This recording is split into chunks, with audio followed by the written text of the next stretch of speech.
I rank where the view is nothing less than phenomenal. For how I express and project from my abdominal. The only view better, both my daddy and my mama know.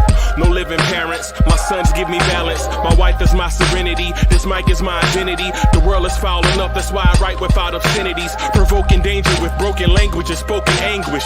Begging to get hurt, why would you ask to go through changes? Yes, Lord, life's a chessboard, master the angles. Control the tempo, be the one who holds the info. Acknowledge is just as deadly as machete swings. When spoken, the truth is as potent as that Medellin. While others swear the style is free, I just let it ring. Our time is undervalued, soldiers make us better kings. My family's on my shoulder, reaching after better things. Today I take the shot, for them I'd rather set the screen. My mama told me follow my dreams. My daddy told me get it by any means. Stand tall, make him bow to a king. But I've evolved, you can see the resolve. Look in my eyes when you speaking to God. Life and for those who be caught up in using what I was called with the muse. I guess they call it proving I'm more than an artist. Penciling out my darkest while stenciling out a harvest. And storing what gets me from A to B just like garages. Instrumental with collages. Envision what I've been drawing. Broadway to give you rhythm like the great Lena Horne. So bent on, found comfort in the storm. Find peace and on when you see them others perform. Organized chaos, I'll cast it like hey ya.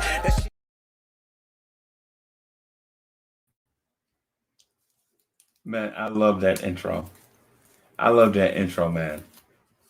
That intro was fire. Let me turn some lights on in there. Hold on. Let me get us some light. Hold on.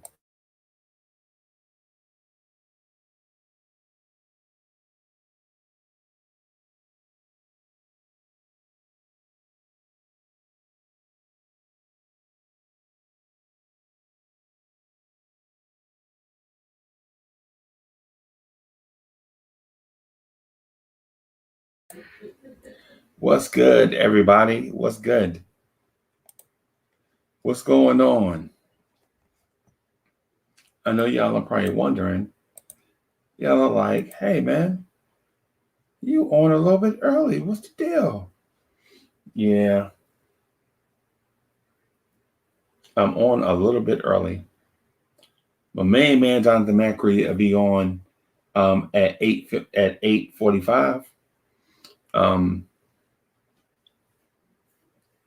8:45.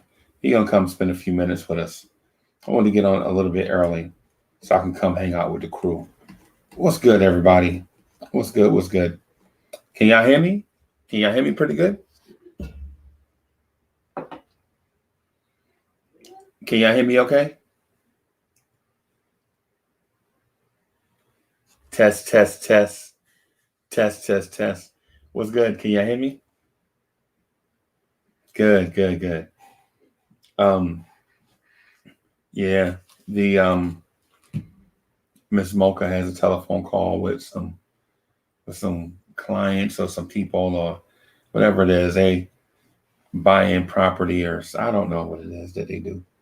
They must be buying something or whatever because they in there telling bad jokes and she doing a courtesy laugh.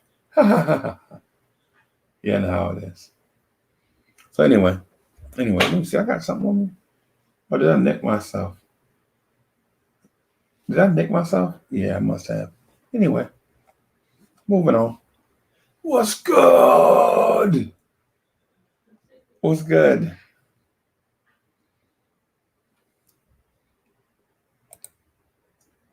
Robert Paul. Y'all started with bad jokes. Is it Bad Joke Friday? Is it Bad Joke Friday? Is it Bad Joke Friday? What's good? Jason Madden was good. Annuity 25 was good. Michael Hansen is in the building. P. Rose was good. Black University is in the house. What's good? Caliente Kid is in the building. What's good? What's good? What's good? So I can't do a long show today. Got a bunch of stuff that I got to work on. But we got Jonathan Macri coming on at 8:45. That's gonna be dope. And what would it be even doper is if I sent him the link. How about I sent him the link? That way he could, come on, Freezy. It's early, B. It's early. Y'all got to rock with me. Michael Hansen said Nixon died. It's still funny every time I see it. I feel you, brother. I feel you. Let me send Macri the invite. Right. Hey, I like Jonathan Macri, y'all. I ain't gonna lie to you.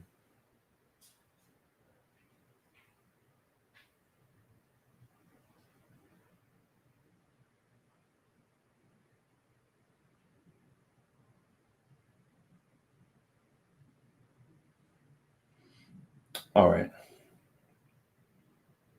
So I sent the invite to Macri.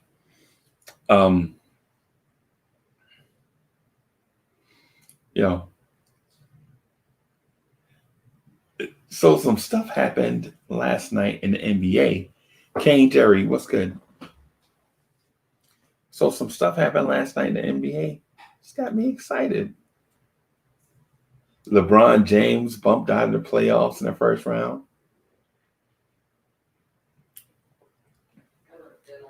Dame Lillard bumped out of the playoffs in the first round.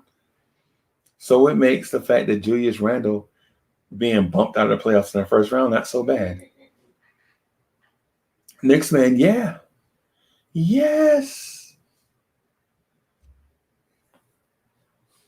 Yes.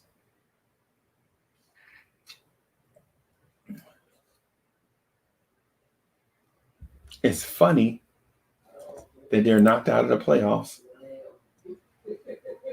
Let me do something.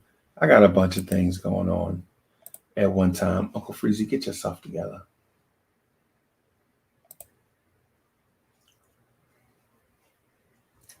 Get your life together, Uncle Freezy. I know.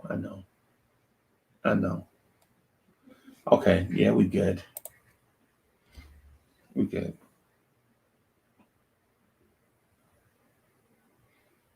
Keyshawn says Dame is coming.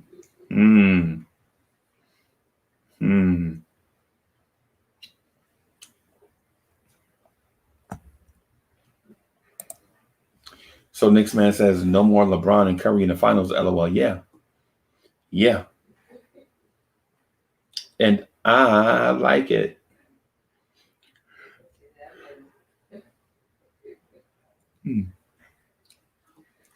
So I ran into a random Knicks fan.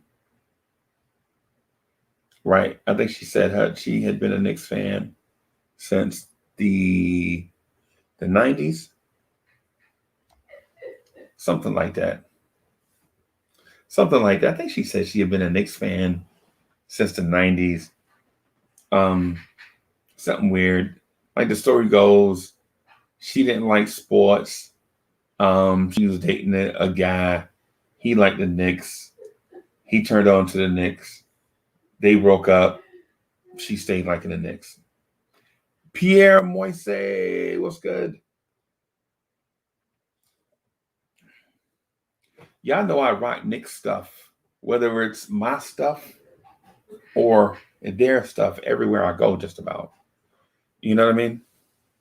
I'm always rocking something representing the Knicks, you know?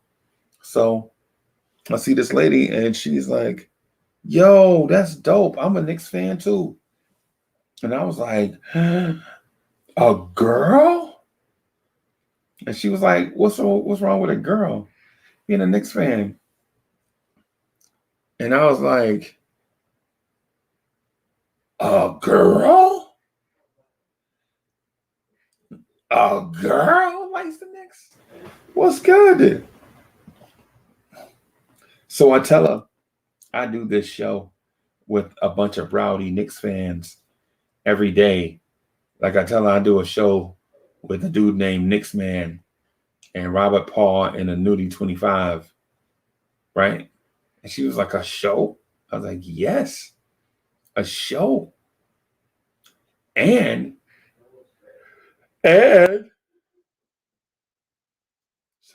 sometimes we have guests on it, right? And so I think she's gonna sub to the channel. We'll see how that goes. I get that a lot.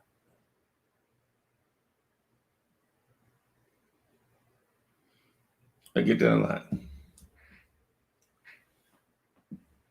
So anyway, how are y'all today? How y'all out there? I know y'all like, Uncle Freezy, get that energy up. But I can't. My wife and Miss Mocha is in the other room, like doing some kind of real estate stuff. So I gotta be quiet. Shh.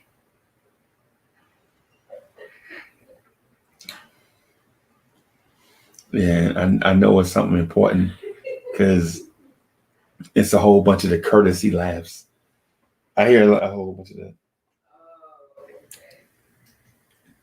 I hear a whole bunch of the courtesy laughs, like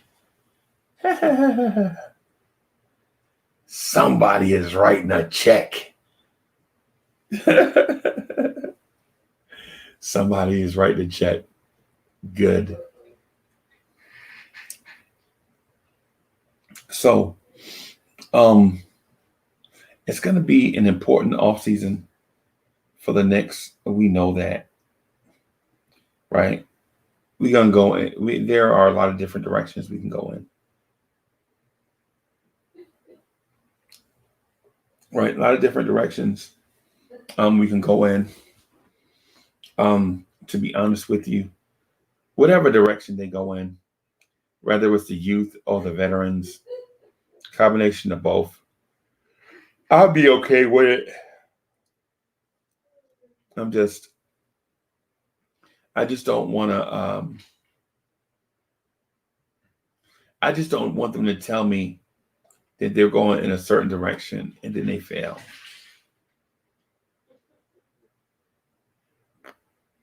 You know what I mean? I don't want Tibbs and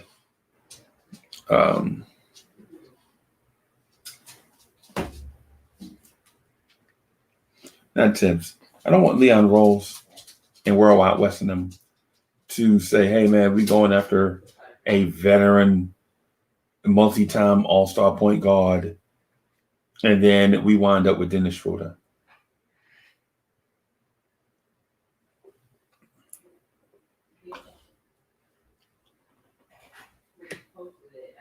You know what I mean?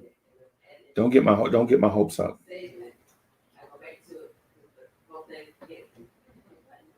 Let me send this thing too.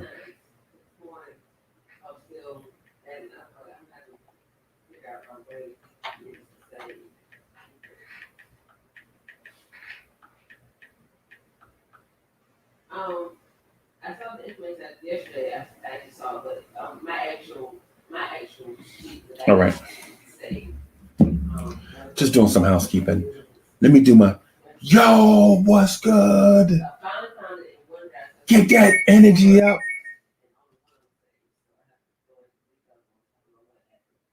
Get that energy up.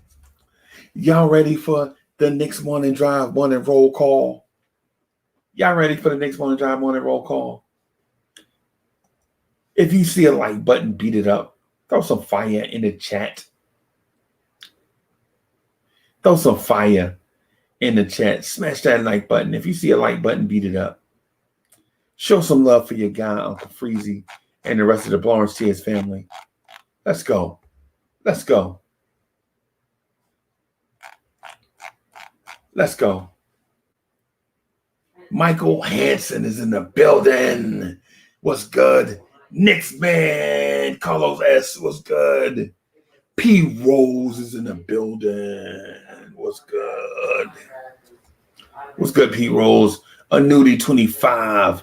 Black University in the place to be. What's good? Jason Madden. Kanye Day Kid. What's good? What is good? What's good? Robert Paul's in the building. Pierre Moises in the building. Was good. Kane Jerry is in the building. What's good? Let me see. I'm going to see what's going on with my guy, Macri. He probably got something going on for school.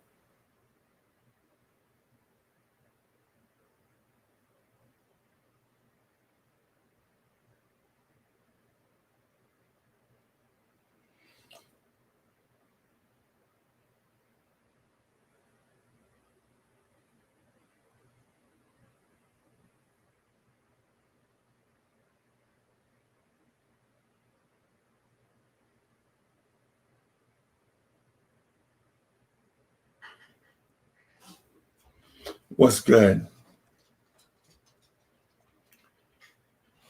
Just waiting on my guy Macri to show up. He usually be on time. Probably a little bit behind. But here's what it is. We'll hang out. We'll talk some Knicks. If he coming rolling behind, that's okay.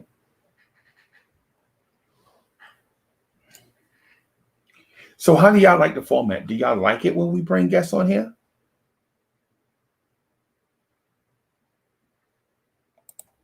So y'all like when we bring guests on in and have them come on and we chop it up? Or do you like when we keep it kind of closed up where it's just us, where we just get all the attention? Which one y'all like better?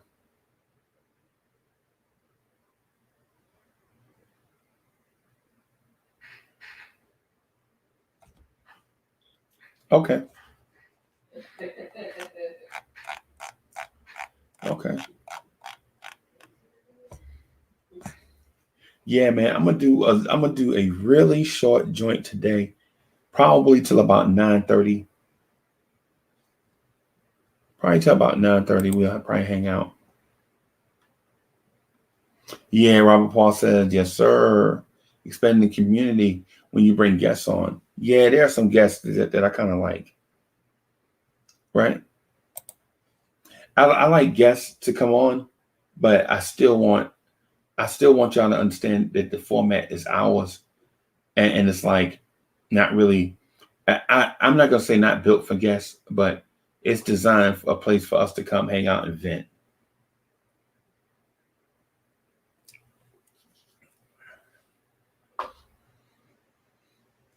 All right, so let me get y'all stirred up. Let me throw a live grenade. I'm gonna throw a live grenade in the room. Right? Nick G, what's good? What's good? We got Macri coming in any minute, but I gotta be quiet because Miss Mocha is in there trying to get these people to cut the check. So I gotta use my inside voice, and I have to speak like an adult. At least until they finish wrapping up, then I can just be myself. You know. Morocco Joe, what's good?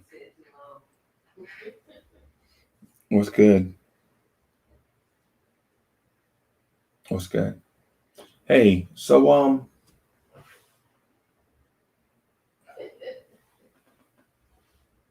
so what's the most not impressing, but what's the most pressing Knicks need in your opinion?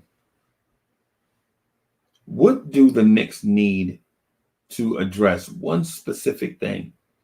Like if they don't address this one thing, if they don't address, hey, you know what? Let me do this, Nick G.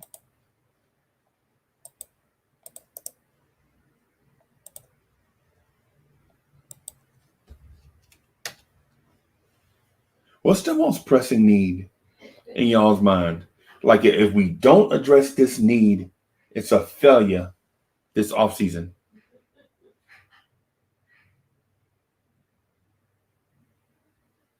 Tell me what that one thing is. Y'all already know what I think it is, right? Y'all already know what I think it is. In my mind, the most important thing we need to address is center.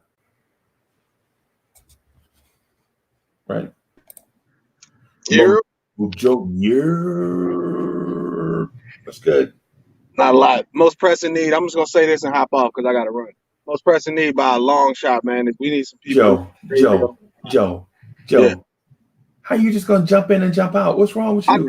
I'll jump back in a little bit later. I'm Okay. driving right now. I got to get to a spot where I can chill. Yeah. No doubt. But yeah, the most pressing need by a long shot, man. We need people that can create their own shot, or we need a point guard to create it for them. It's one or the other. If we don't get the point guard, we need players that can create their own shot under duress, and we don't have that right. We got one player that can do that. He doesn't do it well in the playoffs. That's Julius Randle and Derrick Rose. But yeah, that's what we need. We need somebody that can create their own shot or a point guard that can set the table. It's one or the other, and we need a lot of them. So if we need somebody, we get somebody that creates their own shot. We need like 3 players like that, or 2 players like that. Right. Or a good point guard. Lonzo Ball fits the bill. If we get Lonzo Ball, we in business, in my opinion. Right. But let me get to a place where I can stop and chill, and I'll hit you back. I'm just driving right now. Oh, okay. I'll let y'all. All right, that'll work. I think that Top Notch T, what's good? Yasin, what's good? What's good? CWC, what's good? I think our most pressing need is center, right? Listen, y'all want to pay Mitchell Robinson $17 million for 8-8 production. 8-8. 8 points and 8 rebounds.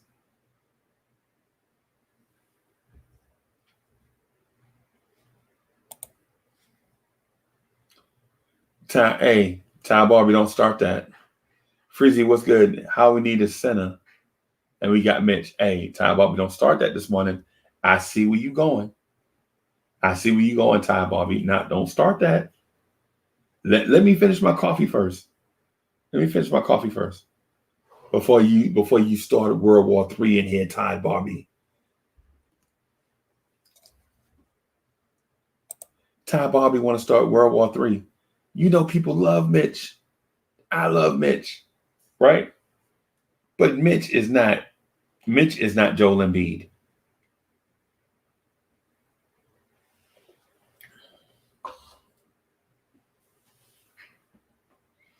Mitchell Robinson is not Joel Embiid.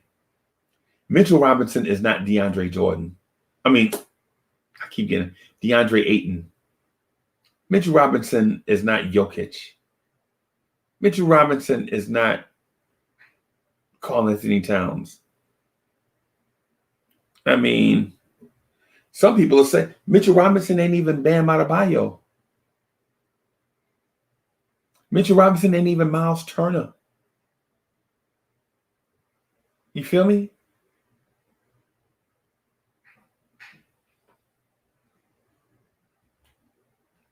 Yes, and Mitch is injury prone.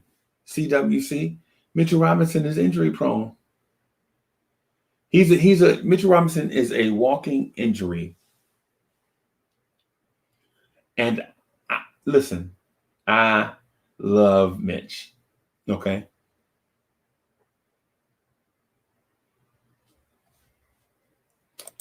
Oh boy, Ty Barbie is trying to start World War III in here.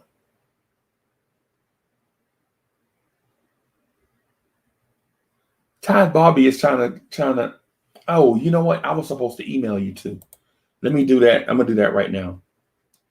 Ty Barbie, I'm gonna do.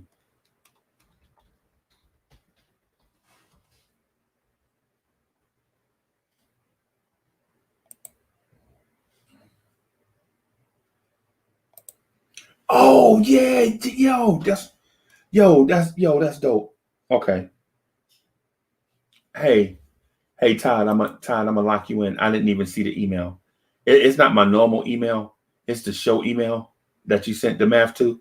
I didn't even see it, bro. I'm sorry, I just got it. But I'm gonna hit you up though, for real. I'm gonna hit you up today, right? And it ain't nothing major. It's something small that I want to talk to you about. Not Mitch, Miles Turner. Yeah. Heavy Reese says Luka Garza from Iowa, 7 foot big body and can shoot and played 4 years. My only thing is that Luka Garza is unathletic. Right? He's unathletic. And I'm not saying that to, knock him. I'm just saying I don't know if his game will translate to the NBA because he's not going to be athletic enough to get a lot of those shots off that he did in college. Now, if he does, if he can, kudos. More power to him. We want him. But I think that might be a hindrance to him. And he's rocked up too now. He don't have that post-high school body. He looks like a man. Hey, Black Andy, what's good? Black Andy is in the building. What's good?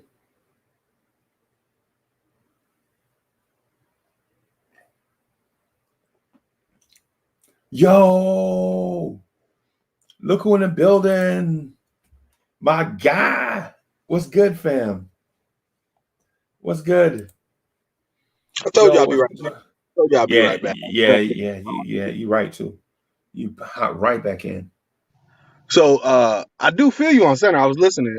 We do need rebound. Like, we got exposed on the glass bad in the playoffs.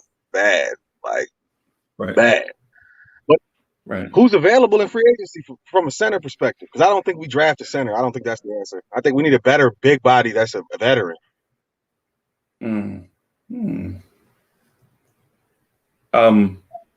ain't gonna lie to you. I ain't even gonna hold you. I'm gonna put this out there, and y'all gonna crucify me, but it's okay. I've been crucified before. I want Karl Anthony Towns. That's gonna be a hard pull, though, man. We're gonna have to give up assets that might not be worth it. And he don't agree with Tom Thibodeau. You seen what happened with him and Tom Thibodeau? That's a tough ask, man. I know that. I don't think Leon Rose goes that direction. I don't think they go that direction. Nah, bro. I'm gonna tell you.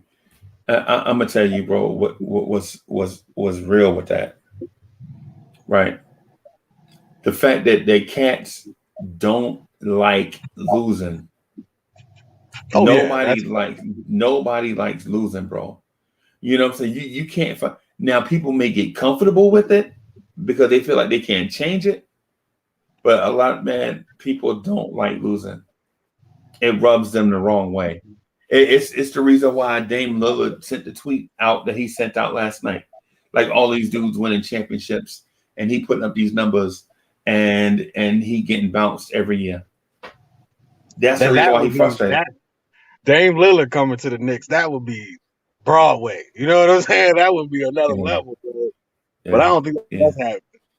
Yeah, it would be good for his music career. I say that. Like, being in New York, you can't be in a better place for your music.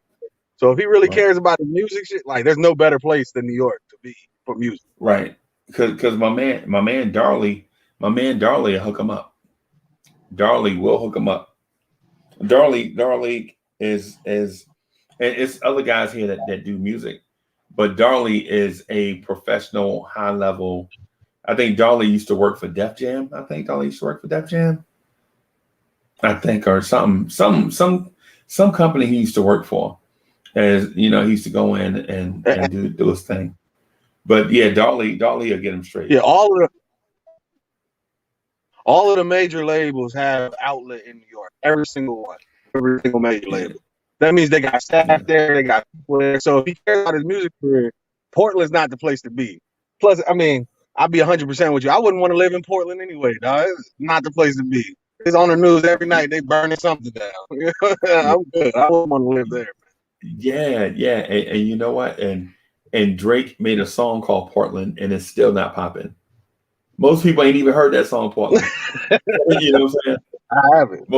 Yeah, I know that's what I'm saying. It's not You made a song. Yeah, exactly.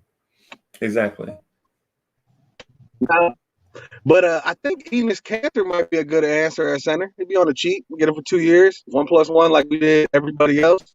That's a nice backfield for center, and he gives us rebounding. I think he's available this offseason. Former Knick, you know. I think you trolling us, bro. Who, me? I Yes. mean, shit. Mitch might be the answer. We got to give Mitch another year under Tom Thibodeau, because Mitch might really be for real. We just don't know because he got hurt. He was playing really good. He had some of his best games of his career this year. He really did. Yeah. So give him another year. See what happens. Yeah. Hey, so Yasin Beyonce says if you're going to keep Mitch, he has to work on his conditioning in the offseason and do a part move so he could dominate the center position, battle and be the center for Milwaukee tried to dominate. Right. The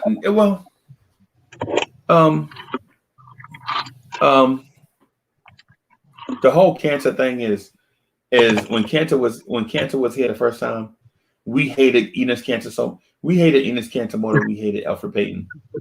No, when he was here the first time. He's not good on defense. That's the only problem. He's not good at all. Not good. Yeah, he's not good terrible. at all. Yeah, that's what I'm saying. The only other, but you can't tell me he didn't live off the glass. My man was getting boards, and that's what we need. That's what we need, man.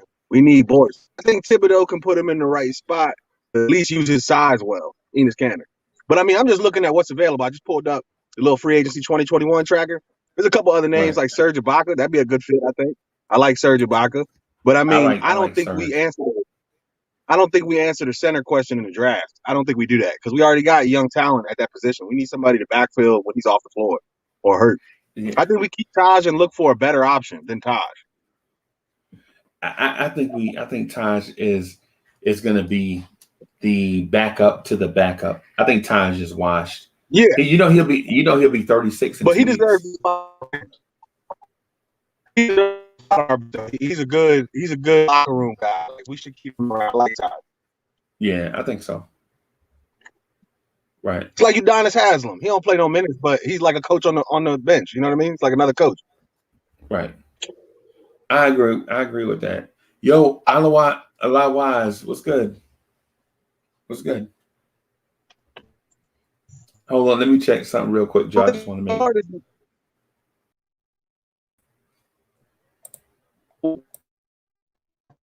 make.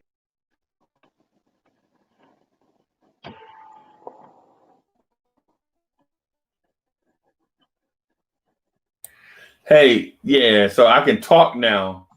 Because Miss Mocha is off the. Yeah, I hope them people cut the check.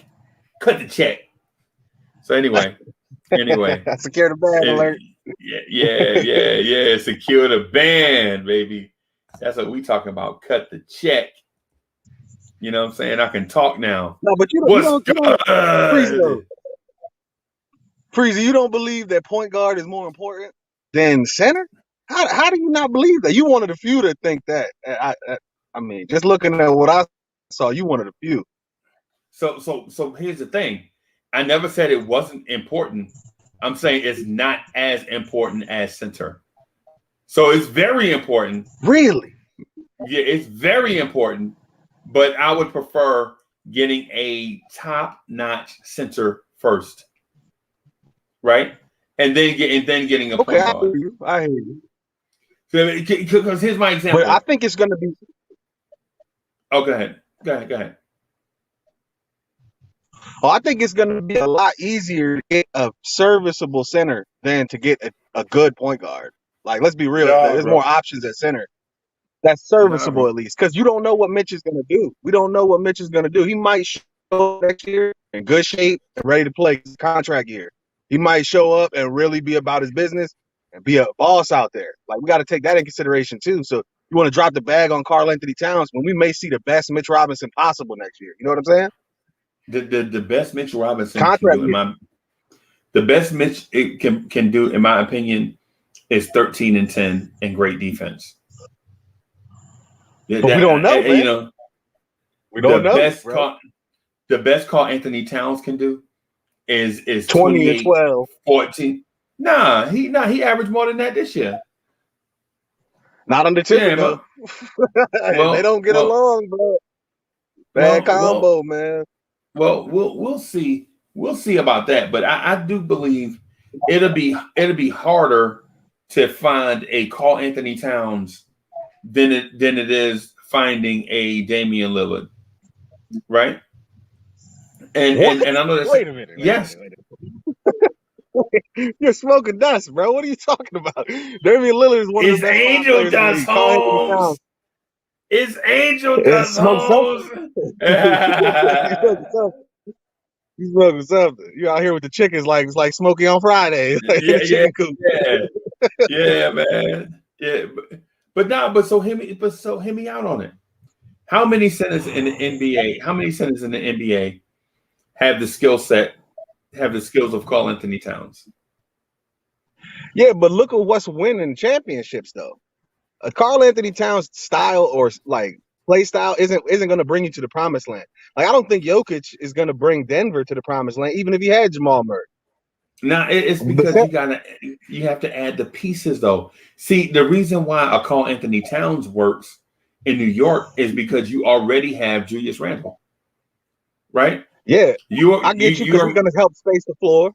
He'll help space the floor. Balance it. Right, and then you have two certified bucket getters that can go in a post and bang or shoot the three, right? Or take their man off the dribble, right? But at point guard, would you accept a trade? Would you accept a trade straight up, Randle for Karl Anthony Towns, maybe with another pick? Because I think that's what we'd have to give away. Minnesota's not coming off of Karl Anthony Towns. They got their young bull Anthony Edwards to pair with him now. They're not going to try to move Karl Anthony Towns. They're not blowing nothing up over there. They trying to, at the end of this year, they were playing good finally. Like, they're not blowing nothing up over there. We have to give away a lot to get Karl Anthony Towns. Man, you think so? Well, I mean, get a trade package together. What do they want for Karl Anthony Towns? That's their centerpiece. A lot of draft picks. I don't know if is it worth it though, man, because we still need help on the wing, man. And you can get wing players in the draft that are quality, man. Look around, look, DeAndre Hunter, like dang, he burned us. Yeah, like you can find that in the draft. You can't really find a center in the draft, so you're right to look for a current established center. But the talent level or the talent difference between a Karl Anthony Towns and like a Nikola Jokic is night and day because Nikola Jokic IQ is so much better than Karl Anthony Towns. Like it really is on the floor. It's just he can see the floor much better. So if there's a Jokic available, absolutely we should look into that. But I don't know, man. Karl Anthony Towns is good enough to give up the bag like that. Yeah. Yeah. It's gonna be an interesting offseason. Just think about the money we have, the draft picks we have. Like we're gonna be able to make moves that no one else is gonna be able to make, even if it's just taking a trade to get somebody's contract off the books. We got $60+ million available this year. That's a lot to work with. And if Elfrid Payton is in a Knicks jersey next year, I'm no longer a Knicks fan. I will. Bro, if they bring back Elfrid Payton, I'm jumping out of a plate glass window. I promise you. I'm telling you. I'm telling you. I can't deal with that next year. Because it don't make sense. It don't make sense, man. Even if we have to get somebody that's trash, I'm all right. Get TJ McConnell in here. Something. Yeah, right. I'm all right with that. Like you know what? You know what? So TJ McConnell is what they call a plus multiplier, right? So you get TJ McConnell in, and he's not gonna dunk on the opposing team center, right? And he ain't gonna knock down 10 threes in the game.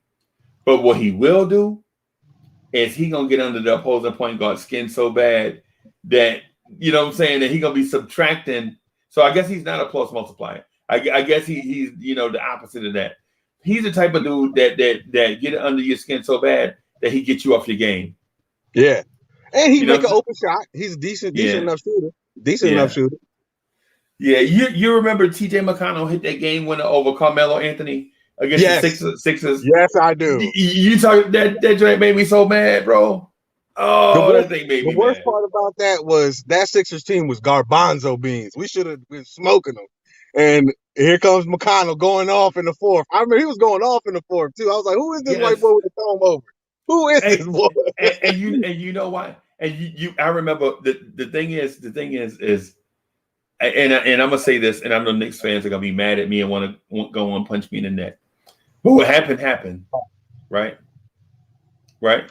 But yo, Brandon Jennings came down and hit a 3 and looked at TJ McConnell and slapped the floor and said, "Bring it on." And TJ McConnell scored like 17 points on Brandon Jennings. You remember that? Yes, Like, I remember that game. That was a Sunday that was a Sunday evening game. I Right? remember that like it was yesterday, bro. I He was went like, off in that fourth. He went off in that. oh my God, he was killing Brandon Jennings.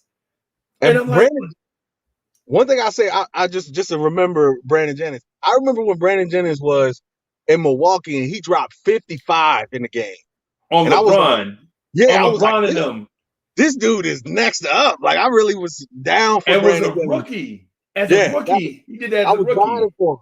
And now he's out the league. I don't even know where he's at. Yeah, he trash, bro. He Like, trash. something like that. Yeah, man. This dude playing in Taiwan. You know what I'm saying? This dude playing in Venezuela somewhere in a gym with no air conditioning.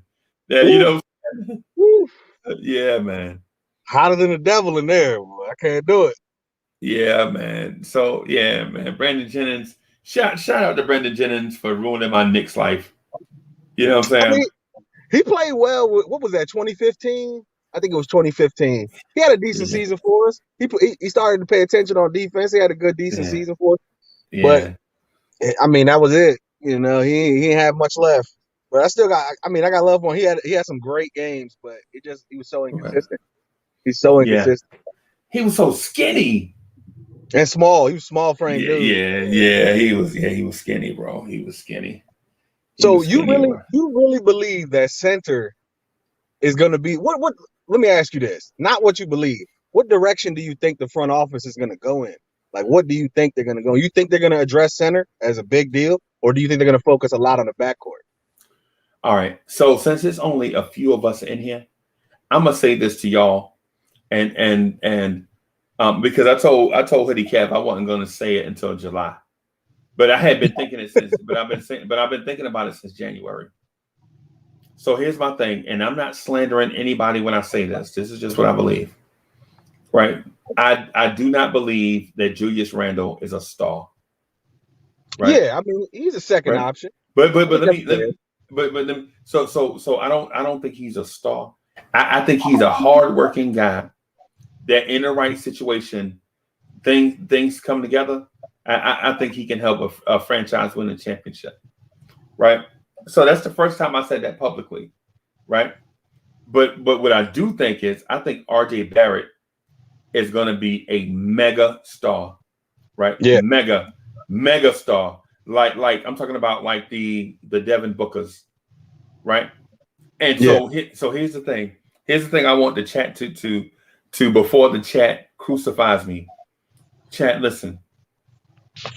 When you look at the career trajectory of shooting guards, small forwards, in the similar situation, they all have the similar numbers to what RJ Barrett is putting up.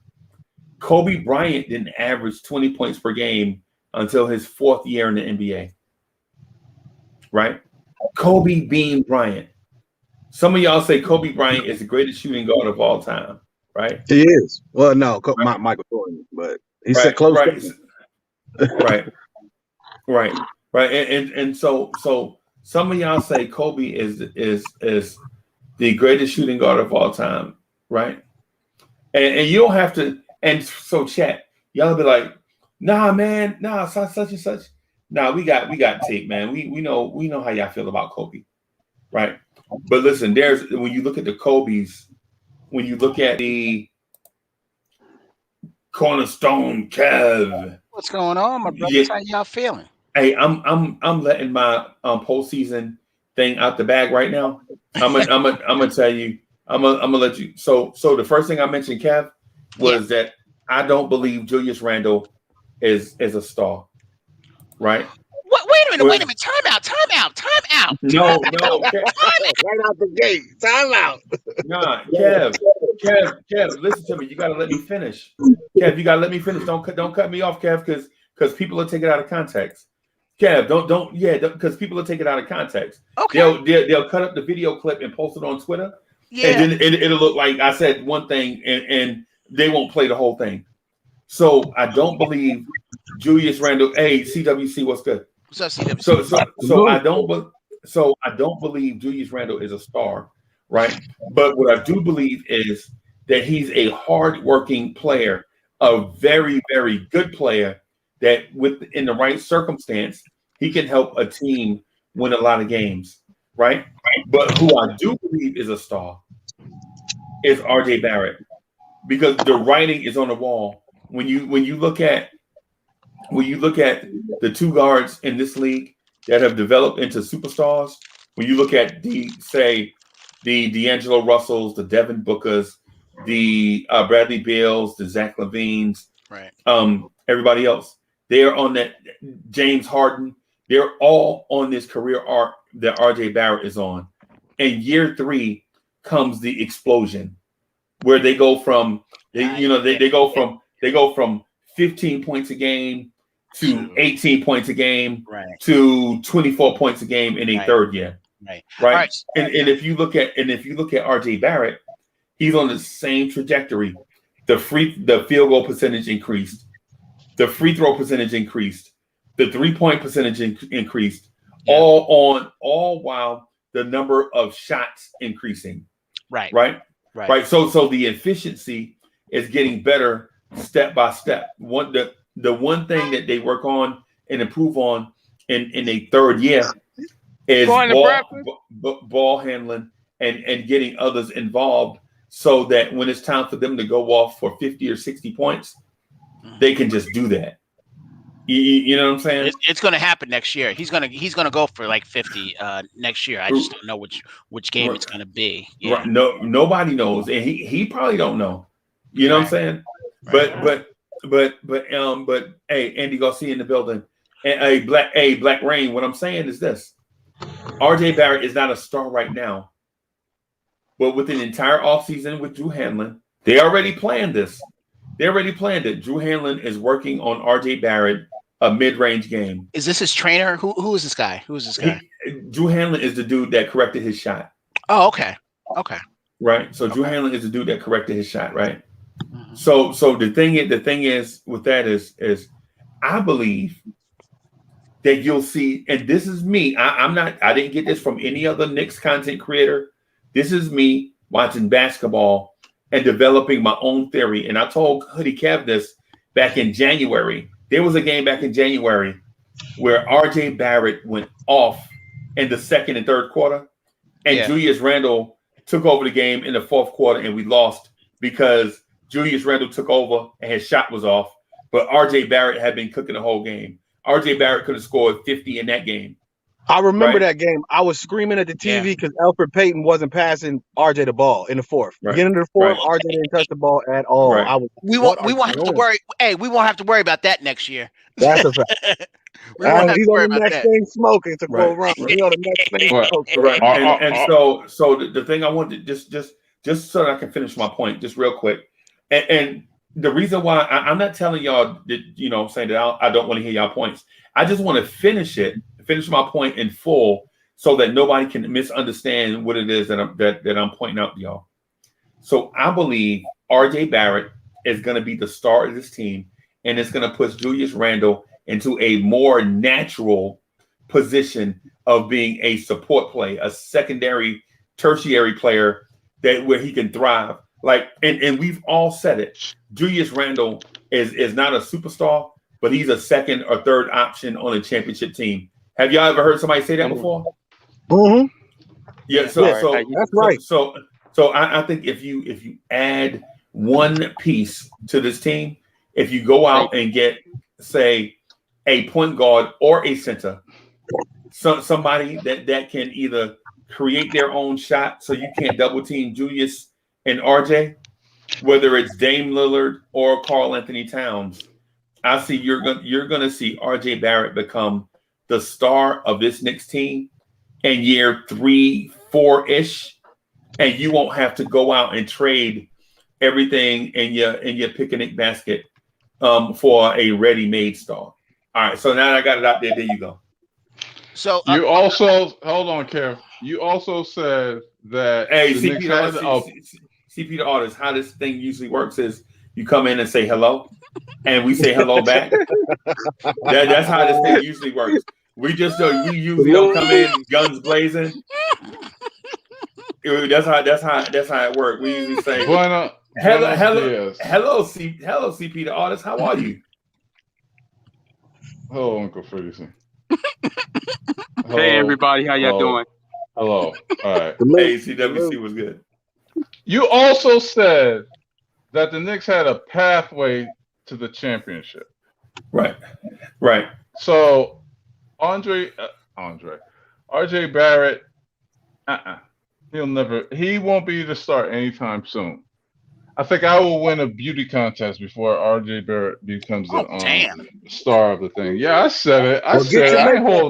I am not holding my tongue back for y'all Knicks fans no more, bro. Pause. I am not. You want to know why? You Air Force One, baggy jeans, hoodie wearing, stuck in the 90s Knicks fans. I am tired of y'all, man. You guys hate change. Yesterday, all I was hearing was, "Oh, we got to bring back Derrick Rose and Taj Gibson." Why? Oh, no, we don't. Who said that? What? All over Twitter yesterday, bro. That wasn't all over here, though. Look, I guarantee you in the chat. The only reason why I said it was just, they had that veteran leadership.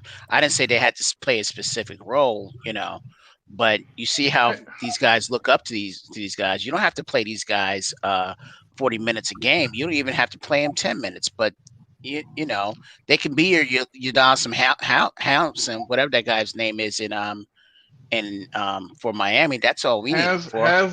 Haslem don't got a job. He needs the money. What do you think he's on the team for?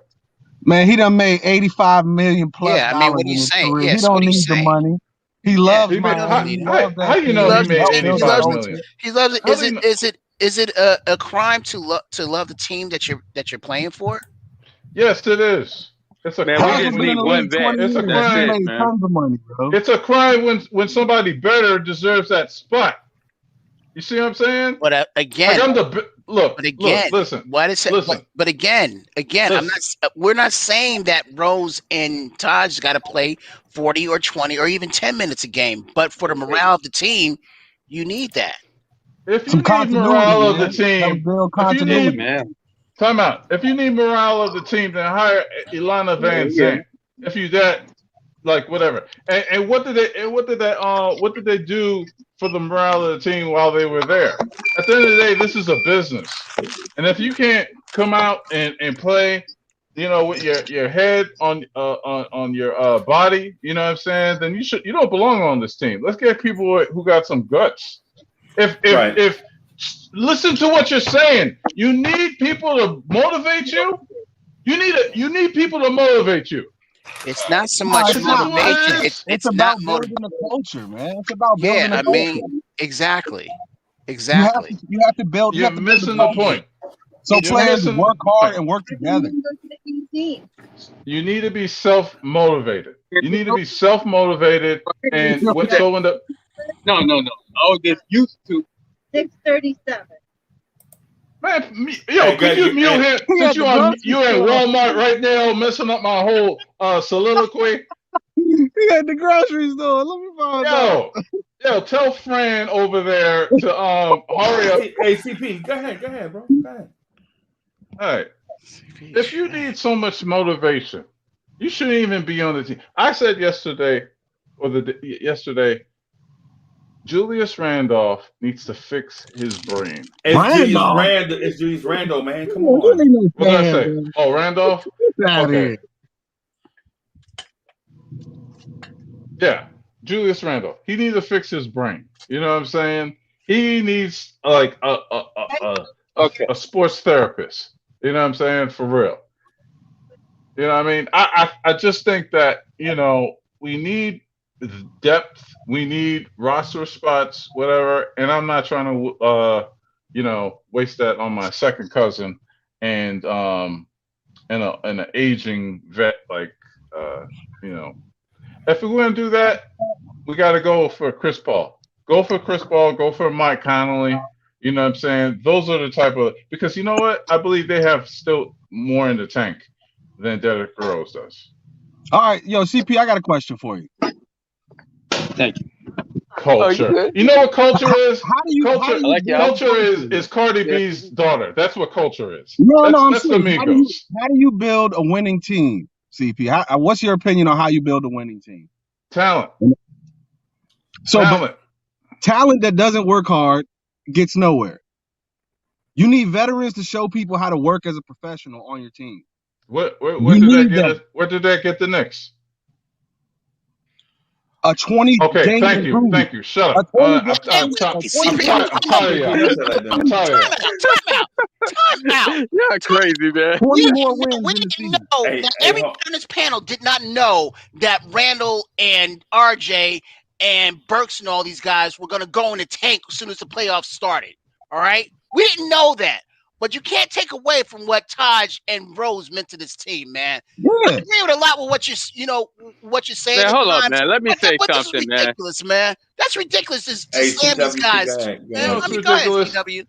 That shirt man, let me tell you something. Wait a minute, CW, are you out the grocery store? No, I'm at my job. I'm at the veteran campus. Oh, okay. Make sure you're away from the register. Yeah. I ain't by the register. I'm outside now.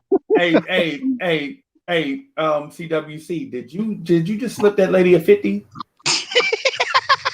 No, I ain't slip nobody no 50. If you did, you gotta tell me a different. Just give me $1, bro. Because look, I saw you doing like this, and when I see people do like that, it's usually like a wad of cash. Oh no, I will get my credit card out. I ain't get nobody no 50. Stop counting that man's pockets, man. Stop counting that man's pockets, Freezy. Okay. Sitting there counting the man's pockets. All right, man. This is what we need to do. Everybody to be in there. Okay, bro. This is what the Knicks need to do. We need playmakers. We need somebody that creates shots on their own. Yep. We need a point guard like Lonzo Ball.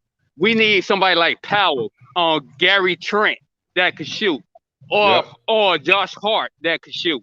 We need shooters on our team. That's how Hawk beat us. Because we ain't had no shooters and we ain't had no good center. We need a center too. That could shoot. Athleticism. That could athleticism. Athleticism too. Yep. Yeah, you can have a little bit on athleticism, but what that going to do, if he don't have that, he could score. Right. You know what I'm saying? We need a center that could score. And Mitch could come off the bench too. You know what I mean? Because he injury prone. Right. You know, he been hurt all his season, man. You know what I'm saying? We need somebody like Uncle Freezy said. We need somebody like Towns that could score. You know what I mean? We got like 7 draft picks. And you know Tibbs ain't gonna use all his draft picks like that. Right. Yeah. So if you split that up, Towns a dog. You know what I'm saying? And he on the right. If he be on the right team, he could play defense. You know what I'm saying? Well, it's going to cost a lot to get Towns, so I think that's a fact. Question. That is it's going to cost future draft picks, and it's going to cost Julius Randle. That's exactly what I was telling you. No, it ain't going to cost Julius Randle. Exactly what I was telling you. First of all, let me give you a math lesson, bro. A math lesson. You have to match the contracts with trading a person. I can't stand you Knicks fans who try to do these. No, you don't. We have so much cap room. You incorrect, sir. No, you don't. No, you don't. I don't. I can't stand y'all. I can't stand you incorrect, bro. No, you CP to us, but you're not right in that because the Knicks have cap space. They could absorb his contract and D'Angelo Russell. Yeah, yes. The only time you have to match contracts is if you over the salary cap. Absolutely, or you're close to the hard cap. Even What you are can you even go talking over. about? Who are they trading? You have to trade something. We could trade picks alone. That's it. Why We would could just you give trade up picks. your picks? No, I'm not for that at all. I'm not. I'm just That's saying. what I'm saying. From a cap Man, this perspective, is you can do town. that. This That's is all I'm town, saying. man. This dude scored Not 30 for that. points a game and 12 rebounds. Who's gonna do that in the draft?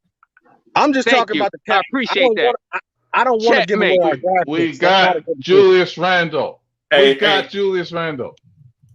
So y'all gonna tell me understand what somebody you're in the saying. draft gonna score 30 points with the New York Knicks the draft? You're gonna tell me that somebody in the draft is gonna be a legend? Yes, because most drafts produce great players. Like, how do you think Man, there's great players in the they league? produced like 3 players in Right. the draft. Maybe we do want to. Joker was a second round pick. Let me tell y'all this. Right. Say we give Minnesota 4 draft picks for Karl Anthony Towns, right? I'm gonna name first round. Listen. I'm gonna name y'all last 4 draft picks and tell me if Minnesota would take this for Karl Anthony Towns, right? Emmanuel Quickly, Obi Toppin, Iggy Brasdeikis, and RJ Barrett. Do you think they would take that for Karl Anthony Towns? I'm glad you said that. No, but that's not correct because they would be able to make the pick, so they would get their guy, not a guy that we were picking with 4 different ownership styles. But Quickly, my boy, Quickly ain't going nowhere though. That's my boy. But y'all missing my point. The point is the value of the draft pick is in the eye of the people that possess it or the people that want it, right? That's correct.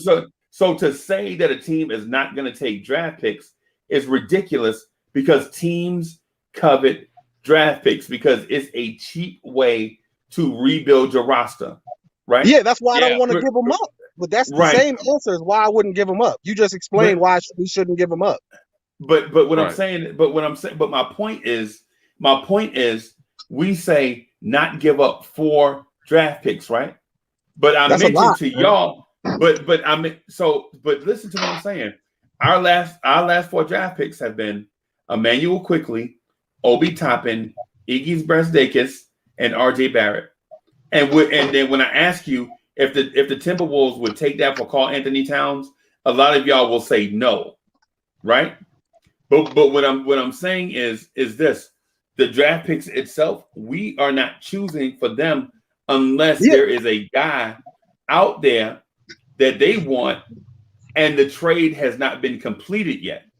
Like if we're on the clock and they want a guy, and so instead of us taking say BJ Boston, say they want Davion Mitchell, right? They're like, hey, take Davion Mitchell for us, and then we'll complete the trade once we get the other particulars in place, and we'll do that. We did that this year. We did that with for Karl Anthony Towns. No, it's not worth it. Have y'all seen Towns play ball? Towns You don't just even said- get injury like that. You just said RJ could be a superstar. You think he's going to be a superstar? RJ need to step up his game. Karl Anthony Towns? No. All RJ has to do is just hit the short jumper. That's it. Once he starts hitting that, that's going to be good. Again, y'all taking stuff out of context. I didn't say trade RJ Barrett. I said our last 4 draft picks. You're trading the opportunity to get another RJ Barrett. You're trading that opportunity away. Right. That's No, we don't do that. No. So the thing is, in order to get Cat or Damian Lillard or Bradley Beal or Zach LaVine, you are going to have to trade in order to get Cat, Beal, Zach LaVine, Devin Booker, Damian Lillard, Steph Curry. In order to get either one of those guys, you are going to have to give up draft picks. It's just how it works. You're going to have to give up the draft picks, bro. Right. Yeah, That's but why. hold on, Joe. Here's the thing: you don't give up your draft picks because you do not know what they. Last night we watched a draft pick that we passed on go off to beat the Portland Trail Blazers. Right. That was what's his name? Michael Porter Jr. Yeah. Holy moly, that kid has arrived. And you know whose draft that was? Kevin Knox draft. Kevin Knox draft. And then after that game, we watched he's a role player, and you know, but I'm just gonna say it, but Mikal Bridges, you know what I mean, he contributed last night, you know, for the Suns, you know what I'm saying? We passed on him, Right. you know what I mean? So the thing is, it's like, and these guys are in the second round of the playoffs, you know what I'm saying? So the thing, wait, Kevin, I'll give you the floor. So the thing is like, and they're cheap. They're making less than Frank Ntilikina. You know what? These guys are making less than Frank Ntilikina, and they made it way further than we had. And they got one. Oh, and Nurkic. No, not Nurkic. Joker. Right? Joker. Wasn't he like the 19th or 29th pick in the? No, he was in the the second draft? round. He was the second round. He was the Second round. Thank you. second round. You don't know what you got. Hey, CP the artist. Yeah, what I was gonna CP the artist, you get. I'm gonna say this, and then I'm gonna get out the way, Kev.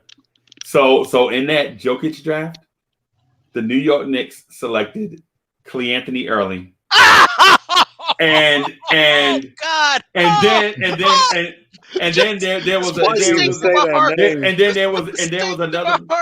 then there was another player drafted, right? And then the Denver Nuggets hurry up and ran to the podium and said, "Give me Jokic! Give me Jokic! Give me Jokic!" Yo, you put a stake in my heart, man. You called me a vampire and just put a stake through my heart. Because the Knicks drafted Cleanthony Early 2 picks ahead of Jokic. Oh man, yeah, that was Phil too. That was Phil. Phil. Somebody reminded me. Don't forget Devin Booker and Donovan Mitchell, who we passed on. We passed on both of those.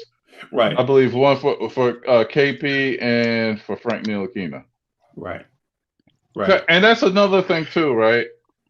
We've been drafting trash, but I'm going to give this front office the benefit of the doubt going forward. We've done better in the second part of the draft than we did the first picks. Well, let me ask y'all. Let me ask you this, CP. You mentioned Michael Porter Jr. and you mentioned Mikal Bridges. Hey, Kev, let me say this real quick. Hey, so y'all are real active in the chat. I'm gonna slide off the screen just so since we got an active chat, okay? But I'm here, all right? Okay. I'm gonna just be because it's a lot of people that want to talk and get it in, and I'm gonna just get out of the way. Okay. You mentioned Mikal Bridges. Isn't that an indictment on Tibbs for not using these guys to see what they have more? Because he just shelved Kevin Knox. And we know, we know that his defense is I'll just say be like a work in progress. But his offensive game could have helped us a great deal. I'll tell you why. Me and you got different personalities, right, Kevin? Yeah. I am a proud a-hole. Unapologetic a-hole. I love it. I don't get offended when people call it. Even my girlfriend calls me that, right? You're a nice guy. You're a fair guy, right? That is not Tibbs. He's not a fair guy. He will put you on the floor if he believes that you're gonna get him a win, and that's it. And I think, though, to his detriment, when you have alpha males or guys who require a high self grandiosity, he wants things his way. This is why I started off by saying how sick I am about some Knicks fans, because Knicks fans hate change. They hate change, man. Like I remember somebody say, hey, they want Gallinari on back on the Knicks. They wanted Jeff Van Gundy to coach. They wanted Mark Jackson. Remember all the Mark Jackson cats? Yeah. You know what I'm saying? Yeah. Remember all them people that wanted KP? Yeah. Change. The average New Yorker hates change, nuances, something different. I bet you they never left the state ever. You know what I'm saying? These are the people who are trying to tell me, somebody who loves change because I'm artistic, you know, that we have to stay the same. No, life is about getting better. For God's sake, leave the country, go to Tulum, DR, or something. My goodness, try chicken and waffles for God's sakes. Yeah. Come on, man. Yeah. Hey, Freeze. Morocco Joe's trying to get back in. If you could drop that link off. Nah, man. Keep him out of here. Go back to Morocco. So, with everything that you said,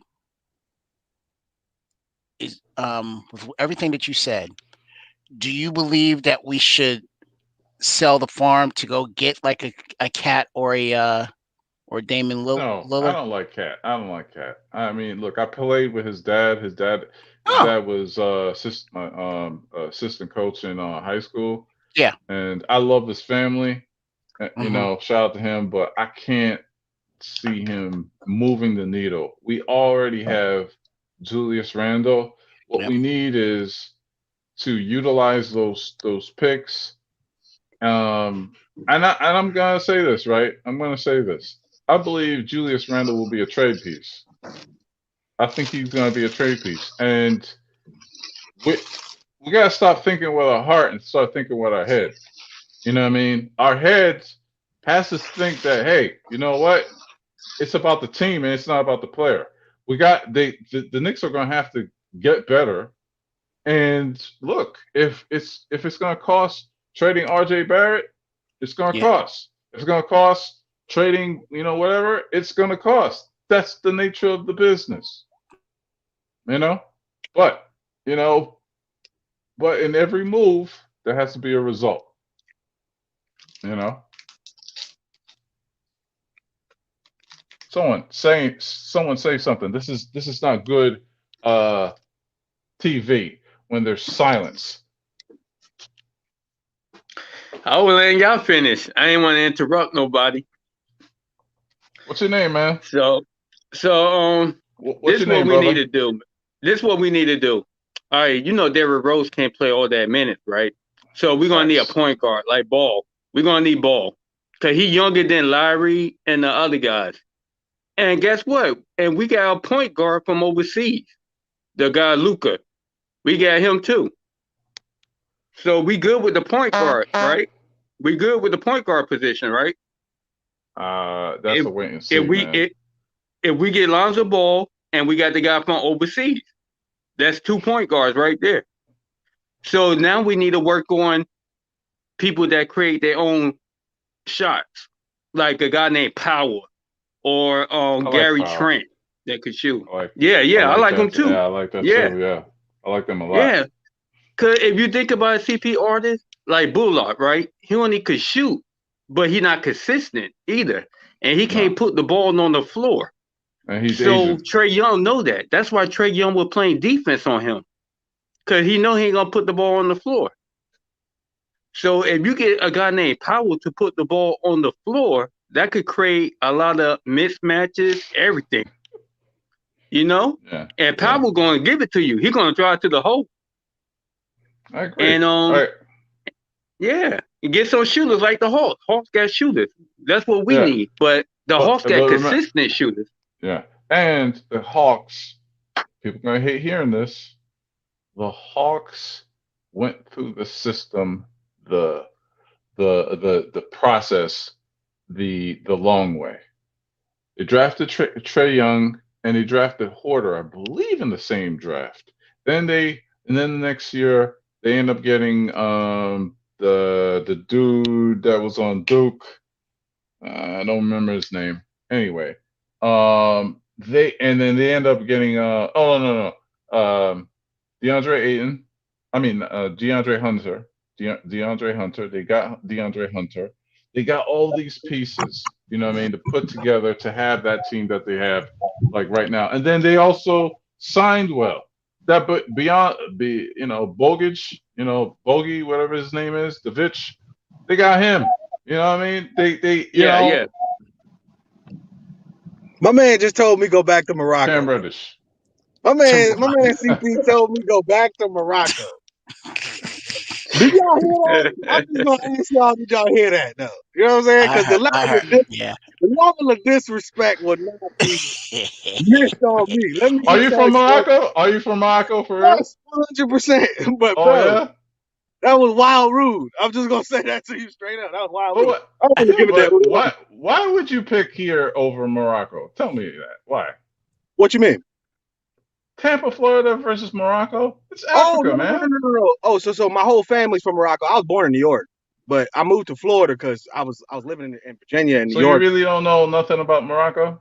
No, no, no. I've been there a bunch of times.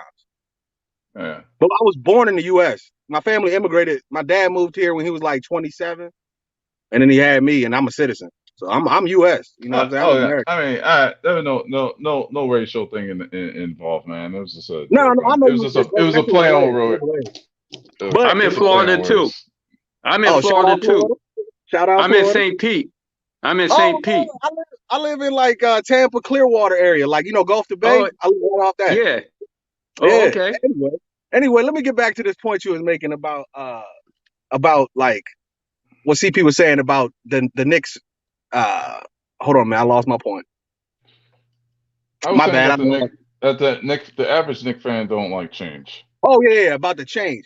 That's not about change. It's about we have to build toward something that's reasonable. We're not gonna get like Kawhi Leonard. We're not gonna get Damian Lillard. We're not gonna get Karl Anthony Towns. And I think that the worst thing we could do right now is give away the farm for Karl Anthony Towns, or even, I mean, depending on what we'd have to give up, Damian Lillard is for real. So it'd be nice to have him, but I don't know what the price tag would be because it's going to be outrageous. But I do think they're going to blow up the Trailblazers. They're about to blow up They that team. have to. Yeah. They So have to. it might be a good opportunity to get them. But if they want 4 draft picks, that's a no, man. You know where all these great players came from? They all came from the draft. Right. All of these legendary Hall of Famers, they Right. came from the draft. You just got to take your chances and hopefully hit.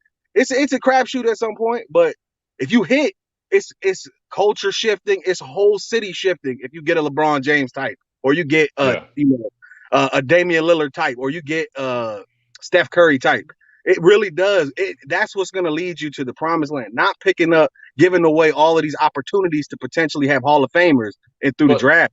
But I will say this though, since we are picking 19th, I think 21 or something like that, because the Dallas pick, I'll give those up for a top 10 or top 8 or Dame. No, for Dame because they're late in the draft. They're not early in the draft.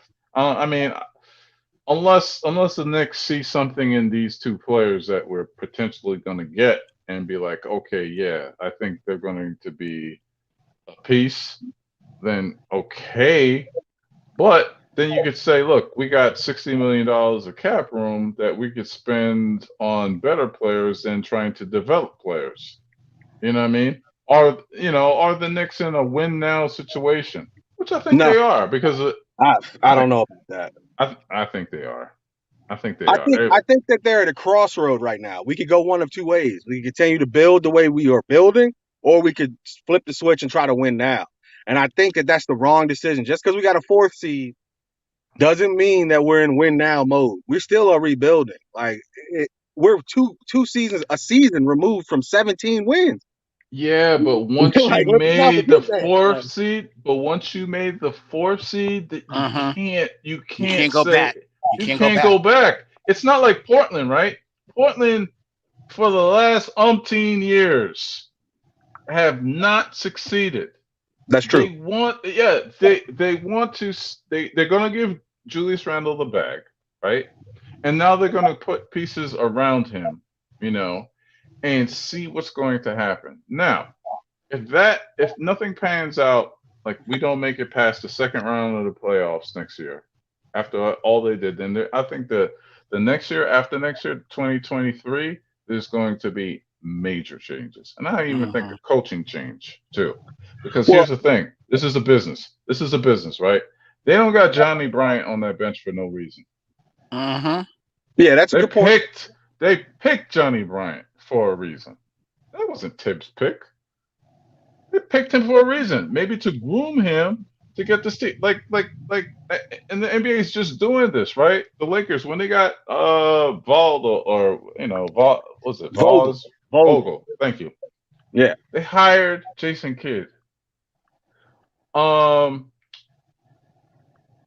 Clippers, when they had Doc Rivers. Yep. They hired Tyronn Lue. Who's a coach right now? Tyronn Lue. This is a business, man. It's a business, man. And so and even in and this is what they're doing too. Even like in Atlanta, right? They had that coach. I forgot his name. I met him too. Great guy too, man. Really, they got him out of there though. Great hit. Yeah, and they got him out of there, man. CP, his name is Lloyd Pierce. How you meet Lloyd Pierce and then can't remember his name, bro? He's that useless. You know what I'm saying? He wasn't worth remembering. Pretty much. One thing I'll say, CP, you make a good point. You keep saying, "Oh, this is a business. This is a business." You know, it is a business. We all recognize and understand that, but it's also a team game, right? Like, and that's a little bit different than a business. There are, 12 people just on the team that are gonna be, 14 or whatever, that are you're gonna require them to work hard during their off time, which is rare. Which is rare. Like most businesses, once you go home, you go home. You don't have to continue working on your craft. So you're right when you say it's a business, but these individual players are their own business also. So you have to kind of navigate those waters to create a culture that these players are going to work hard on their own. And that's why it's important to have some leadership to show these people how to be professionals. These guys are all real young. And it's hard to tell a Kevin Knox, look, man, you got to get stronger without somebody that's a peer, but that's been there before telling him that. Coach Thibodeau could tell Kevin Knox till he's blue in the face to work as hard as you can on gaining weight and being stronger in the movements you make. But if Taj Gibson tells him, it's a different person, it's coming from a different place. It's coming from a place like, look, little bull. I agree with that. I agree with that. You're going to have to work on your own to get your money. It's a different feeling coming from somebody like a Taj Gibson than a Tom Thibodeau. Because he's going to tell you like a player, it's time to get your money. You got to work hard to get your bread. Like, you want the bag or you want to be out the league. Like, I agree with I agree with that. Yeah. I agree with that. But I think addition by subtraction. So if I like Taj, but my thing is like, how much and how long is he going to be playing at even the level that he was last year? Right? I don't think how that's much his value. is Derrick Rose? What? I don't think his value is minutes. His value cannot be minutes to our team. Okay. His value cannot be that. His value can be professionalism, which is what Thibodeau is trying to stress to the young players. Like, if you don't see that, that's an important way. Like, that's an important thing. Like, that's why the Lakers went down this year. Look how unprofessional they are. None of them played throughout the season. They're all injury prone. None of them played. And then you got LeBron, the best player in the world, walking off the floor. And that's so disrespectful to the other players on that team, the KCP, the Andre Drummond. And that's because you got a coach like Frank Vogel who's not willing to do anything to LeBron. He's not going to say a word to LeBron. I don't care who you are. Hold on. Thibodeau would have cussed LeBron James out and got fired that night if LeBron walked off the floor 5 minutes early. He'd have got fired that night, Thibodeau would have. He'd have cussed LeBron out and got fired. And that's a good coach. Hold on. Let me say something. First of all, them guys, LeBron James' teammate, they wasn't doing jack. They playing trash ball. CP3 came and hit a 3 to save his life. Matthew, where he was at, where Drummond was at. Drummond, my boy, but where he was at. You know what I'm saying?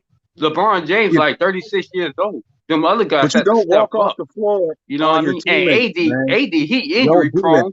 Everything, when he get hit on the floor, he out of there. Every time he get a little nip, he out of there. So LeBron James doing it by himself. What is your name? What is your name so I can address you? Who's that? You, man. What's your name? CWC. The man. Hey. I don't know this brother. What? You got a mask on, huh? This is Charlie Ward's cousin. Is that really your name? I'll be on Uncle Ron's show. You know, Kevin. You know. Yeah. All right. Cause when I talk, I speak facts. You know what I mean? I don't care if you're Jesus' cousin. Oh I mean, you know, everything's debatable. All right, look, Charlie Ward's cousin. I gotta get my thoughts together. So yeah. This is an honest question. Are you a LeBron sexual? I'm a LeBron James fan. Okay, how your jaw feel? LeBron sexual. Okay, so I just wanted to know because like I can't have an honest discussion with LeBron James. I'll be back. You know, with somebody who loves LeBron James. I really can't, you know. But I'm gonna say this, right? LeBron James is a quarter of talent, and he's one of the most talented players we ever seen since Kobe Bryant, Michael Jordan. He's up there. He's, you know, thing. But the thing is though that this guy, I don't want to keep talking about because this is a Knicks pod. I think that his antics are weighing down. You know what I mean? And I think that the Lakers, right? The Lakers, they're just living off of a high. They won their championship. They need to upgrade that team. Yeah, they're not hungry. And that's an old team. That's a very old team too. That's a very, very old team. And look at the culture of the team. Look at the culture of the team. LeBron walked off the floor. I will too. I will too. I would have walked off the floor too. Here's the thing though. Here's the thing though. LeBron feels like he's better than y'all. I mean, come on, man. Bro, he threw water bottles in the garden. He didn't care. You know what I'm saying? But 5 minutes on the clock and you walk off the floor, bro. That's disrespectful to your team, bro. It was 5 minutes. It doesn't matter about the Suns. It's no, that was the 5 minutes was in game 5. He did it in That's 5 what minutes. I'm talking about. Left. Yeah, but he also did it last game too. But it was also not even before the game ended. During the whole game, there was just points where he was just standing on the other side. Oh, even though their team was on offense, and it was just like I didn't understand it. Me either. That's horrible. Yeah, you don't just do that. His body language was like so bad to like your teammates, even though his teammates weren't doing the best. You don't. I get on Julius Randle because he argued with the refs. But you know what? He also like. I'm not trying to compare LeBron and Julius, but I'm trying to compare the culture of the Lakers versus the Knicks right now. If you look at the culture of the Knicks, it's better than the Lakers. It is. And that is a good sign. That is a good sign. We are moving in the right direction. We are still rebuilding. I don't care if we had a 4 seed or not. We are still in a place where we need a lot more talent. We all can see that. To get to the next level, we need it. Right. And that's one thing a good coach does. It's like he does change culture. And one thing I give credit to what Thibs is doing and has done, he changed the culture. These guys are not quitting. Yeah, that's the first step. You got to have a mentality of we're gonna win this game, and we're gonna try our hardest to win this damn game. Excuse my language. Yeah, but you like we need like a mute button or a beep censor button for you. But listen, but Leon Rose has to give him the groceries so he could cook. We need a bona fide point guard. We need a 3-and-D wing. We need scoring off the bench. And these are things that Julius Randle and RJ Barrett, who are going to be the 2 corner pieces to this thing. Look, it's like a table, right? If you want a proper table, you can't have a table with just 2 legs. You're going to need 2 more pieces to keep that table upright, and we need 2 bona fide pieces. And then, you know, maybe we could use some defensive players. You know what I'm saying? I don't think that this free agency is that bad. I really don't think it's that bad. And a center. We need a center too. The thing is, there's not really like I mean, center wise, the confusing thing is that everyone wants a lot of money now because all these point guards want 20 mil.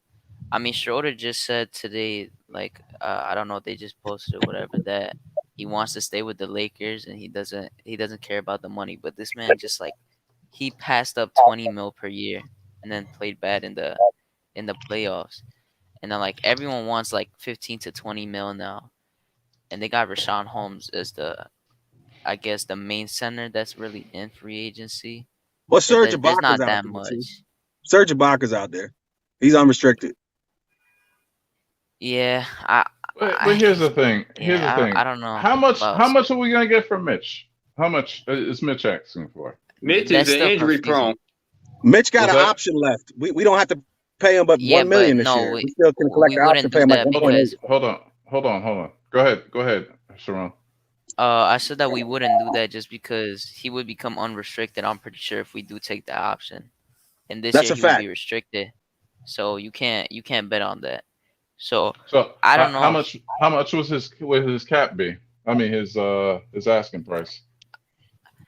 The thing to me, he's definitely gonna want money. It can't be more. He deserves it. He deserves his money, and here's why. Yeah, I think because he's been getting paid only like 1 or 2 point something million, and with taxes and all those taxes? 6 agents, those 6 Come agents on, and man. his kid. Yeah, especially because he has a kid and he's had a kid. Like, I think he should at least get 13 mil, 100%, at least 13 mil, because people are bugging saying 10 mil. Like the cap is increasing and stuff. People are getting mad money now. I say 7 million. I say 7 million. He get hurt, man. He don't play. He don't play a full season.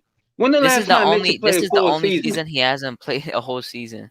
Yeah. No, he missed another season. Nah, he hasn't. He missed another season too when he didn't play. No, he just didn't get any minutes. He never missed a season. He wasn't starting. He's barely missed in the other seasons, except one. He probably missed like more than 10 games once, but like he hasn't really missed that much until this season. Yeah, I think 8 or 9 million would be good. I think 8 or 9 million. I say that the prove itself. 8 or 9. You do have to pay him a little bit for him taking the low.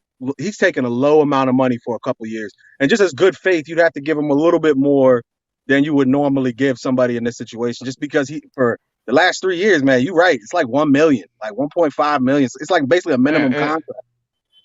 Man, he paying minimum. He getting paid minimum wage. What are you talking about in New York? Yeah, he does deserve a little bit of money, but it's a tough situation. He getting taxed federal and state. And New York State, Frank and Knox getting more money than him. Frank and Knox getting more money than him. Yeah, way more. Yeah, it's because they were higher picks. That's the only reason. Yeah, they were first rounders. Right. First rounders get a different. Yeah, he was a late pick, a mid-second round pick. But like, I don't know. Because he's restricted, so if we don't give him what he wants, it's on him to decide at that point. Because I definitely think there's a team that's going to pay more than us.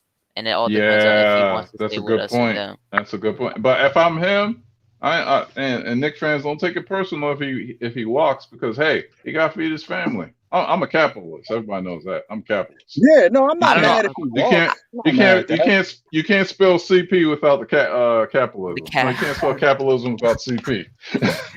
You also can't spell cap without CP. You be capping for the fans. Let me tell you. Hey, that's my initials. Actually, that's my initials. Cap. My middle name is Andre. Wait. All right. Okay. People said that he hasn't played a full season. He hasn't, but like, I mean, his first season, his rookie 66, then 61, and then 31.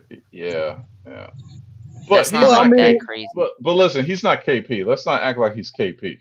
Like, KP he hasn't had significant blowout. He just had This is the only year he's had major injuries, because in the other years he just had knick-knack injuries, and we just sat him out because like we weren't really doing much. Yeah, and what was it? It was just what, broken bone in his foot, broken bone in his foot. And then something, a fifth something in his foot this time. And he had a hand injury too. Yeah, but it's not. Yeah, but it's not like a torn kneecap or something like that. Yeah, that's recurring. You know what I mean? That's not. Yeah. You know, and I think if he learns to utilize his height instead of his athletic ability sometimes, because we know he jumps for every single thing. He loves leaving the floor, and he gotta learn to just keep his hands up. Like, Well, he did a lot Capella, better. He did a lot better this year, not leaving his feet. He did a lot right, better. He right, did. but He Yeah, learned, so you he see he's needs improving. more of that. Yeah, you see it's he's just improving. it's just like the injuries he got. It's like so tough because it's not really on him. Like that's the tough part about it. Like the way he got that last injury, it wasn't on him. It was him going for like a steal, and he landed on Brooke Lopez's foot, and it was just unfortunate. And look, Julius Randle broke his leg 6 minutes First into game. his first Yeah. game. I mean, what are we talking about? He broke That's a his fact. leg.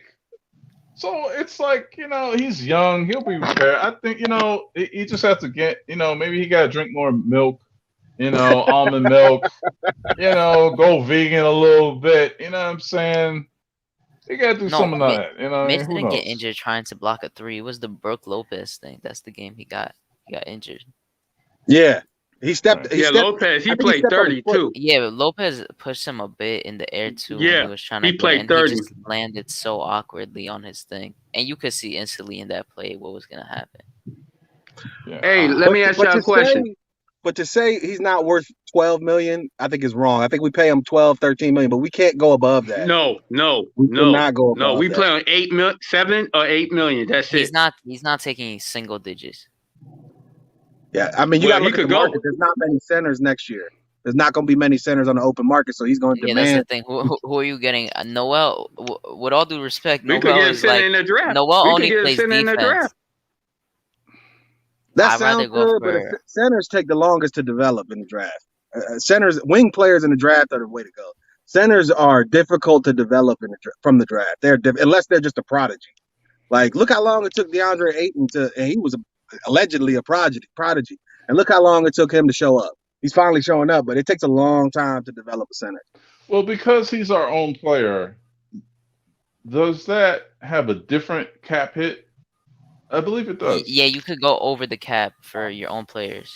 But I'm pretty we're sure way under if you want to pay them. Oh, then We're we'll do 55 it. mil under. Yeah, we're way under. So let's it would do it. Shoot.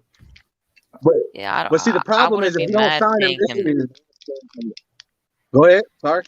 I wouldn't be mad paying him like 13 mil. Like, I mean, to me, that's not crazy for It's Mitch. not crazy at all. No. Yeah, it's because not. I know Maybe there's just teams that are limit gonna the pay years.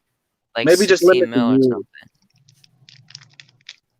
Maybe Yeah, do like a but team option or something like that, like 3-year contract, 2+1. But don't give him, 5 years or 4 years. That I don't think that's a smart move because we don't know what he's going to be worth, and it might be better for him to give him a shorter deal so we can re-up him later if he really shows out and plays well. You know what I mean?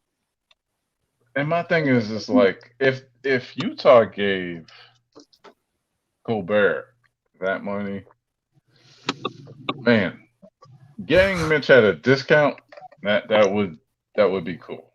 That would be cool. That would be a serviceable thing. He has But so the thing much is, promise to me, even like with all this, because he was never like all the young guys were never actually developed. That's the thing about it. Like they never got a pure chance to develop. So good I point. think that he could still. I don't know if it was true, but they said he was gonna work with Kevin Garnett at some point. I don't know if that's true, but hopefully he is, and hopefully we expand his offense in the off season, because that's the thing that really like says it all. And he's so Yeah. big and athletic. All he needs is 1 or 2 moves. If he had one move, a go-to move, and then a counter, he dropped 15 a game easily because he's just so Yeah. big and athletic. Like he Yeah, just needs a 1 sky or 2 hook. moves. Yeah, Or- sky or- hook or or you- something like that. Or maybe just like a drop step or Yeah. just something to get a little bit of offense and production. That's all you need because he's so good on defense. It makes up for being trash on offense. But if you just add 1 or 2 key moves in the post, it would help balance the floor.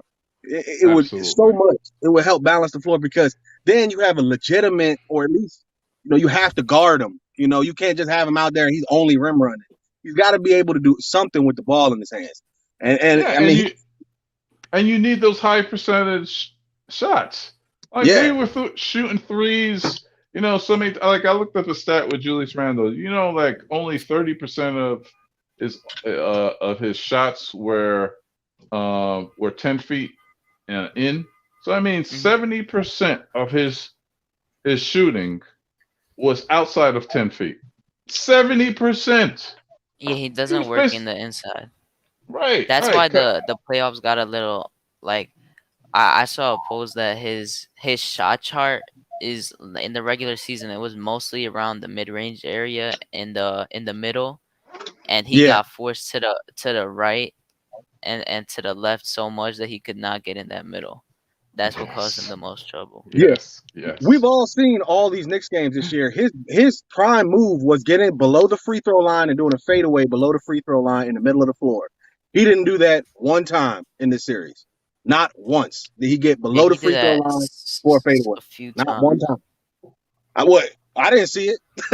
I mean, he was not getting to his spot, and that's why he shot so bad. He just couldn't get to his spot. Yeah, I can't get over his turnover to assist ratio. Oh my God, it was ugly, though. It was ugly. I think his ratio was 25 to 20, and he has 25 turnovers to 20 assists or 23 That's to ugly. 20. That's just Bubba crazy. Sparks ugly. You know what I'm saying? That's ugly.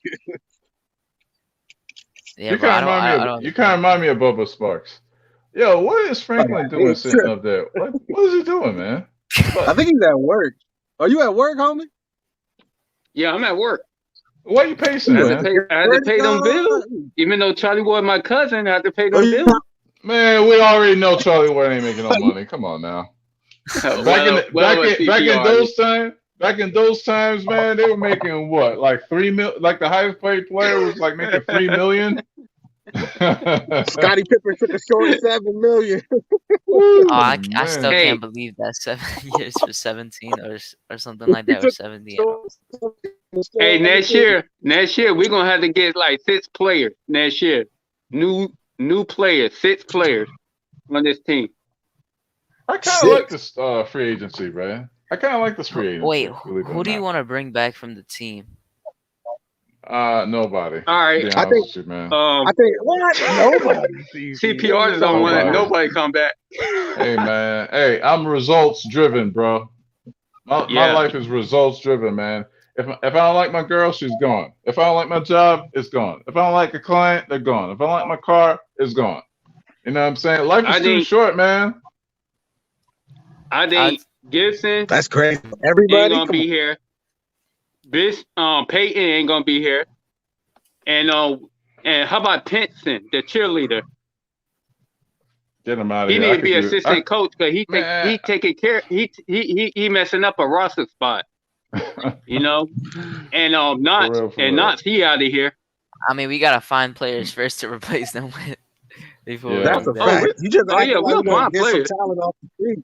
Because I wanna just re-sign Rose and Taj 100%, but I want Rose to play as not a starter. I don't want him to be a starter. We need to find someone to have. So what happened with Noel? He needs to be a $7 million contract max. $6-7 million. That's it. If you don't want to take that, you gotta paid. No. He got paid $7 million last year. He's gonna get paid more than that. I wouldn't take $7 million. You don't have to find somewhere else to play. You can't give up $7 more than He's definitely gonna get paid by a contender. He's gonna be like 15 mil. Well, then he needs to go to that contender then. If that's what he wants to do, then that's what he's gonna have to do. Because I mean, we can't pay him more than $7 million. That's a waste of money. Who's gonna be 15 mil? Who's gonna be 15 mil? D Roses might be around there. No. Are you sure? Are you sure? No. Hadouken. No, hold on. Can't pay him. Hadouken is very. Hold on. I don't know. That's what people. One of the smartest people here. That. Okay. I mean, like we gotta. Rondo. So I guess Rondo would be an example, no? Because Rondo. Oh yeah, Rondo would. Yeah. Nah. No, I mean, I guess because Rondo has finals and like he was in the finals a lot of times, so that's probably why with his experience. But I don't know. I heard Rose is gonna get paid more than he got because that $7 million was just because I don't know, they didn't think he was good at the time, and now he's actually showing that he stepped up. So I feel like he's gonna get paid definitely more than $7 million. Okay. So Rondo signed a 2-year, $15 million contract with the Hawks. Derrick Rose. So you're right. So wait a minute. So Derrick Rose could sign that and maybe have like a player option for the second year. So a team would be like, well, we got to meet the cap threshold anyway. So, and here's the thing too, right? People get, caught up in we should bring him back. It's up to the players to come back too, because a player has more on his shoulders than what we, assume. They're not going to come back for loyalty. How many players on the Knicks said, that former players on the Knicks said, "Oh, I want to come back. I want to come back." You want that money. Period. They want to say they come back because they have no idea what's out there. They have no idea who really wants them because things change. You know what I'm saying? Well, so they're gonna be like, they have some idea. They got agents. The agents talking to people. They know what might be out there if they go free. They know. They have a little bit of idea. Yeah, but this is business, bro. You know how many times, perfect. Hold on. I'll give you a perfect example. Right?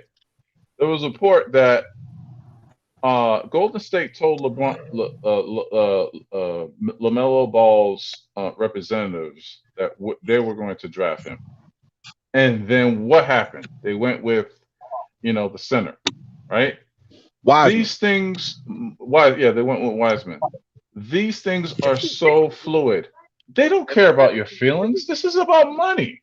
When Reggie Bullock, he had that neck injury, the Knicks went to him and like, yo, $8 million that we were gonna give you a year, we want 4. It was 10 actually. That's the crazy thing. Okay, 10. He was getting 10, and we cut it to 6 or 4. I don't know which one, because of that neck injury. Yeah, but it's a business. But that was agreeable on both sides. That was agreeable on both sides. He was hurt in a weird injury, like that neck injury. It could have been really catastrophic. So we said it was like almost a settlement. But bro, it's leverage. You think these owners care about people? They don't. They care about the bottom line, man. Come on, man. Let me talk to y'all, man. I know this. Rich people care about the bottom line. At your job, you ain't paid your worth. You pay what they think they could get away with, just to make their dream. The market paid the bare minimum. The market determines it. So, like, this is what I say about agents. They're having conversations with people who are willing to pay. So, like, you got to understand, if Derrick Rose comes to the Knicks, or if the Knicks come to Derrick Rose and like, look, we'll give you $8 million, and his agent's gonna know, okay, if you say that I got 4 or 5 different teams that are offering between 11 and 14, you come up to the 11, maybe we'll make it work. That's how negotiations work in this process. Both sides have an understanding of what the market will pay because they do the research. They contact teams around the league. Yeah, so they understand. Both sides understand what the value is. If I'm hiring 2 people, right, either you or Hadouken Sharon, right, you both have the same value. But if I could get Hadouken at a cheaper price than you, goodbye, Morocco. Have a safe trip. You know what I'm saying? In your car. Okay, you know what I'm saying? Because Hadouken is my man. It has nothing to do with your feelings. What if it doesn't have anything to do with feelings? It got to do with facts. What if I say this, CP? If I work with you in the past and my work was impeccable, I did exactly what you wanted me to do. I made the design perfect. You're telling me that my name is not going to ring out more in your building or your business than Hadouken? If Hadouken could do the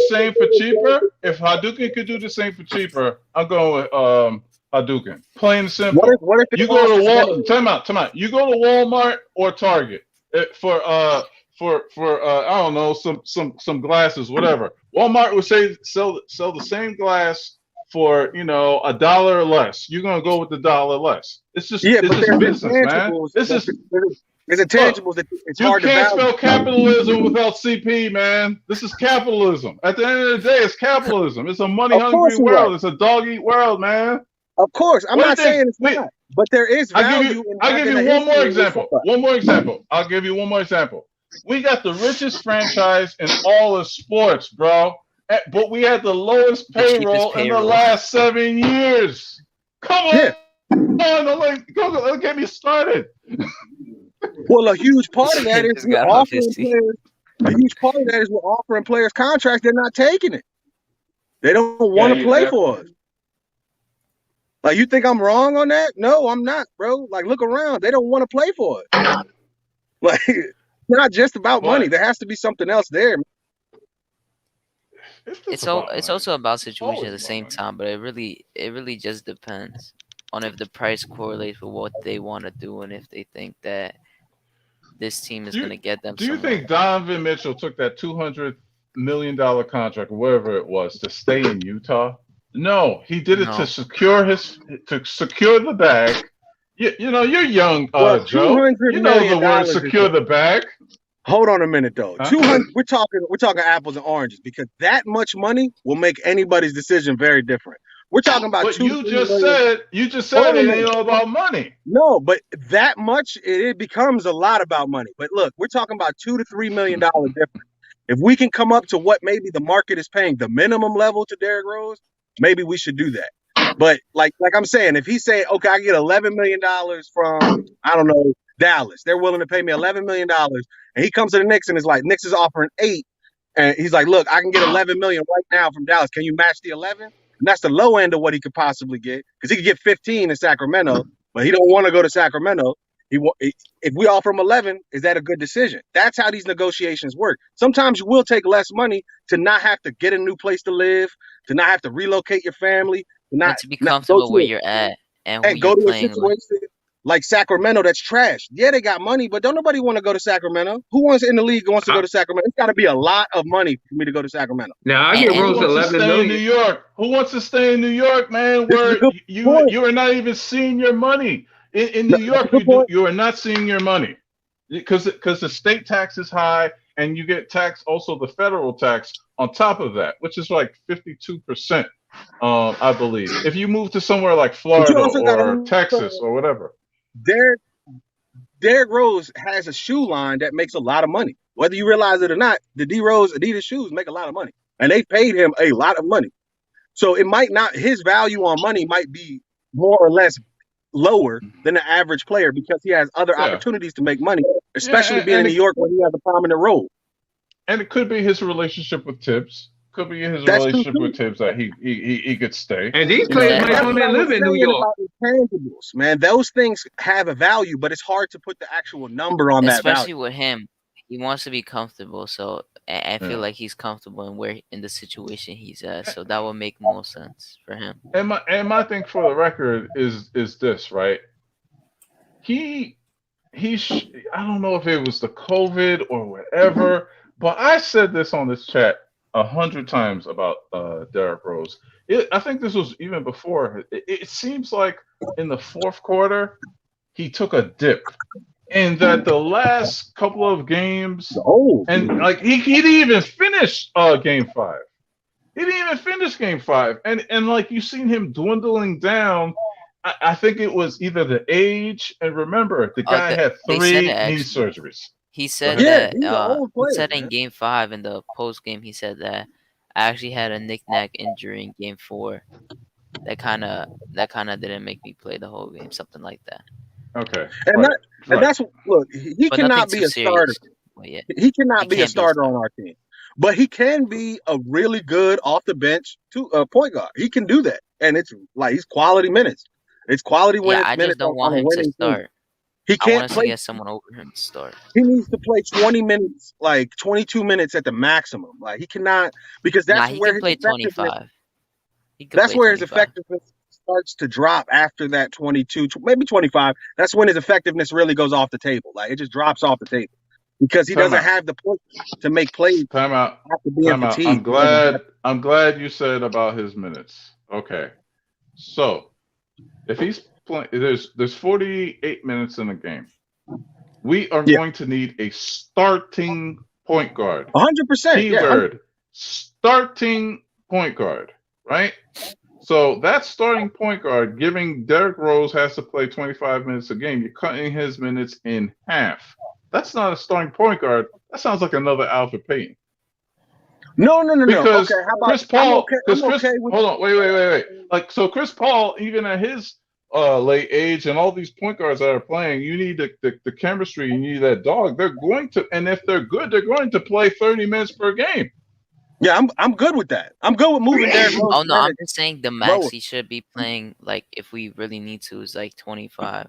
Yeah, right. That's max. So if I'm okay anything, with him playing not like a crazy thing. Okay, I got you, Sharon. But here's the thing, though.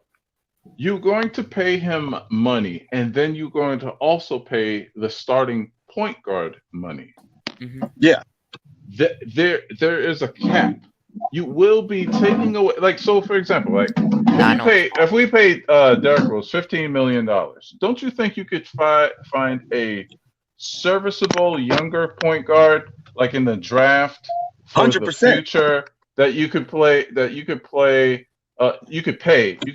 like, you know, $3 million that could do the same as Derrick Rose. Maybe not into the if you fall, yeah. But remember, he's a backup now. Yeah, a backup. And it all depends if we trade for someone, because the draft is in a month and a half, so that's where it will really decide what moves we make. Because my thing is like paying $15 million, right, for a backup. A backup? We're talking about a backup? $15 million? Yeah, I'm on the same page. 64 mil, and he's not even I'm playing.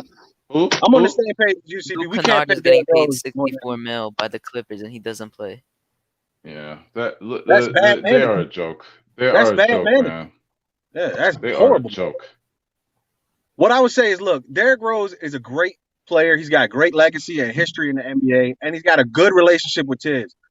Hopefully, all of that favor buys us an $8 million contract, and I would gladly pay $8 million to Derrick Rose. That would be a smile on my face. That's disrespectful to him. Here's the thing about Knicks fans, right? Y'all worry about paying players.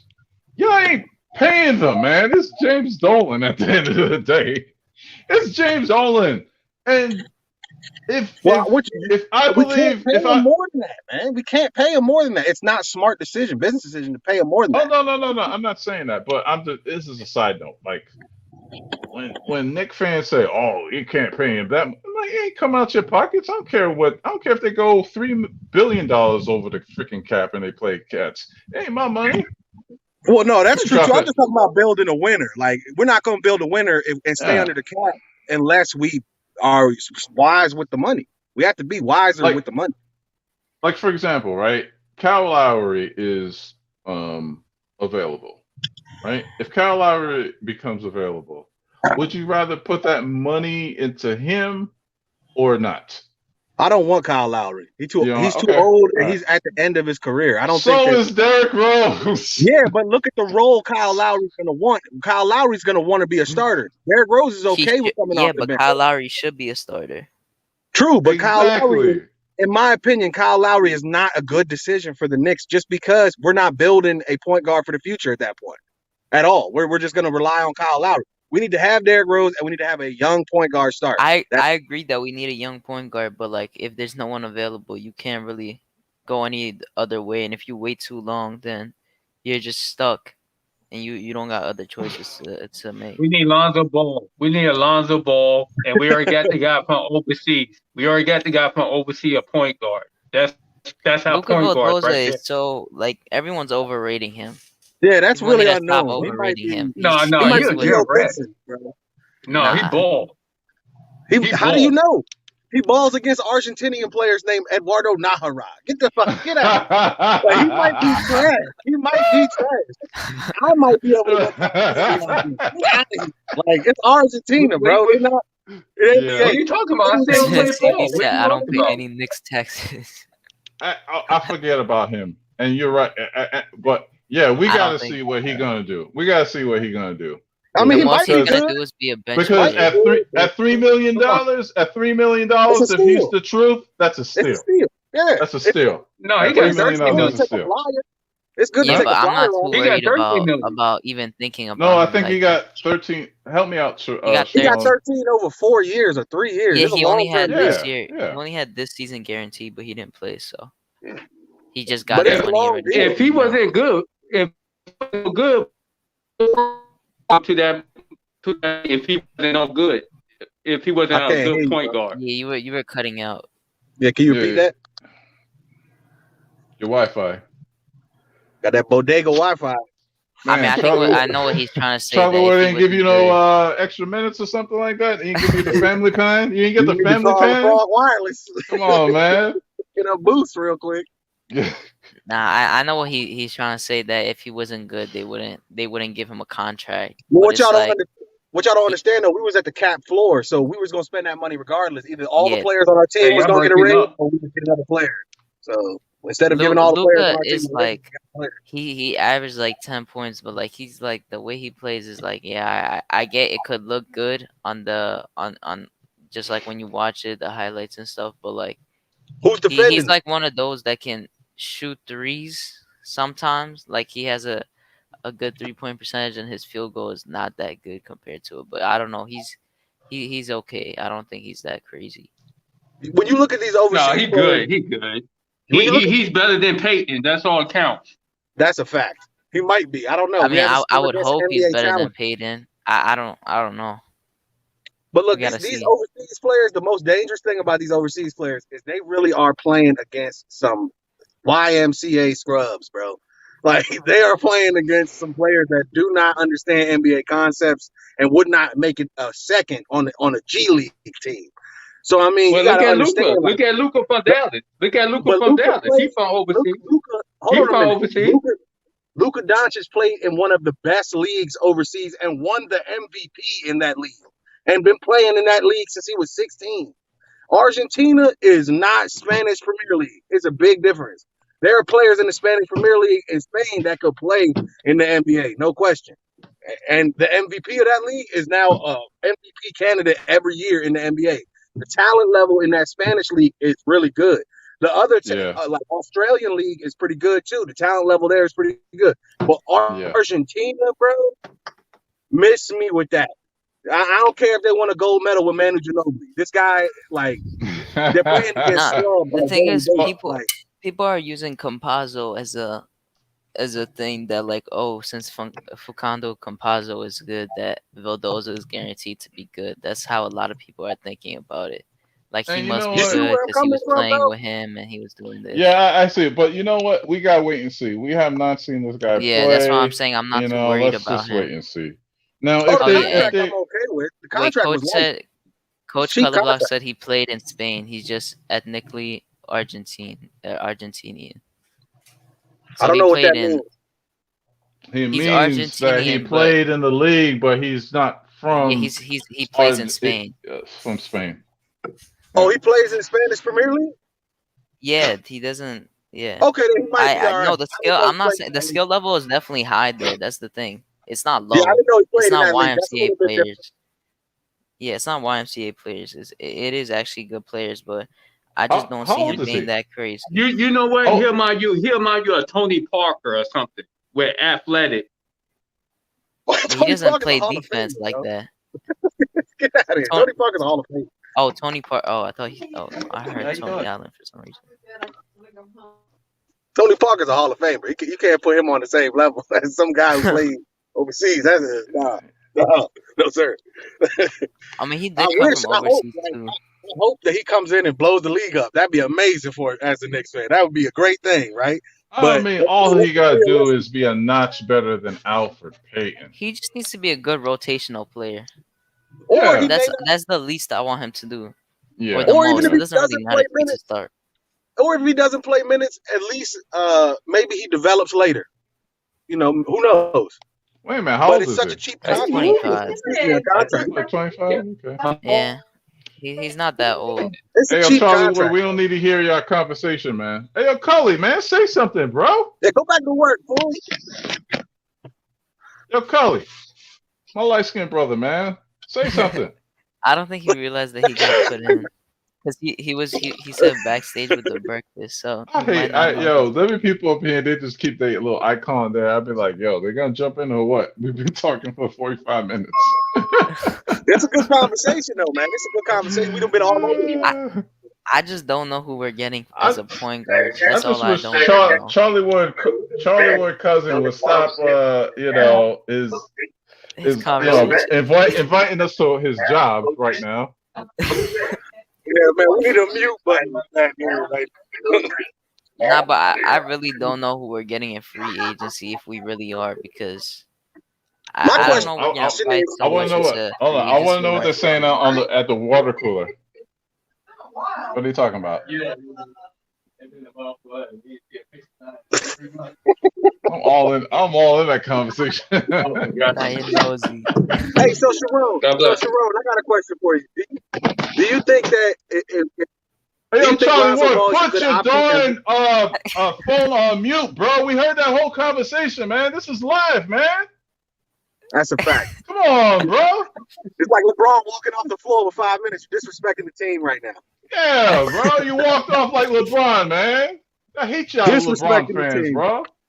Yeah, My you're bad, so guys. entitled, man. You're good, bro. It's No, fun. but Sharon, I got a real question for you. Do you think that Lonzo Ball is a viable option? And if we strike out on Lonzo, what do you think is the best case scenario if we strike out on Lonzo, if we approach him? I wanted him in the deadline, but I mean, my interest fell off a little. But like, I don't think he's the answer. But like, if there's no one else, He's a piece. yeah, He's a piece. he is a piece. If no one else is really available, I can't stand Lonzo Ball. I can't lie to you. I don't know what I'm getting. I don't know what I'm getting, man. And my thing is, like, there's so many times where he just doesn't care, and there's so many seasons that he has not shown leadership or production. Could he have helped us against Trae Young? Yes. But my thing is like this, right? He has the skill set to be very, very good. He's a very athletic, defensive, and his basketball IQ is top notch, and he is a great passer. My thing is how in the world last year you're in the bubble. They forced you guys to be in the bubble, right? You get literally swept, out of the bubble because you lost like almost every game. Then this year, your expectations are high. You got Zion, you got Brandon Ingram, you got a bench, you got JJ Redick, you got an offensive-minded coach. Well, Stephen, I don't know, man. Yeah, it's defense. But they said that I mean, you could see but when anyway, they're playing. He got a lot of weapons on that team, and they didn't even sniff the tournament.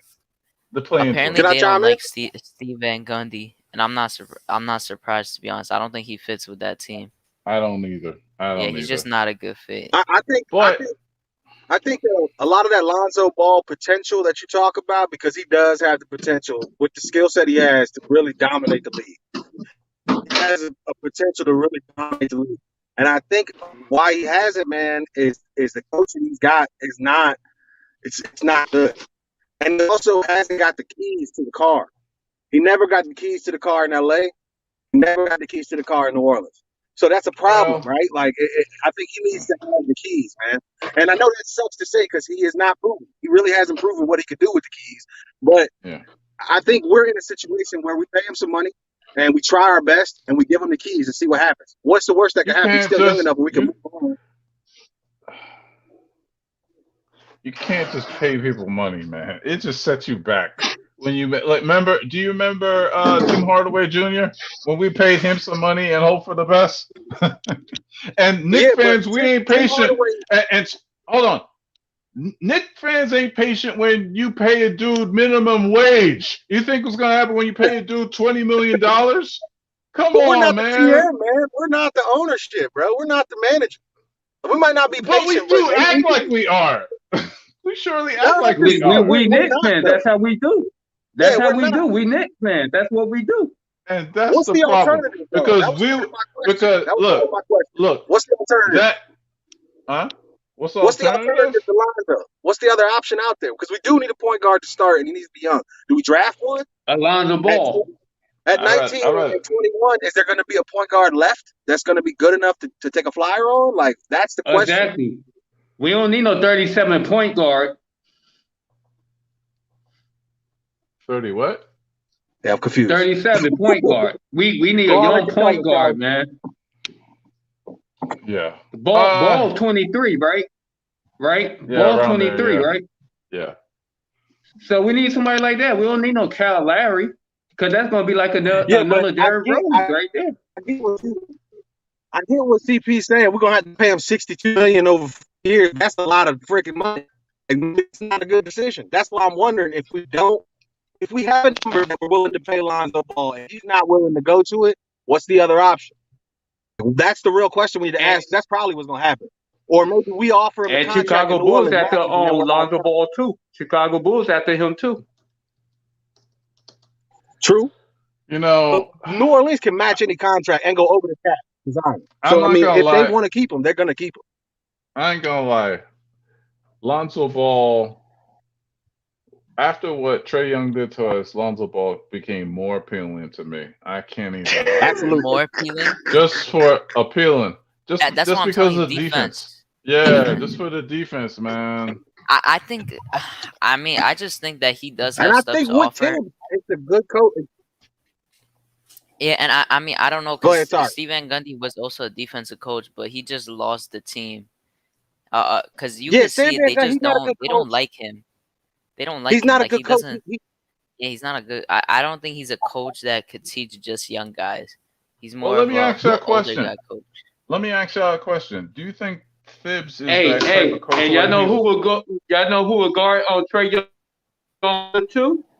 A point guard, Struder. Oh, from the no. Lakers. Don't give me Dennis Schroeder. Please, He could God. guard Trae Young too. He's most I likely don't might want stay no with the part of that. Lakers, but he got he wants 20 mil. I'm good. CP, what were you saying though? I was gonna say, do you believe Thibs is a coach that's gonna allow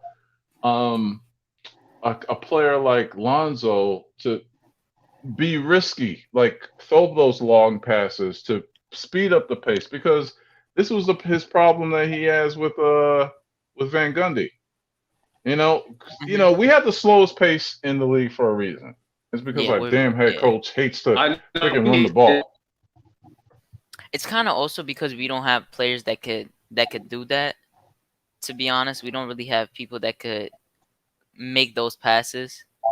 Because as like I've been saying throughout the season, as good as the assist Randle has been getting, everyone has been overrating his playmaking because the way he and his IQ, because the way he gets those is because he gets double teamed.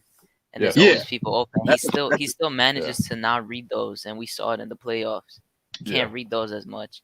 But I definitely think that Lonzo is a piece if we can get him, because he's that type of guy that doesn't primarily worry about himself to score first. He is like a pass first, I would say, in a way. But I think that if he comes here, they're gonna cut down the amount he shoots, maybe, and make him go into the basket a little more. Because like we know how he doesn't mind us shooting threes, because he wanted us to shoot more threes towards the end. I'm glad you said that, because he hates driving to the hole. Yeah, that's he what I was. hates That's the driving to only the bad hole, thing. man. That's the only bad thing for me about him. And you want to know why? Because he doesn't like the free throw line at all. He had a really bad season from the line, and I think that shook his confidence. His first season was really bad from the line, and I think that. Yeah, but I still think that that's in the back of his mind when he goes to the rack. Like, I think he's scared to go to the line. Like, that's a really good point. I think he's scared to go to the line. Yeah, he's scared to go to the line. I mean, his free throw has actually. He barely gets free throws, but it was 78 compared to 57 last year. He gets that's a big jump. 20, almost 20%. That's a big jump. It's a big jump, but he still shoots less than 2 a game. That's the thing, because he doesn't go to the problem. hole. It's easy to and it's not even that he's a It's bad. easy to shoot well from the free throw line. You don't shoot 10 a game. It's really easy to make 2 in a game. It's really hard to make 10. Like he's not shooting from the line because he's not going to the rack.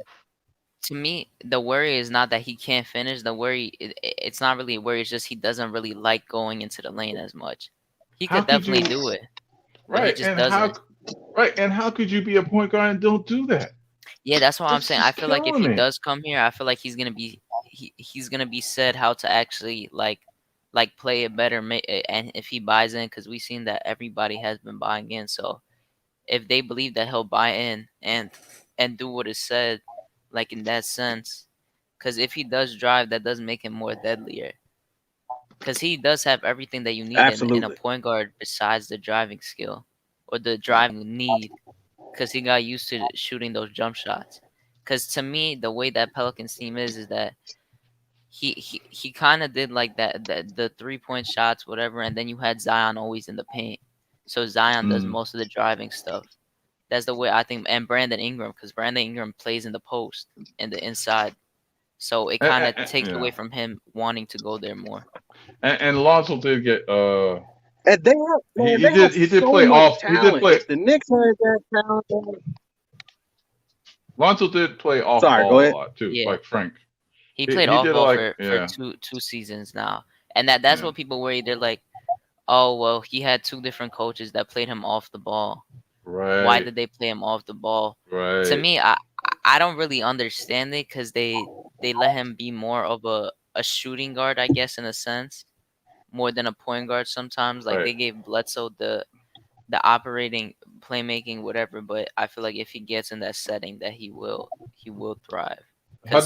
He's unwanted in New Orleans. That's what's going on. He unwanted. They don't really want him. The front office. Hadouken, how do you feel about Josh Hart? I don't know about that. Oh, I like Josh Hart. Me too. But yeah, is he a point guard or he's a hard? He's a hard worker, and he does all the. Bro, he's a guard. He's a guard that averages like 8 rebounds too. Like he plays with heart, and he has. I like him, He's man. a good shooter too. He does everything you want. I like Josh Hart. What's his position? Is he a shooting guard or is he a point guard? Shooting guard. He guards 1 through 3. Yeah, he's a 2-3. He's a 2-3 that gets boards like he's a power forward. You know what? He like a combo guard. He's like a combo guard. So he got handles on the court. Yeah, and CP. The other thing also is that we seen them do kind of what we did with Randle and do it with Zion, where he's the point forward. Yes. And they were trying to instill that into him towards the middle to the end of the season, and we saw how they were doing that endlessly. So it kind of does take away from Lonzo. But to think about it, with Lonzo, everywhere Lonzo's gone, they've done that before. When LeBron came to LA, they did that, and they did that with Ingram. That's why I say they took the ball out of Lonzo's hands. He wasn't ever given the keys, man. That's what I was saying earlier. Like he never got a shot to really. That's why he maybe not hitting his potential because he never. Yeah, I don't think the Lakers. Got a shot to I don't think they believed in him as much towards the end, because Magic believed in him the most, and he still does. But they wanted to do that trade, and they were willing to give him up over. I still don't know. I will never understand why they kept Kuzma. That's still like one of the worst things they did in that trade. They thought should have kept Ingram. Kuzma was a piece. They thought. No. Ingram wouldn't have developed. Ingram was the biggest piece in that trade. Yeah, Ingram was already averaging like 14 or 16, but he just didn't. He didn't really want it as much there. People were saying like, I don't know. I think that team was just not for him. No, I think Ingram. He suffered from being skinny because he had to bulk up a bit. Not. Yeah, he's definitely bulked up. I mean, he's still skinny, but I mean, he was like compared. I'm talking about compared to when he was. Yeah. He was like this court. He was like this court over here, man. He was like this. He was this power court, man. He was that skinny. You know what I mean? He's bulked up now, though. He definitely has. Yeah. I just don't know what other point guards would be there because Schroeder, I don't want Schroeder for 20 mil. I'm good on that. He said he wants to stay with the Lakers if they give him a contract again. What if it's a 1-year deal? What if it's a Nope. I want Brunson. I do too. I'll take Brunson. But I feel like he's about to get paid. I like Brunson too, but I don't see him as a starter. I don't see him as a starter because he works so well with the Mavs off the bench. No, because if you think about it, him and that whole Nova team, DiVincenzo, Bridges, and him, they're all pro ready. And plus, are you guys brothers? Are you brothers with you and Sharon? No. Okay. Y'all sound alike. Yeah, y'all do. It's that lack of puberty. This isn't the first time this was said. It's that lack of puberty voice.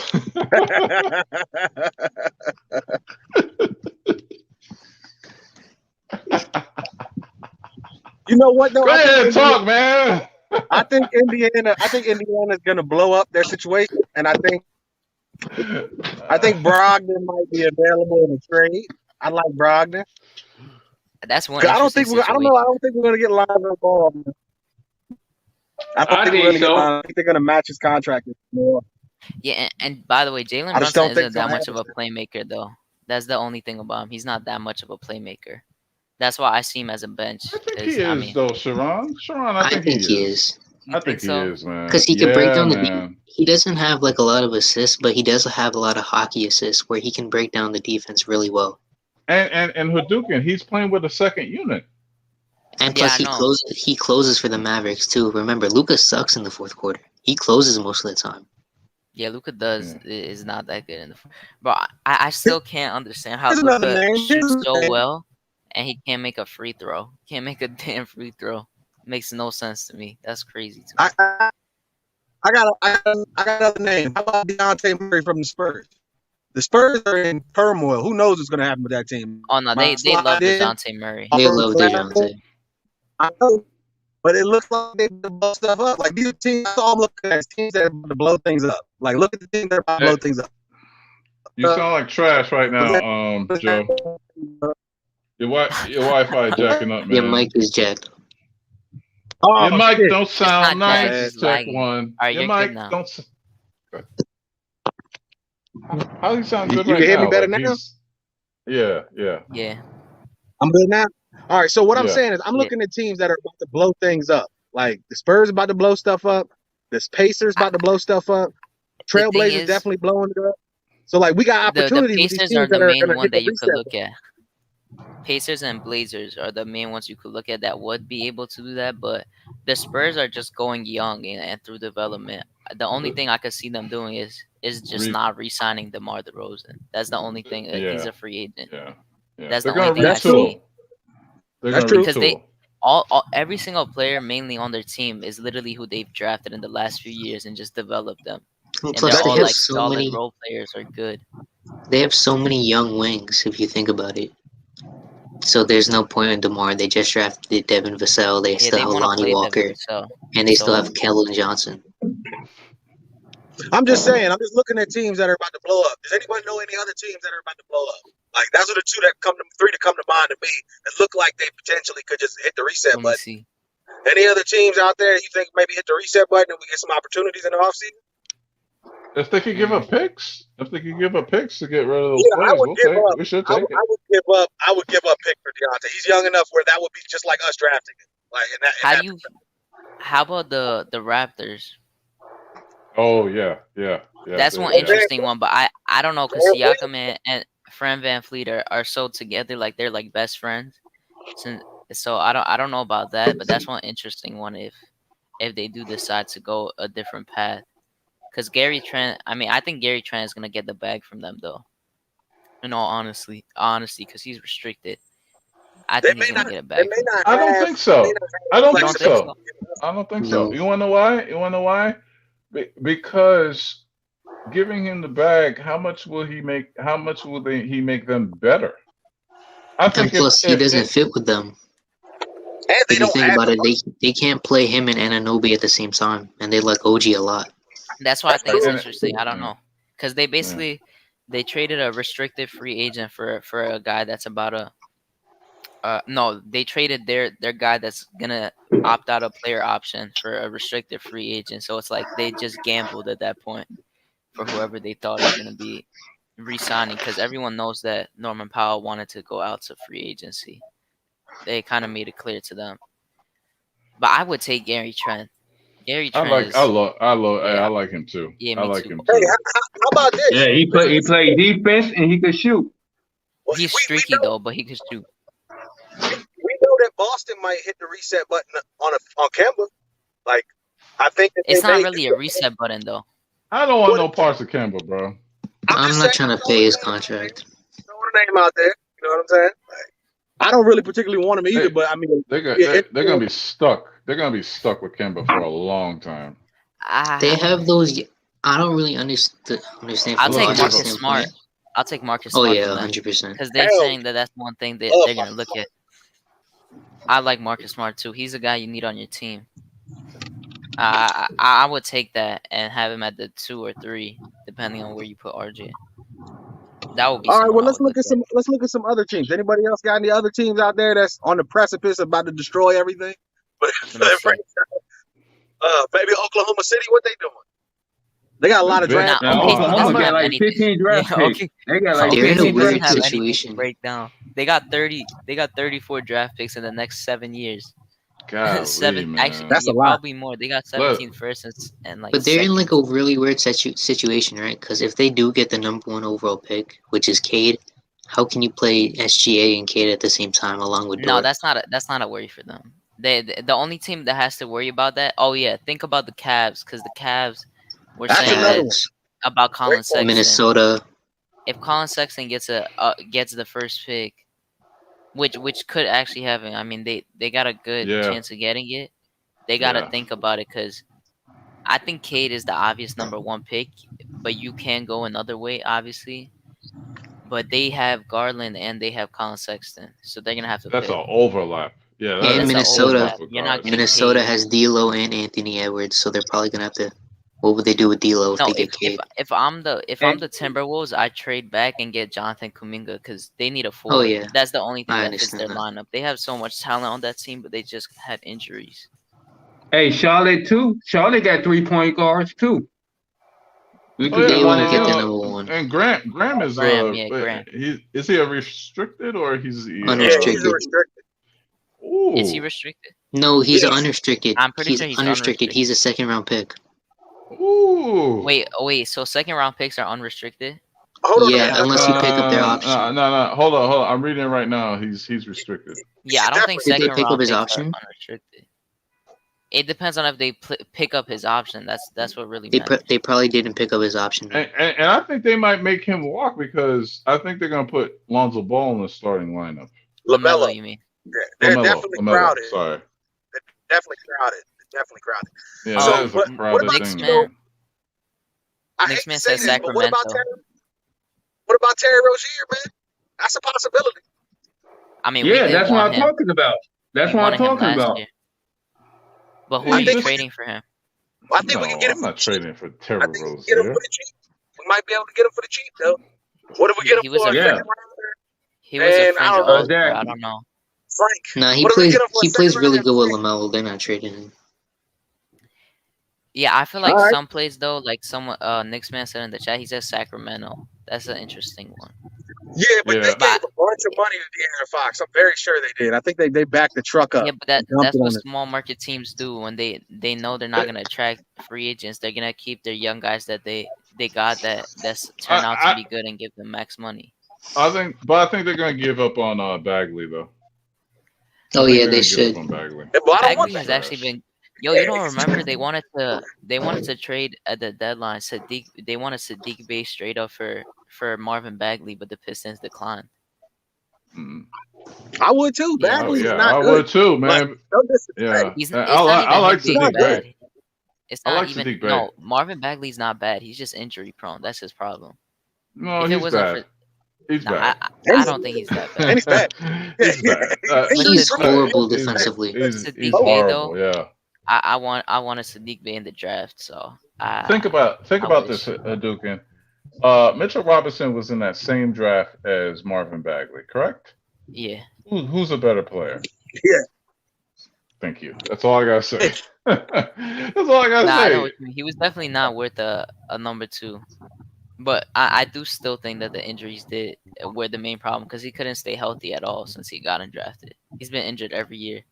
But something tells me Phibbs is going to want to go to a very veteran-laden roster.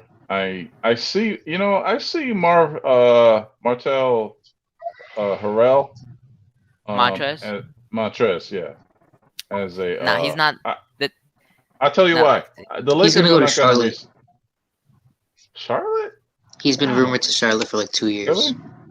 Yeah. I think he's a Knick. I think he's a Knick next year. I don't see him going to a team unless it's an actual contender. That's the How type about of Orlando? guy. If you think about it, Orlando has 3 young point guards. What are they going to do with all 3? I don't think they care about They the young point guards. They have They're Cole gonna Anthony, trade RJ Hampton, and Fultz. I would Oh, say you I mean think they Fultz. got to you mean figure the out. Magic? And they got Cole Anthony. Yeah. I think the Oh. Magic got to figure out who's the best out of the 3, though. They got to take some time and figure out who's the best out of the 3, and then But go they from have there. 2 they're all really good good. young ones. They're all Yeah, really all of them good. are actually good. I want to RJ Hampton too. I want RJ Hampton really bad. He was crying. RJ Hampton got picked 1 pick before we went, and we traded the pick that was in front of him back. Yeah, but he needs time to develop though. RJ Yeah, Hampton. he's 19. He got time. He all got have, Rookie of the Month the last month, the year. Yeah, he was going off. Really?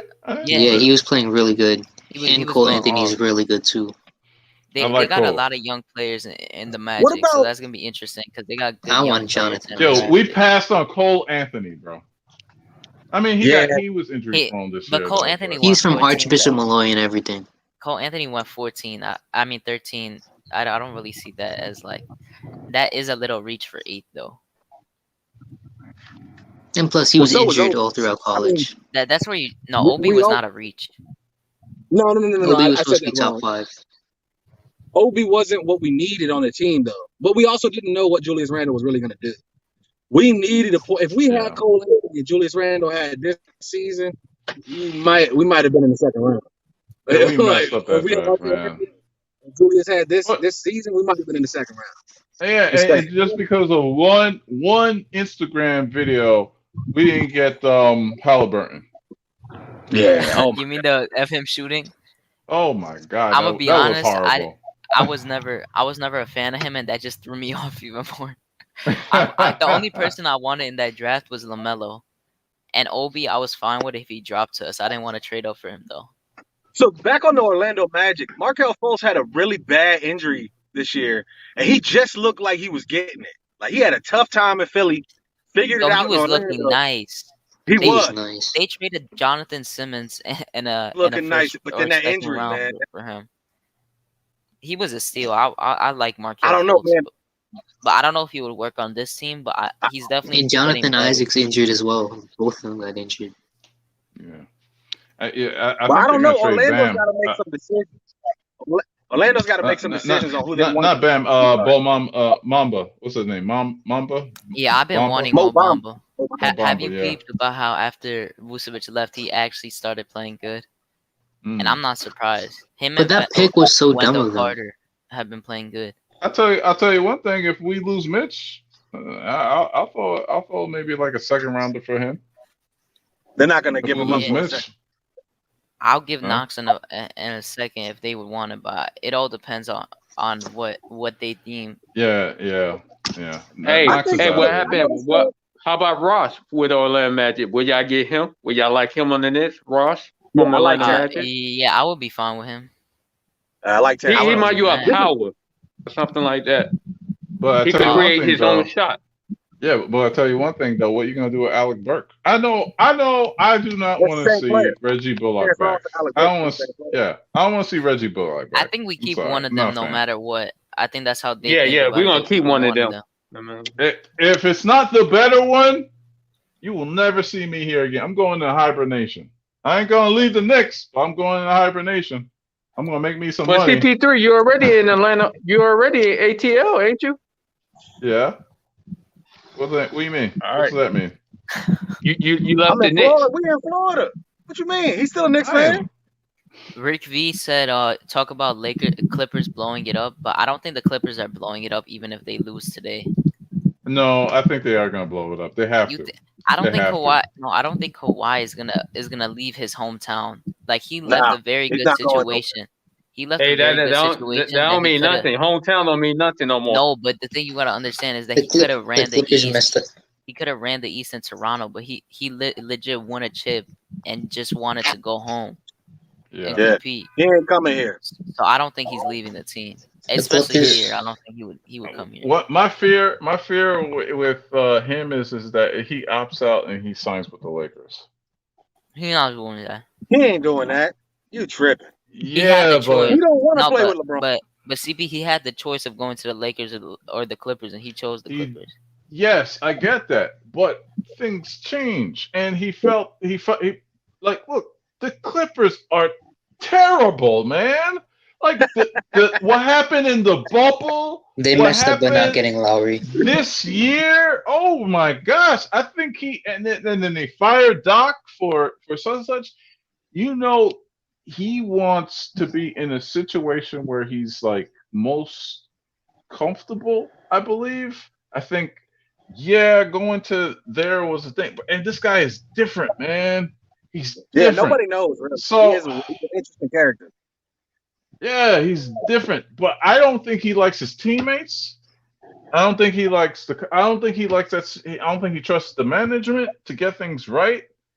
And what are they going to do with Paul George's contract? They got no draft picks for a couple of years because they can't really do much. They gotta kind of stick with it unless Kawhi if he opts out, they're not getting anyone for him. But if they lose the first round, bro, why would they most he likely stay? Are. I mean, they're down, but they need to win 2 in a row right now. The thing that's so weird is that they have 2 elite perimeter defenders and none of them can guard Luka. Fam. Man, we need some scorers that's gonna score with other teams in the Eastern Conference. We got somebody that could guard Luka. He quit, right? Trae Young quit. He could shoot, so we need a defender that could guard him. We got Frank. He can Frank is overrated. He's not a good defensive. Paul George and Kawhi have been really good in the playoffs. They just haven't been defending. You are a LeBron fan, and you're gonna tell me that someone's overrated. Frank Ntilikina is somebody's overrated. Yeah, he is on the defense side. Him and Bullock is overrated. His defense got worse because he gained muscle. That's what I would say. Because you could see that as he gained muscle, because he wasn't built like that before. He lost his lateral quickness. No. The thing was because people were blaming Till from putting Frank in for like a 1.0 seconds to guard Trae Young. I don't blame Till. You know, no, it wasn't, because you know why? When you a bench player, right? When you a bench player, you supposed to learn about your opponent when you're on the bench. You supposed to study him while you're on the bench. So you want him to study and then go out for 30 seconds and stop him. Let me ask you something, Charlie Ward, cousin. You woke up out of bed this morning, right? What if you walk up out of bed and I took you running? Would you have a good run versus if you warmed up? I know what you're trying to say, CP, but that's a different ball game. Oh, you know what I'm saying? That is the ball game. Have you ever played before? No. When's the last time you played basketball before? That's a fact. I got people talk about basketball that's sitting on the couch. You know what I'm saying? Like exactly. It's hard to get off the bench. Didn't Charlie Ward ever teach you anything? And do anything. Listen, guys. Listen. I'm a defensive player, right? And I shoot threes, right? On the basketball court, I'm a defensive player. So if I was on the bench, right, and I tell my coach, yo, let me guard him, I got it. I'm ready. I'm locked now. I'm a defensive player. See, I got confident and I got heart. Frank don't got heart, and he don't got confidence. You don't know him. You can't say in those games, were you sitting for 45 minutes? And we're talking TV time. Man. We're talking about TV. It does matter. It really does. You're coming in cold. You're expected to This is what I'm saying. I could come in cold and still play defense. Man, you have to learn. Let me bust you up. I want to see this. Go ahead. Hold on. Let's see what Charlie Ward taught you. Hey, CPRs, let me say this. If you on the bench, right, you supposed to study your opponent. It don't matter if you cold or hot at the time. You have to learn what you have to learn if he go left or he go right. What he like to do. You ever heard of the word rhythm, Charlie Word cousin? You ever heard of rhythm? Yeah. Do you know what that means? Yeah, I got a lot of rhythm. Okay, so let me see you dance. Dance right now. Let me see your rhythm, man. You need to have some rhythm and be in the game. You know what I mean? You don't need no rhythm. Hey, No, coach, you do put need me rhythm. in. Put me in, coach. Put me in. So if you say, well, then why did he score on him? Because he wasn't in rhythm. It wasn't because Frank is a horrible defender. He played the defense wrong. He played the defense wrong on Trey. Oh my God. Tibbs was coming around the other way. Frank, he went the way that Gibson went. I'm like, are you serious, dude? That's because he wasn't in rhythm. Come on, man. He horrible, man. In the game yet. Man, you a hater, man.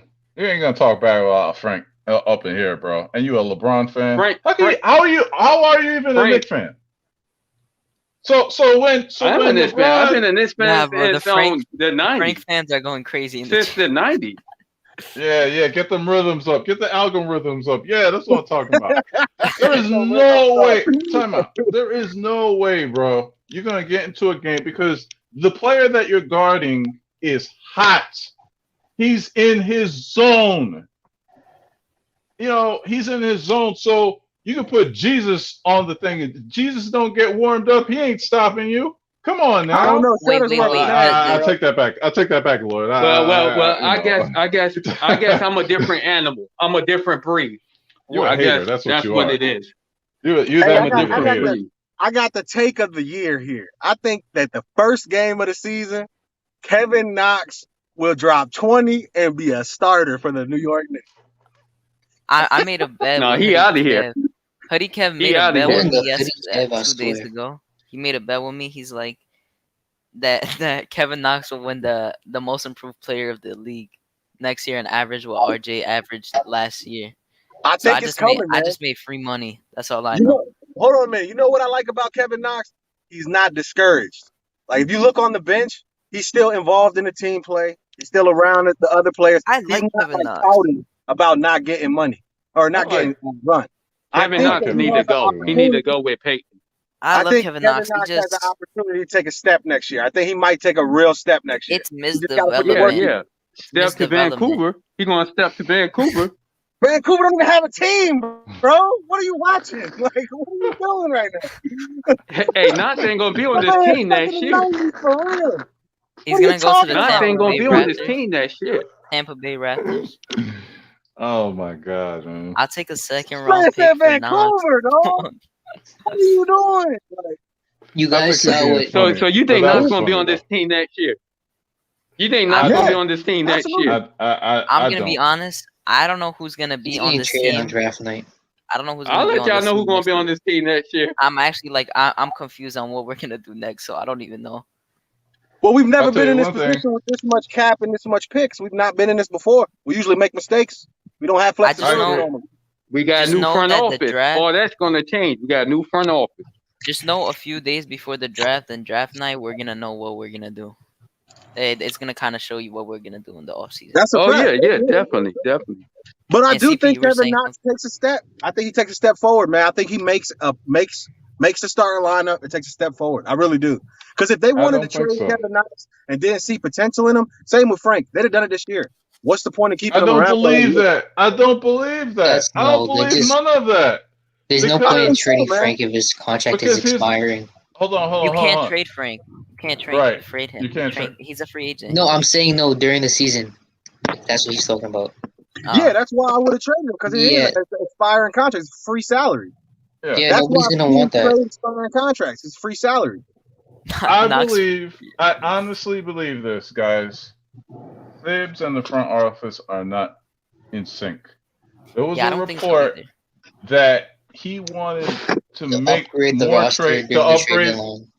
Thank you. Right. So maybe the front office is like, "Yo, we gotta give these kids a chance because we do see something in them." But he didn't play them, so he was like, "Hey," and I think he only played Obi because of the front office. And guess what? Obi got better. And Obi got better. Guess what? Tibbs did a great job with Obi. Obi's not a Tibbs player, and he made him a really serviceable player this year. Right, but I don't believe. And you know what? He's doing stuff they said he couldn't do. He's playing defense. He's rebounding. That's what stuff they say he couldn't do in draft night. He's doing that. And you know what the thing was is that the one phone call that the Knicks management made during the trade deadline was New Orleans for Lonzo Ball. Lonzo Ball's not a Tibbs type of player. Tibbs wanted a wing. What you mean? He's two ways. It's reported that Tibbs wanted a wing. Nah, but he's not a Lonzo Ball type of player. Like Tibbs likes as a point guard to attack the basket. One thing I'll say That's that why I CP said the only way he gets here is if he buys in. Yeah. CP hit the nail on the head, man. He said that the front office and Tibbs are on different pages. But you know what? They are. That's good because Tibbs can't build a team. He can't do that. He tried in Minnesota. He's not good at building a team. You know who is good at building a team? From what I can see, Walt Parent. From what I can see, Leon Rose. They're good at building a team. So build a team. First of all, this is the first time Leon Rose. This is the first time Leon Rose has ever. That's built why I a team, said. That's why I said. From what I he hasn't really done anything. He hasn't done anything. Walt, Tibbs has done everything this year. Wait a minute. Walt Parent and Leon Rose are the ones making the decision on the players that are here, not Tibbs. Yeah, but it's the not thing is, yeah, and then they didn't give Tibbs anything to work with, and he still made something out of nothing. Exactly. Yeah. So they didn't give him a lot. So it's not like saying that they did a good job. No, Tibbs I'm not did a good job when it came to the team. I'm not saying they did a good job building a team in 1 year. I'm saying that they are looking at the pieces on the board and they're making proper decisions based on the facts that are in front of them. Tibbs would not do that. He would just blow it up, try to get veterans in here and try to win the championship. Yeah, but if it was up to Tibbs, he would get 15 veterans up in here. He hasn't really showed much. I'm gonna judge him on this offseason. I'll give him a little pass for the deadline, but this is gonna be the most important offseason of his contract. Who for Leon Rose and Walt Parent? Yeah, Leon Rose. Oh yes, very. Absolutely. Yes. They have a lot of flexibility. I'm gonna judge him like crazy. I don't trust him at all yet because he hasn't done anything to make me trust in him. Sometimes making no decision and not going forward with a bad decision is the best decision. I agree with that. I agree with that. Russell Westbrook. We didn't make a stupid trade at the deadline. We didn't do anything stupid. Sometimes that's good. But that's why I'm saying I don't know. No, but he also didn't make a move that had no like to make me trust him, even though he didn't make any dumb decisions. But Joe, here's a capitalist here. Scared money don't make none. This is sometimes true. You gotta I mean look at Atlanta. Boogie. Who? Boogie? Boogie Cousins. I don't think he wanted to come here though. That's a fact. He wanted a championship. My thing is that if you're not going to make a move during the trade deadline, that's fine. But at least throw a second-round pick to Houston for Daniel House, or like a player like that who has like it's not going to take a lot to get him, and he'll be really good for us. So he'll get minutes, and that's it's not going to affect you in the long run. I think a part of that decision was to see how far we can actually go with Julius Randle being the number one. I think that's evaluation stage. All this stage for Julius Randle. This was, I think, a check to see if he's really the man. And I think he proved that he's not the man in the playoffs. He proved he needs more help or he needs somebody else to come along. Well, I think that's why they didn't make the move. They knew we're not making the championship run this year. They knew that. Time out. I criticize Julius Randle, but I'm not going to say that he's not the piece. No, he is. He's not the one. That's all I'm saying. He's not. No. That's to be determined. I think he still needs more help to be that guy. You know what I'm saying? I don't think you could just like throw him out there. And I criticize this team since whatever. I thought we should have tanked. I've been on here getting killed that we should have tanked because I didn't think we were second round eligible, and now we didn't even make the first. What was our consolation prize? I just heard Stephen A. Smith say that how Damian Lillard just got eliminated, and they were talking on ESPN. And he's like, I got a call from a few players and whatever that a bunch of people got eliminated. He's like, all right, there's like 6 or 7 teams that could get him, and it includes the Knicks, Clippers, Heat, and there's more. And people think that they could really get their hands on him, and that he's gonna be requesting a trade. Did you see what Damian Lillard posted last night too? He posted a picture. He said, "How long should I?" Hustles. Yeah, he said, "How long should I stay dedicated? How long till opportunity meets preparation?" CP. So until he comes to the Knicks, baby. We talked about this last night on Knicks at night, and I don't know how. To me, I would see Randle work with Curry, but I don't see Randle work with Dame. I don't know how that will work. To me, that's just a mess. I don't really see it working. I don't agree with that. I don't agree with that. I don't think they would work well together. I think they would. I think Damian Lillard is good enough to make Julius Randle play second fiddle. Julius Randle will know his place if Damian Lillard steps on the floor. But here's the problem with both of them, though. You see, last night's game was brutal. Like, they were up and then they slowly lost it. I think they were up like 20 and they slowly lost it. I was watching. Oh no, they weren't up 20. But it was double digits though. The Blazers. Yeah. They were up by 12. It was double digits, and Dame didn't score in the fourth or do anything crazy. Exactly. And Nurkic nobody can guard Jokic, so they gotta play small ball. But they won that as a team though too. Yeah, they won that as a team. Yeah, because everybody was hitting in the fourth. I mean, you had Austin Rivers, you had what's his name, Beasley Monte or Morris. something like that. Monte Morris. Okay, sorry, Monte Morris. Yeah, Monte Morris. Listen, they're going to need a slew of players that are ready to come in and contribute. That's what the Knicks need, and I don't think that even Dame and Julius is enough. You know what I'm saying? So it's going to be tricky. It's going to be tricky. They're going to be Brooklyn and the Nuggets. They're going to be Brooklyn and the Nuggets. I think you're right. Damian Lillard is not enough. Damian Julius is not enough. But I love Damian Lillard is a talented player that you cannot pass on the opportunity to collect into your organization. If Damian Lillard is any way, shape, or form available, we have to make the appropriate phone calls and try to acquire Damian Lillard. And if you don't think that, you're crazy. But here's the thing, though. Here's the thing, though, Joe. The guy's getting paid like $45 million a year. You're right. 50 mil. Sorry, $50 million. So the thing is that you're gonna have to give up. You're gonna have to give up future picks. You're gonna have to give up Julius Randle, and then what else you got on the team? One, I'm not saying you have to do that. Good morning, everybody. How you doing? Good morning. Morning, Cyborg. Yes, sir. You have to take a step to at least evaluate that as part of our future. You have to try. And maybe we get a good deal, maybe we don't, but that's I get it. I get that. But you know what though? But just like how the Nets got Kyrie and KD, it was in a package deal after they gutted that team. Yeah. Who is that second player? Because you're going to need that to even make noise. So it doesn't make any sense if it's just Damian and Randle. It got to be Damian. Hog the ball sometimes. Right. Maybe like in a perfect world, maybe Damian and Kawhi Leonard.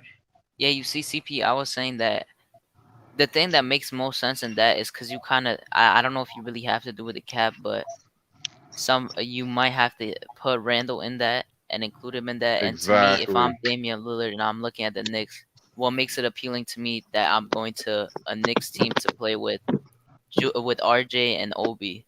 And if I'm Portland, time out. If I'm Portland, I'm asking for RJ Barrett. Yeah, but you see, I'm asking for him. Yeah, I would do that. That's what you would do. But the thing to me is that gives us such a small window, and I want to be good for a long time. That's why I don't want to trade RJ because he's 20, and I want to be good. Yeah, I want to be good for a while. Don't trade him, man. If you trade RJ in general for a star that's older like that, you have such a small window. Yeah, I don't want that to happen. And look, that's the main reason I don't want to trade RJ because I think he has a lot of potential, and I want to see this team be at least a playoff team for a good long time. And I don't think him and RJ work together. Yeah, there's only 5 players I trade RJ for.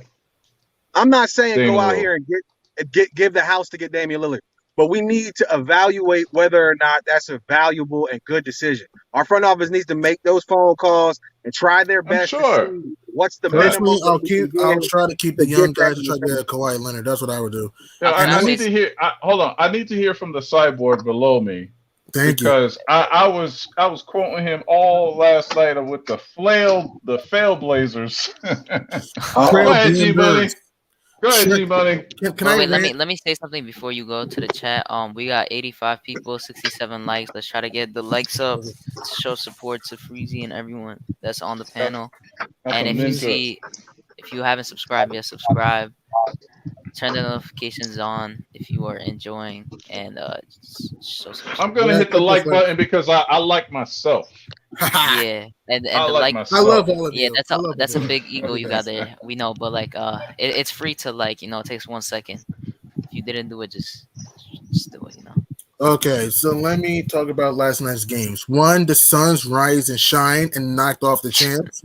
And a game that they never trailed, by the way. D-Book was huge, not only offensive, but also his rebounding. 11 rebounds, and he was killing with the 3-ball. He looked like Steph Curry out there, and he was going with the drives. He was stupendous, man. And for the Portland Trail blunders, choking to an injured Denver Nuggets team, let me rant for a moment, all right? Trail blunders. Trail Yeah, you blunders. hate the Trailblazers. I know this. You could go on. I don't hate Portland. I don't want blunders. to play. Carry on. Carry on. Let The me trail blunders, though? I never heard that. I'm the sorry. trail Go ahead. blunders. All right. That's a good one. In my personal opinion, this is me. They lost my respect. They even lost more of my respect last night. You're telling me you're up 14 in the third quarter against Austin Rivers, Monty Moore average, Aaron Gordon, who was kind of a disappointment in Orlando, JaMychal Green, Michael Porter, who only had 4 points the last 3 quarters of the game, a tired Nikola Jokic, who was in foul trouble most of the game, and old-ass Paul Millsap. You're up 14 at home in Rip City, and you get shut down. The score was 93-79 Portland. Yep. And you get outscored 47-22 because of bad shot selection by Dame and CJ once again. Also, Terry Stotts, he was Terry Flops. Terry Stotts is the dumbest head coach in the NBA who has no system whatsoever. Also, Yusuf Nurkic is so soft, man. He's so soft. Yusuf Nurkic, look, the Joker's a good player. Said that. He's so soft and has no heart. Yes. I love my man Carmelo Anthony. I love my man Melo. Where were you in the second half, man? Where were you in the second half? Come on, man. I love my man Melo. But in my opinion, people are going to disagree, and I don't care. I'm going to say it fearlessly. Say it with your chest. Dame and CJ shot their team out the series. Yes. Damian Lillard, quote unquote, Dame time was lame time in the second half. 1 of 9. Monty Willis had more baskets in the second half than Dame Dollar. CJ McCollum, where were you in the second half taking bad jump shots? Also, Terry Stotts, if you Neil Oshley, why didn't you fire this guy? He has no system. It's the same iso ball, heavy BS. The Portland Trail Blazers lost my respect even more last night. I'm sorry, because in my opinion, people are going to disagree, and I don't care. In my opinion, the Denver Nuggets had no reason to win this series. No Jamal Murray, no Will Barton, no PJ Dozier. And you could argue. That's what Dame said. That's why I think he's leaving. I agree with that. And here's what I believe. This right here, this was Dame's arguably best team around him. This team was arguably better than the 2019 Blazers with Seth Curry, Ronnie Hood, Mo Harkless, Myers Leonard that beat the Nuggets with Jamal Murray and Will Barton. And you're telling me you're up 14 in the third quarter in your house, and you and CJ shoot your team out the series, and the Joker, Austin Rivers, Aaron Gordon, Monte Morris were clutch down the stretch. Big time clutch. And you got to give the Nuggets credit. Their defense was on point. Steals, deflections. The Joker made some big plays. Austin Rivers, the former New York Knick, he was a Blazer killer at times. It's because they rely on their offense, on outscoring their opponents, because they don't play any defense. They don't execute with their offense sometimes in fourth quarters. And their defense is so bad, it's so atrocious, man. Yeah, Nurkic also basically said that he was leaving. He said in the right situation, I'll stay, but I don't think this is the right place. That's why I think they're blowing it up. That's Hadouken, man. I'm shedding tears because that was the best and the most epic rant I've heard on Blanche Tears. The Portland Trail long Blazers time, are man. coach artists every year. I knew it was He ain't finished. he Dame was saying time. this. He This was is saying the this dude during that the won the regular game. season about the 1 of point 9 in of the I second know. half. 1 of 6 in the fourth quarter. This choke artist. I love Dame. He lost my respect last night. He lost it from me. How did he lose your DJ, he respect? lost it. He had No, one bad no. half. Hadouken, that's me. That's me. I can respect who I want to respect. He lost my respect last night, and so did CJ McCollum. Come on, man. The Joker even earned more of my respect. The Joker. Because without virtually, other than maybe Michael Porter, any scores on his team, he goes out here in foul trouble, kills him in the post. 3, fade away. The Servius shuffle. Because you know he likes doing that sometimes. Great passer. Great rebounder. Come on, man. And You know he don't play no defense. They don't play defense, but they don't execute on offense sometimes in the fourth quarter. I'm sorry, man. The Portland Trail Blunders or Trail Chokers, what these team is, they do this every season, and y'all still praise Dame Lillard and praise CJ McCollum? I'm sorry. If this was Kawhi Leonard or Russell Westbrook or James Harden going 1 for 9 in the second half, we'll shit on them. But when Dame goes 1 for 9 in the second half, the excuse that he's tired. Shut up with that. Wait, who said he's tired? I haven't heard anyone say he's tired. Nobody said he's tired. Yeah, everyone's been saying that he had a bad second half because and it's a shame. He barely scored in the second half. That was like he played good throughout the whole series besides that half though. That's the only thing. G Money. So we were having this debate. Where do you stand on the Knicks getting Dame? Nah. I'm sorry. Nah. What I saw, nah. I don't want another ball hog. Hold the ball. Yeah, he could pass a little bit. But you know why the Knicks lost to the Atlanta Hawks? Because Julius Randle was doing the exact same thing, except Dame's a better scorer. Randle and Dame hug the ball. Really more Dame doesn't play any defense. Randle plays some defense. And also, both guys lack consistent IQ. I don't want that. Y'all can want Dame. If you want Dame, hallelujah to you. I don't. I want a point guard who's going to run the offense and is a two-way player. If we had, this is just me. People are going to call me a hater, and I don't care. But if we had this is just me, like a Kyle Lowry with a Kawhi Leonard, or this is wishful thinking, a Chris Paul if he were to decide to leave with Kawhi. He opted out. He opted out. Wants 43 mil. I still don't know how. We're not going to get Kawhi, guys. Yeah, I know we're not getting Kawhi. I mean, I'm sorry to say that. I hope to God we do. Everything changes if we get Kawhi, but it's probably it's like a 5% chance we get him.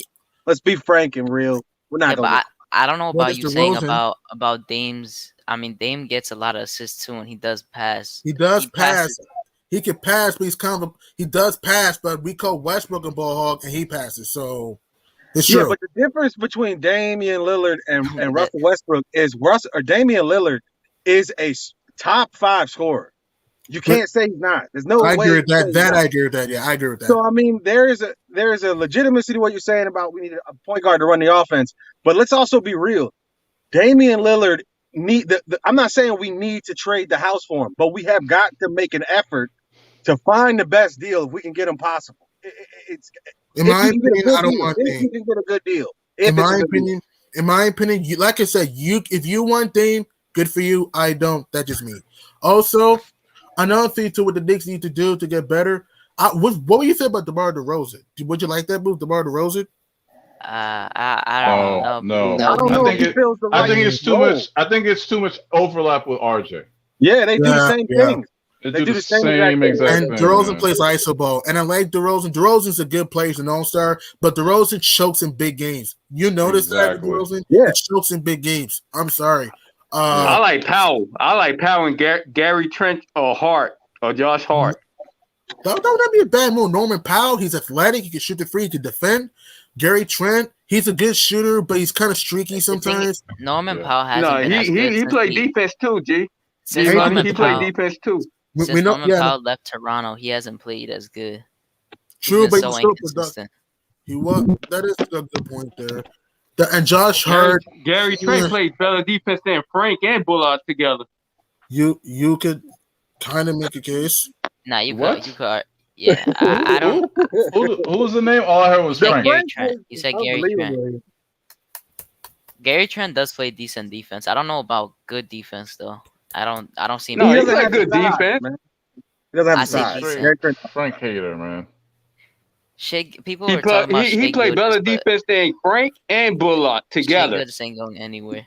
Together, bro. Really? He's smoking Nah. dust, Together? bro. That's what I Together. was telling Freezy earlier. He's smoking dust trying to work. Man, Together, listen, man. I saw Bullock play defense. And We I'm all just saw shaking my Bullock. head while I was watching. Yeah.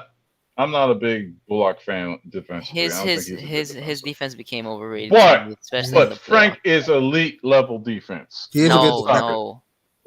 He's He's overrated. Frank is overrated. No, not. I wouldn't say elite, but I would say over. Decent, He's good. pretty good. I would say he's good. I'd say above average. I think that Frank plays out of position too much. He's not a point guard. He's a wing. I agree with that. The problem with Frank is that he wants to be We've a been point knowing guard. that, but we can't. No. I Look, think he could defend the point guard. Obviously, I'm not saying he can't. could I'm just defend. saying He could defend. he He's is our not- best perimeter defender. He is not a And point we were guard. on the number one. We- We're on the number one defensive team in the league, and he was still our best defender. Doing the 3-point, facing the 3-point, yes. We're not the best defensive team in the league. Do You know watch who's the best basketball? defensive team in the We're league? top 3. It's Philly. Yeah. And Simmons? it's Philly, the Lakers, then us.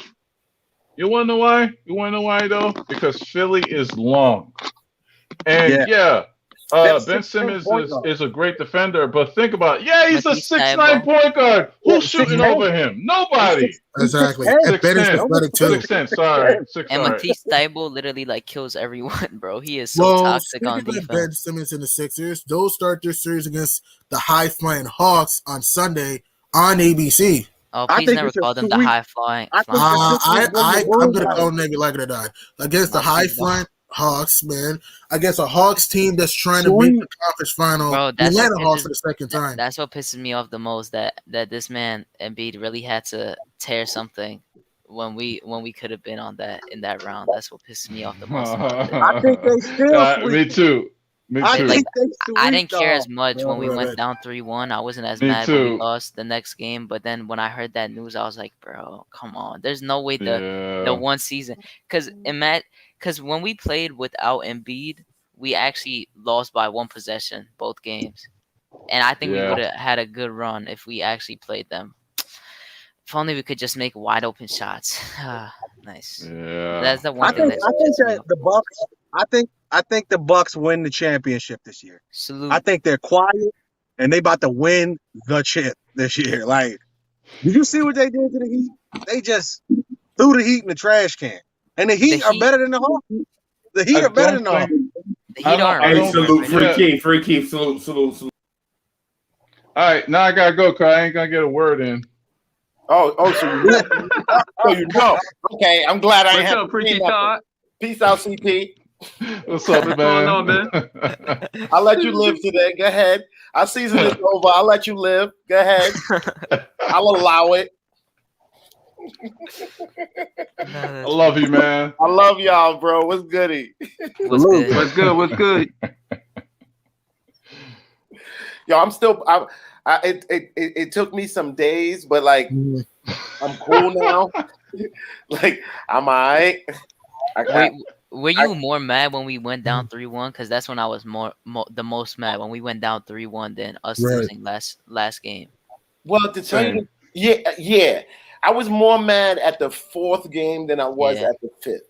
Because of that Bullock turnover, that's the main thing that pissed me off. But dude, I don't boil. I try not to boil games down to one play because to tell you the truth, if it counts on one play, then you probably didn't have a good game. No, I'm just saying that's the thing that pissed me off most about that game, that Bullock turnover, where we could have cut it to 5. And man, somehow. the first game we should have won that first game. The first game, that first game is gonna haunt me this whole off season. That first game won that first game, and to me, like, I hear all this Frank elite defense talk and this, that, and the other, and I understand he was put in the last 10 seconds for what you call it, but like, yo, like, my guy, gangster, that's your thing. That is your one. Exactly. That is your one thing, gangster. Like, I expect you to be able to jump up off the seat. Yep. Cold as hell to do your one thing. And it doesn't even require putting the ball in the hole. Like, it's your one thing, gangster. That dude blew by him like he wasn't even there.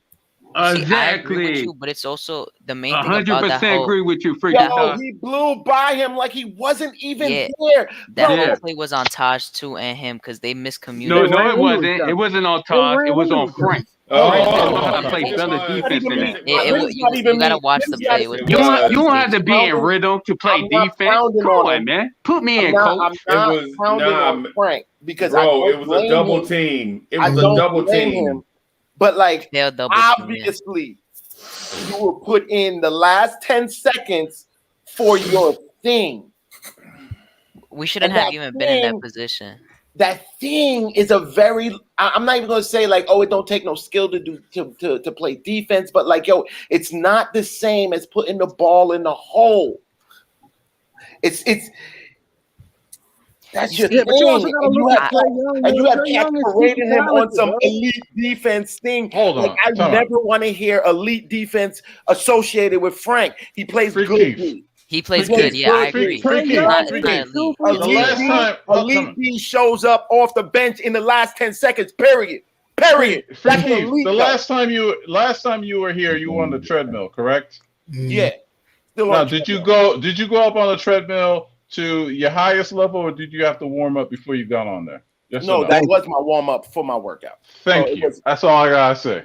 You had to warm up on the treadmill. Man, that's ridiculous.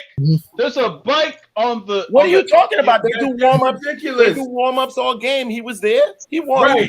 No, and the reason you got to be the wait. Nah. We not waiting. The reason why that's ridiculous. Make this about Frank. Again, that's ridiculous because he is not a professional treadmill runner. Freezy. He's not known for being a treadmill runner. I'm not saying He's not known for being a treadmill runner. That treadmill running ain't his thing. I'm not putting it on Frank like it was his loss. Right.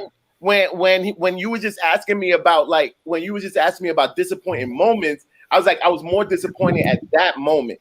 I don't blame that loss on Frank because like he shouldn't have been put in that position. Yeah, exactly. There shouldn't have been a necessity, but the fact that it came to a necessity like that, like, you know what I'm saying, all eyes on you, Frank. This is your moment. This is your thing. This is not even about you putting the ball in the hole. This is your thing. Like, you could shine and be elite at defense right now, and then he was only good. Because he's only. I think that's fair. But Trae Young, you just hold on, man. Let's just stop that with let's stop the elite defense talk. He was never elite in defense, though. You're completely. He was good. Hold on, man. You're completely writing off Trae Young's talent level, man. Trae Young is elite offensively. No. I'm not writing off anything. There's a bunch of things. There is a bunch of things in the scenario that added to that. Hold on. All I'm saying is, if you look at Trae Young versus the average point guard in the NBA, he is on a different level offensively. You look I don't care about them. I care about the one guy that I'm playing right now. It was Trae Young and his Frank. And Frank, everybody talks about his elite defense on Trae Young specifically. Free Keith. In the Dallas and the Clippers series, right? They have, whether it's Paul George or Kawhi Leonard, guarding Luka, and they've been playing the whole game, and they can't do nothing with him. And for that's weeks, the same guy. All I've heard was like they better play Frank on Trae because he ices Trae. That's what I've heard for weeks from fans, that his elite defense, specifically on Trae Young, was going to save us the game. That's what I heard about Frank's elite defense. They never played him. But that's a good point. That's a good point. They didn't play Frank much. What's up, people? What's up? Man. What's going on? I know I ain't gonna get a word in, man. Frank, you asked me about a disappointing moment. You asked me about one disappointing moment, and I said Frank. I said that Frank defensive play that was just a disappointing moment. This was all that question was an answer to. Like, I'm not attributing the game's loss to Frank. Like, you know what I'm saying? Frank is cool with me, this, that, and the other, but I just want cats to stop calling his defense elite, because it isn't. Mm-hmm. I believe it is. And speaking of Luka Doncic, he's trying to since I'm going to Ghana this month, he's trying to send the claw to Ghana with me tonight. That's a good one. Yeah, he's been on a roll. You gotta give him his own show. Hey, shout out to everybody, man. Shout out to Freezy, What's man. up, Ron? Man. What's going on with your free Keith? My man, the young walking Encyclopedia Britannica. What's going on with your G Money? Salute. CP the artist, the one and only. Oh, y'all see me? It's still orange and blue skies, baby. Exactly. Still orange and blue the season skies. ain't over. The season ain't over, man. We just getting busy. Our season is over, but this the working time now. This is also the two teams in the finals from last year's season is over too. Yeah. One of them got swept and we didn't. So how about that? Yeah. And the other one, the champs. Hey, I'm sorry for interrupting, Ron. The younger gun, Phoenix Capri Suns, dethroned the champs. Dethroned the champs. I like that. They rose and shined. It's the sunrise I like that of Hollywood, man. Sunrise of Hollywood. D Book, Cam Johnson, CP3 Booker. They campaigned. They were big. Well, I know Chris Paul didn't play great offensively, but he did a good job with his playmaking. D Book, strong as an ox, and his rebound was on point. That boy. He's a beast, man. And Cam Johnson, underrated, could shoot the three. And even Jay Crowder was harder than the furnace in the second half. LeBron woke Jay Crowder up trying to play around with him the last game.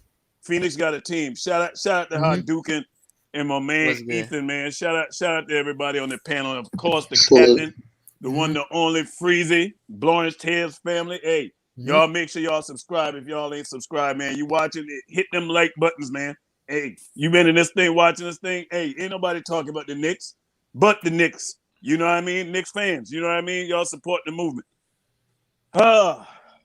Man. Frank Ntilikina. I hear y'all talking, boy. I feel it. Let's stop. Okay, wait, hold on. Just pause real quick. It was not about Frank. As the person who brought Frank into it, it was not about Frank. It was an answer to a question that somebody asked me about, like, disappointing moments. That was it. It was just about that moment. I do not want to make this like it was a big. Oh no, I feel you, Keith. But my thing is, my most disappointing thing, and I said this too. It is the lack of utilization of Frank in this whole series. I'm sorry, Tom Thibodeau, man. You don't get a pass at this one. There's a whole article on Fansided. I don't know if you saw it, but there's an article talking about when Alfred Payton guard Trae Young and when Frank Ntilikina guards him, and the numbers were staggering. It's staggering. Is actual proof. And the time of possession when they guarded him was about the same. It was a difference of about 20-something seconds, but it was like 14 minutes times of being guarded. And it said right in that article that Trae Young against Alfred Payton scores more against him than any other NBA player. Yeah, any other NBA player. I saw that too. And with Frank and the possession, the point when he played against Alfred Payton was like 90-something points. But with Frank, it was like 40-something in the same amount of time. My thing is, my biggest problem with Tibbs, this is my biggest disappointment. You did that kid a disservice. You put him in a high pressure situation when generally if you go to a player, you're telling me that you have faith in this player, right? You play him when you needed that stop, but then you don't play him no other time during the game. That's backwards. That's backwards. That's stupid. That's stupid coaching. Not only that, you see the numbers. You can go look at the tape. You ain't got to go far because you're coaching the guy that played against him. You don't try something different. You keep running Bullock out there, game after game after game after game. It looks like literally we call him meat. Thank you, Jay Boogie, for that. That's what it literally looked like, the Coyote being Bullock trying to chase Trae Young. Game after game after game. And I'm going to tell you this, Free Keith, when he pulled Alfred Payton, this was another thing I had a problem with Tibbs. That's why for me, for this series, I'm happy with him overall for what he did for the team. But in this series, he gets an F for me. Yeah, he Lack got outcoached. lack of adjustment. Now Every you game pull, but game 2. you pull Alfred Payton, right? I understand you don't want Alfred Payton starting because of the offense. It wasn't because of Alfred Payton's defense. It's because them other 3 guys, Bullock, Randle, and RJ wasn't scoring. So now you got to put Rose in to get some scoring. I understand that. But to totally erase Alfred Payton completely, even after you see Bullock struggling to guard this man, and Bullock wasn't shooting either. So you don't make an adjustment to get Bullock out of the lineup. Bullock trying to go fight guys on the floor. Man, come on, man. He could. I'm gonna tell you, if it was me, even if you didn't want to start Frank, and I understand why. We know he's limited offensively. You could have had Derrick Rose starting. You wanted to run Derrick Rose. I ain't got a problem with that. You run Derrick No Rose. argument here. And then you put RJ at the 2, and you put Frank at the 3, and then that way you can still have Frank to go guard Trae Young and still don't sacrifice your offense. But the fact that you just totally don't even play Frank when the numbers show that this man caused a problem, that's coaching malpractice, man, at its highest. And I can't absolve Tibbs on that, man. That's why for that this made series no for me, sense. he gets a total F. F for the season. I'm giving him an A during the regular season, but during that playoffs, he gets an F. Period. You're a defensive-minded coach, and one of your better defenders against this guy. The number shows your best defender against the guy shows you don't even play him. You're putting him out there for a minute. Come on, man. That's foolishness. I feel like Tibbs is a guy is a like how he runs his guys basically off of. I mean, he's stubborn, but it's also trust. I think he got to trust that. Like you got to prove to him. You got to prove to him that he can do that. You can do the little thing that he needs you to do, and then you know what I'm saying. Like I feel like that even though it was a high pressure situation, I feel like him putting Frank in at that point, because it wasn't like we lost. I mean, it was a tie game at that point. So it wasn't like he was putting them in. He was putting them in for offense. It was like, okay, I'm showing that I actually and Fizz says. Fizz and Tibbs says it or said it from the beginning of the season. Like he's more. Like what he's more interested in is the guys who finish the game. He looks at them as more important than the guys who start the game. Now, that being said, I think it said a lot that he actually put Frank in that moment. Like he trusted Frank. Like, okay, I need a defensive stop, or I need to make sure like we at least maintain the games into OT. Let me put Frank in these last crucial 10 seconds. Because I think he could do it. I feel like you're in a very big prove it moment. Dig what I'm saying? Like, I feel you. You ain't a rookie. This is your 4th year. Like, you see your opportunities dwindling. You are in a very huge playoff prove it moment. But here's the thing, though, Keith. But wait, no, I'm not finished. So I'm trying to counteract what I'm not even counteract, because like I do think Tibbs made a lot of gaffes, but I don't think not playing Frank was one of them. Like at that crucial moment, I gave you a chance to prove it. Because again, we understand that Tibbs is a coach who coaches on trust, who plays people on trust. Like he's not going to play you if he don't trust you. If he don't trust you could do something, he's not gonna play you. We know that. Hey, Free Keith. That was the crucialest moment of the game. Hold on, Ron. Am I wrong? Hold on, Ron. Those last 10 seconds was the most crucialest moments of the game. Wait, I want y'all to think about that. Like, so you can look at it from the other direction, opposite from the fan view that we're taking. It's the most crucial moments of the game. And knowing who we know Tibbs to be, he put Frank in for those last crucial moments. So he obviously trusted that he could do that. And he didn't. And I feel like that right there is what kind of salted him for the rest of the playoffs. But here's the thing, though, Keith. For 4 years, this franchise and fans had put no faith in Frank. Yeah, so put him in. So there's a saying: sometimes people are set up to fail. And that you didn't play him any minutes during the regular season. And like you said, the highest, this is for high stakes, right? The kid is only 22 years old, 21, 22 years old, and you ain't playing most of the year anyway. You didn't even play him when any of the players, and so you're telling him, I don't really have trust in you. You are in the end, he's playing for his contract. I think his agents probably told him the writing on the wall, like, look, kid, you're gonna be out of New York. So they told him not to perform? No. I'm saying that his confidence as a younger player. Case in point, right? Channing Frye, who used to play for us, when he was playing well until Larry Brown came in, just wrecked his confidence. You know what I'm saying? Because they're young players, and the thing is that they're gonna freeze under the hottest lights. We even see Julius Randle froze. Under shooting the spotlight. the ball like an actual like. How do you freeze under the hottest?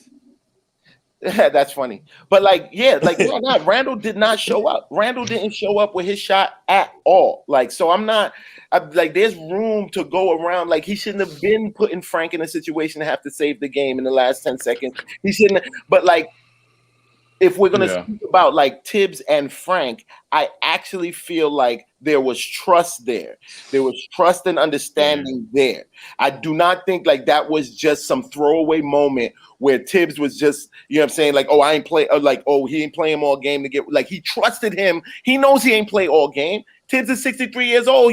He hasn't been coaching basketball for the last 40 years. He knows. Right. But you know what, though? Skill set isn't about shooting. It isn't about playmaking. All I needed you to do was stay in front of your man. Free Keith, come on. And I trusted you to do that. Talk about this, I trusted that you could do that. Now, hey, man. Answer this, Free Keith. When that play, there was 9.3 seconds left on the clock. Okay. Frank had to work so hard to get that shot. When he finally got that shot off and that shot went in, I was shocked. What do you mean he blew past him? No. He didn't. It was 0.0. No, he didn't. 0.5 seconds left on that clock after he made that shot. But if you go back and look at that play, he worked his behind off to get loose. And it wasn't until Taj came over there and they bumped into each other that he got loose to get that shot off. Frank did what he was supposed to do. And I was shocked when that ball went. And I said, oh, man, we ain't got no time left. Right. Frank made him work for that shot, man. I knew it was going to be a so there was two failures on that though, Free Keith. So the two failures. Read what Allah Wise just wrote, that right there is exactly it. This was your situation, Frank. Yeah, that's this is what I was gonna say though, just real quick. So there were multiple failures on that defensive play. So for one, the failed Taj Gibson double team. You can't blame Frank, right, on that totally, because if Frank had Trae Young on an island, Frank would not have pressed him up all the way up top. Frank went up to make him work because he had Taj Gibson as his help. Right, and that was supposed to be a double team, right? And it didn't come fast enough. Right, because Taj Gibson is not the guy no more. I'm not knocking Taj. I don't want to get into this. I don't want to get into this bashing Taj thing because Taj gave us our all, right? Frank thing. This is where Frank failed at. Frank's only failure, in my opinion, and I keep saying it, and people keep disagreeing, but I'm gonna keep saying it.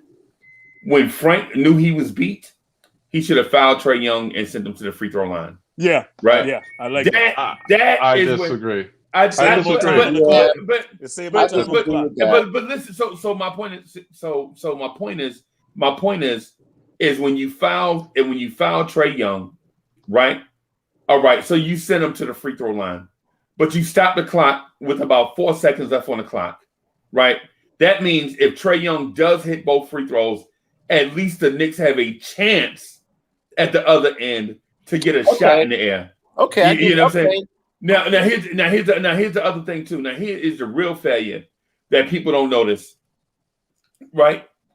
With 2 seconds left on the clock, right? Julius Randle rotates late to contest Yeah. Right. Julius Randle. Remember the last It guy? almost looked like an and one when you look at it. The replay, it looks like Julius almost fouled him. He did foul him. Yeah. Right. But the thing is, Julius Randle got there late. Like 0.5 seconds late. Right. He did. Right. And so the thing is Frank had the design of the defense was not at fault here. Tibbs had all these fail safes all the way to the basket. He had fail safe. Frank press him. Taj got you right here in case such and such happened. If he beats you, if he go by you, make sure he go by you on this side. Julius Randle, you are rim protector. Execution. Right. And here's the thing: if Nerlens Noel was not hurt, that shot is blocked. Exactly. Right? So there's a lot of things that went into this. It's not just Frank got beat on an island, and we bash Frank so much. Every time. I'm not saying that you. That's not what this was, and I knew it was about to divert. No, not you. I didn't say you bash Frank, bro. I didn't say you bash Frank. What I'm saying is as soon as I saw Frank come into the game, I knew it was a situation where Knicks fans would turn on, had the opportunity to turn on Frank because they don't know basketball. All these fail safes were in place the whole way. Frank did exactly what you're supposed to do. Frank turned that man 3 times. That man turned in 3 different directions with 9 seconds left. He was shaking for his life trying to get loose from Frank. Right. My only failure, Frank will learn this going forward. So easily though. But the only thing though is I'm waiting for somebody to explain that to me. Like, yeah, it was all that shake and bake, but like, dude, on a straight on, like Frank. Do y'all notice how Frank defends? Like he can't. He doesn't. Speed ain't his thing for real. Like if a dude get past him, like if you get past his hand, it's a wrap. Angles. Frank uses angles, man. Bro, and if that was the average NBA point guard, we would not be having this discussion, bro. If he was an average NBA point guard, if Trey was an average NBA point guard, he wouldn't have been even playing us in the playoffs. So then that's a moot. The dude is elite, Keith. The dude is elite. And my last thing, because I don't want people to think I just say like Frank's defense is good, just about it's not elite yet. Not playing Frank enough. My other thing that made me give him an F was the defensive designs so far is having this team. You've seen enough of Trae Young.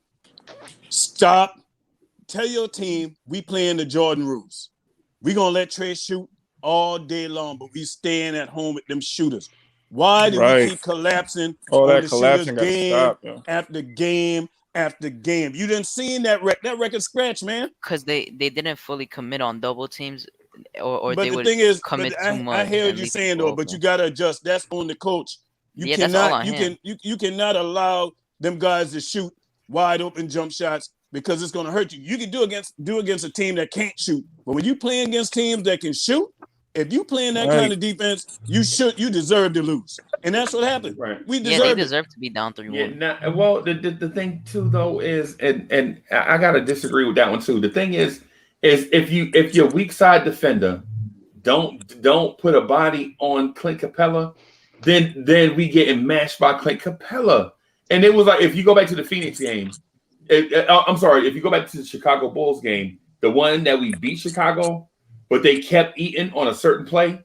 Once Chicago ran that play, everybody in the NBA ran that play against the Knicks because that's the weakness in that defense. So now you're asking because it's one thing. It's going to be either the ball handler is going to go down the middle of the lane and dunk. You can't allow that to happen, right?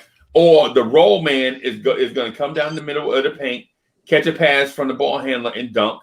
You can't allow that to happen. So option number 3 is force the ball handler to throw a cross-court pass to the opposite corner to a spot-up shooter and have them knock down the 3. Well, at least that option gives you the chance to scramble back and put a hand in the three-point shooter's face. You know what I'm saying? Because y'all saw it all. Y'all saw it with Valanciunas. Y'all saw it with Valanciunas. Y'all saw it with Ayton. And then to say, well, allow that to happen to a known pick and roll finisher who led the NBA in rebounding. You couldn't allow Clint Capella to eat like that. Him and Trae Young you couldn't allow them to do that. You had to pick and roll killed us. Yeah, but you rather give up a 2 than a 3. Yeah, I'd rather give up a 2. Man. No, man. You gotta. Hey, good morning. Hey, what's up, Bucky? Good morning. That sounds ridiculous, bro. That sounds ridiculous. You would rather give up a dunk in the paint than a contested 3-pointer from the corner. That sounds ridiculous. I'd rather give up a 2 than a 3. Those 3s are not contested. Bro. You can't give up. You learn that. He's doing it effortlessly, getting them wide open easily. Nah, man, that sound mad emotional.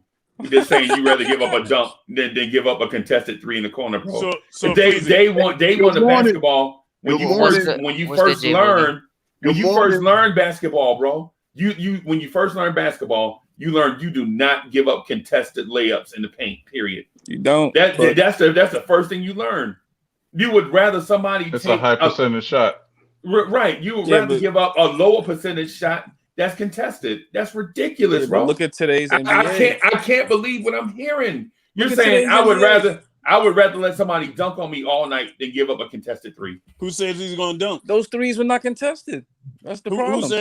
Who says he's going to even score that ton of points like that? Because this whole thing, hey, Freezy, let's talk about Trae Young. You know what Trae Young said? Hey, good morning. Hello. Good morning. What's up, Jay Boogie? Good morning. How y'all doing? Hey, what up, brother? Before I salute everybody, let me tell y'all a quick joke so y'all can get untight and get a laugh or something real quick. We need it. I see the artist and I hugged this.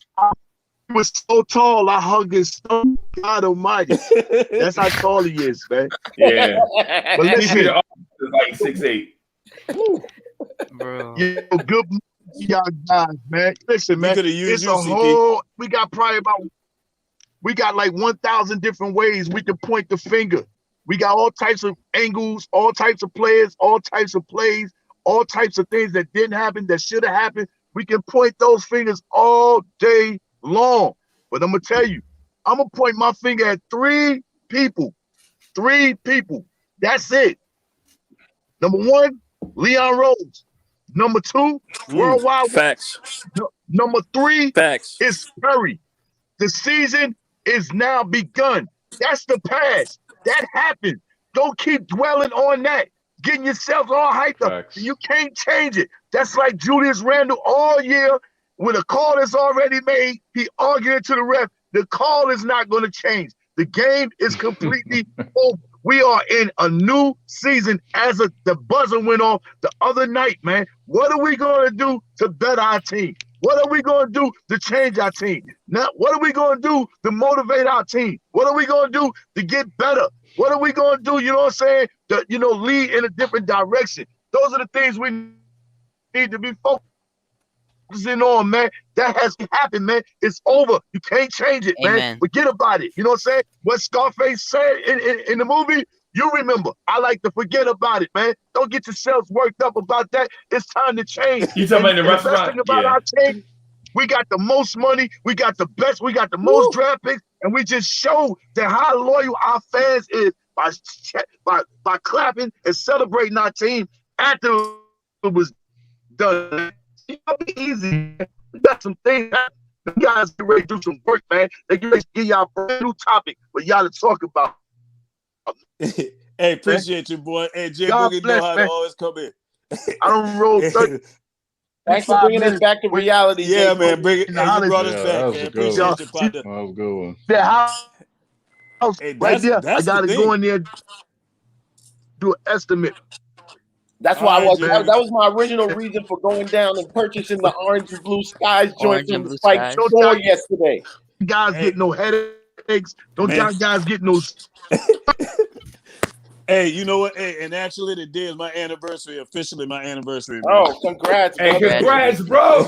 Appreciate you, man. Appreciate y'all, man. Congratulations. Well, wedding anniversary? Yeah, man. 16 years, CP, man. 16. Good stuff. Wow. 16, man. Shit, raise a glass to 100 more. Let's do it. Man. Yeah, congrats, brother. I'm gonna tell y'all, I'm excited about this offseason, man. I am so now we excited. Talking. And I'm gonna tell you this, and I said it on the show after the game. You know what made me That might have been my biggest disappointment. Y'all just heard it. What made me most excited was how our fans did at the end of that game. I didn't hear no boos for the players. All I saw was appreciation, man. And that to me was huge. And just like I said, I told people, man, I said, if you coming on here thinking you're gonna get any Julius Randle slander, you may as well turn it off. Because I'm not doing it. Julius Randle carried this team all season long. The man only missed one game, and then that was a coaching decision. Because if it was up to him, he would have played. You know what I mean? And for us, if anybody came in the season and said the New York Knicks was going to have the 4th seed with this same ugly roster and a new coach and everything, we'd have been like, man, you crazy. What you sniffing? You know what I mean? But that's what we did. This was March Madness for us. We was that Cinderella team, man. And just calling it like I see, we just played a better team. That's what killed us. And if anything that we can take from this, the beautiful thing is we know what our deficiencies are. Yes. And we know where to go. And I'm of the mindset, the first thing I'm doing, if I'm Leon Rose and them, I'm trying to find me a dynamic, I say again, dynamic point guard. I don't want just an average point guard. I don't want that. We need something dynamic. This league is based on point guard play. What y'all think about that kid Luka? I think he's gonna be a good one. I don't know. I don't know if you guys have. I mean, I've done I've been going into his into the tapes on him like over the last 2 weeks, and right now. I think we may have something. Yeah, there's still something out there. You know, they were watching him for a few years, and news. Kobe, the New York Kobe Knicks, wanted him on the Lakers. And this the crazy thing, Keith. I can't believe I'm getting ready to say this because it ain't too many teams that got it. They said the New York Knicks is one of the few teams that have a scout full-time in Europe. Full-time overseas. It ain't show up just because somebody sent them a tape. They live over there. We got him in the offseason, I'm pretty sure. Yeah. No, we already got him. We signed him under a multi-year contract. Yeah, we signed him. He's here now. We signed him before the free agency even started. No, but that's what I'm saying. I'm saying, didn't we get him in the offseason, last offseason? We just signed him. We just signed him. You talking about the scout? Yeah. Luka? The scout. The scout. Yeah. I think we got him in the offseason. Yeah, that's what I was asking. Yeah, so he's been there all year. You know what I mean? He's been watching the whole year. So, but I'm gonna tell you, Freaky, when I look at that boy game, and shout out to Mama Said Don't Trust You, because he was yelling it for weeks that we should get that kid. Yo, that kid looked like he played ball in the States. He don't look like a player that played overseas, man. His game to me is like. Don't kill me when I say this, but he's like a low budget. Don't say nothing. Kyrie Irving. Low budget Kyrie Irving with the handles. Wait, let me say this real quick. Before he was on the team, you remember Freezy before he was on the team? Did you watch the guy videos? I'm watching them right now. Watch it, and his court vision. His court vision is elite. He has elite court vision. But his handles is not. Put him on this team right now. He has the best handle of all our point guards. Period. Okay, yeah, I can see that. No, and this is what's exciting me. When I say I've literally probably watched at least like 12 to 15 of his games already. Like, yo, the kid, I'm just hoping, I hope his game translates. If his game translates over to the NBA, we got a winner.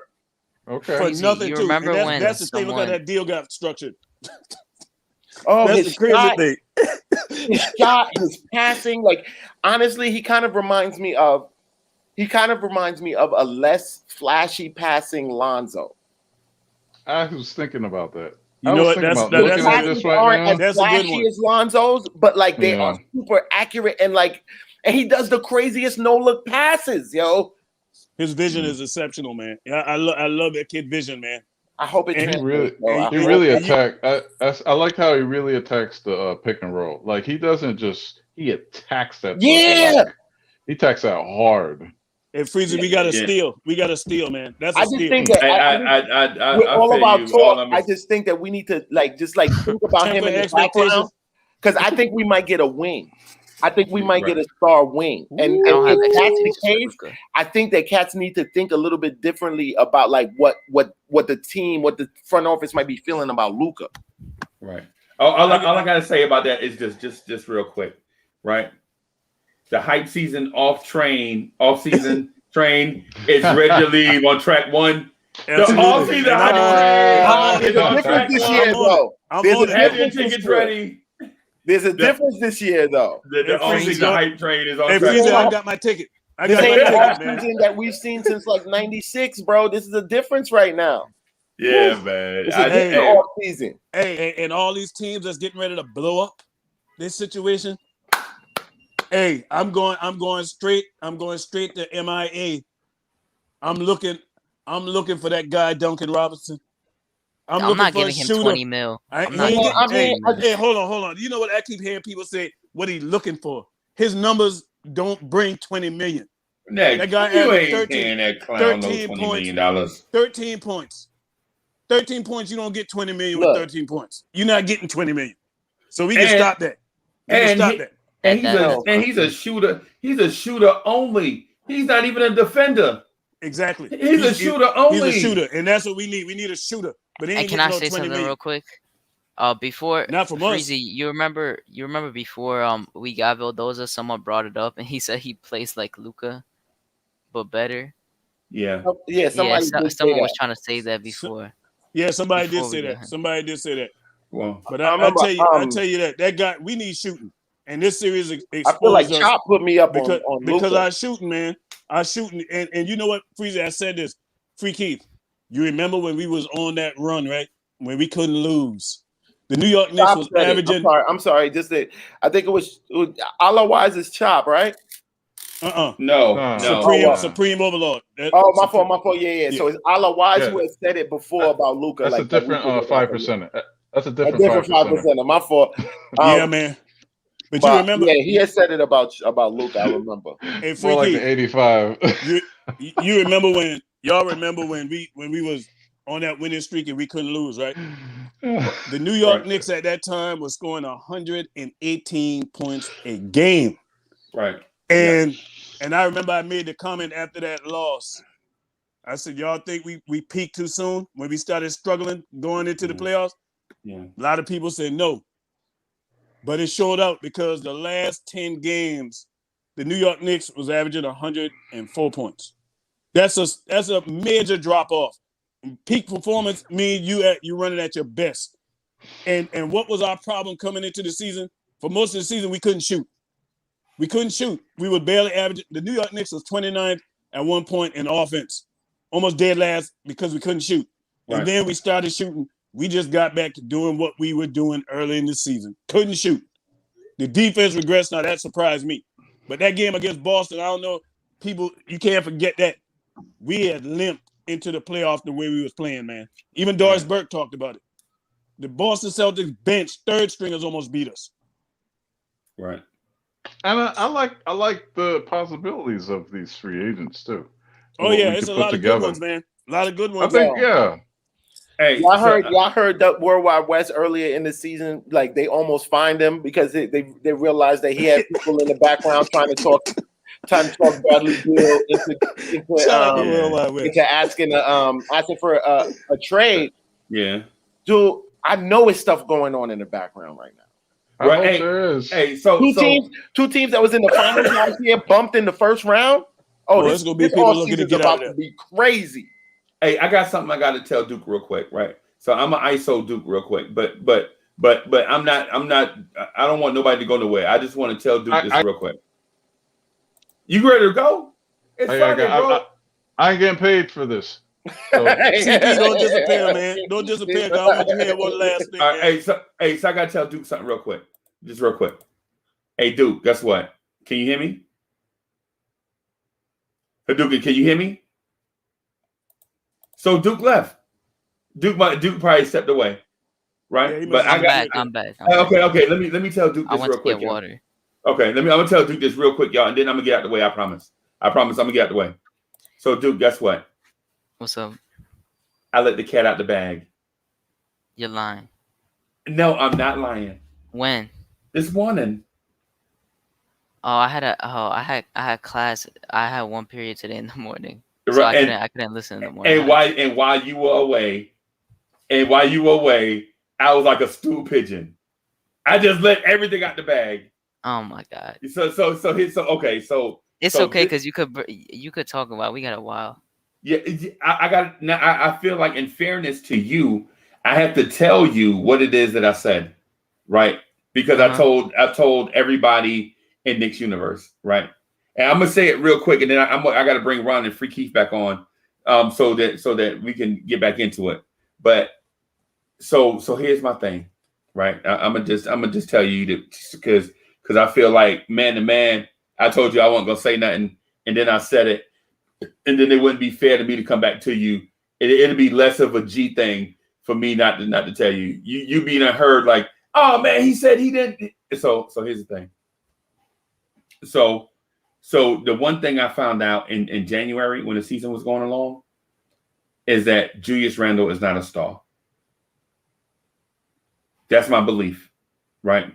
Mm-hmm. Julius Randle is not a star, right? And even though he made All NBA and he made the All-Star team and he averaged, a lot of points and a lot of rebounds and a lot of assists, I feel like Julius Randle is not a star, and especially not the star from this team for this team, right?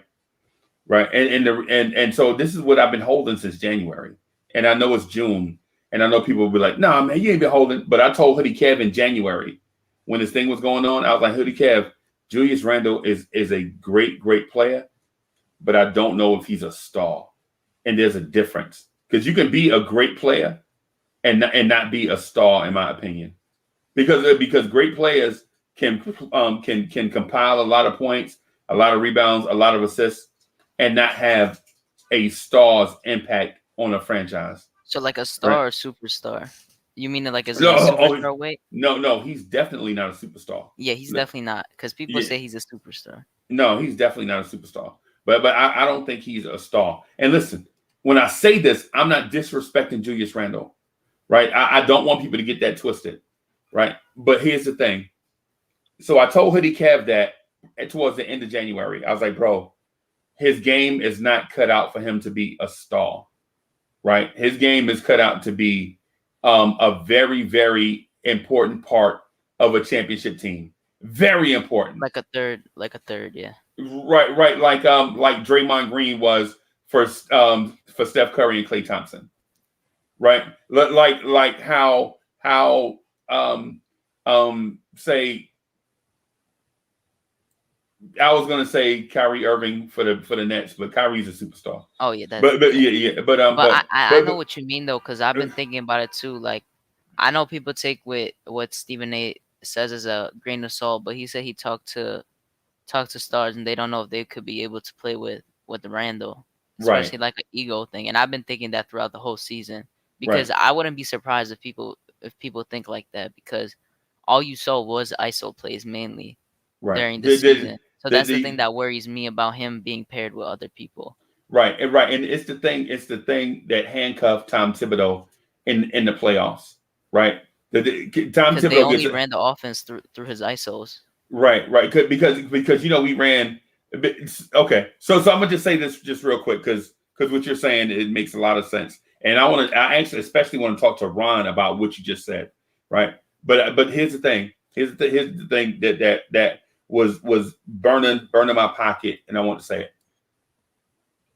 I believe RJ Barrett is going to be a super duper mega star.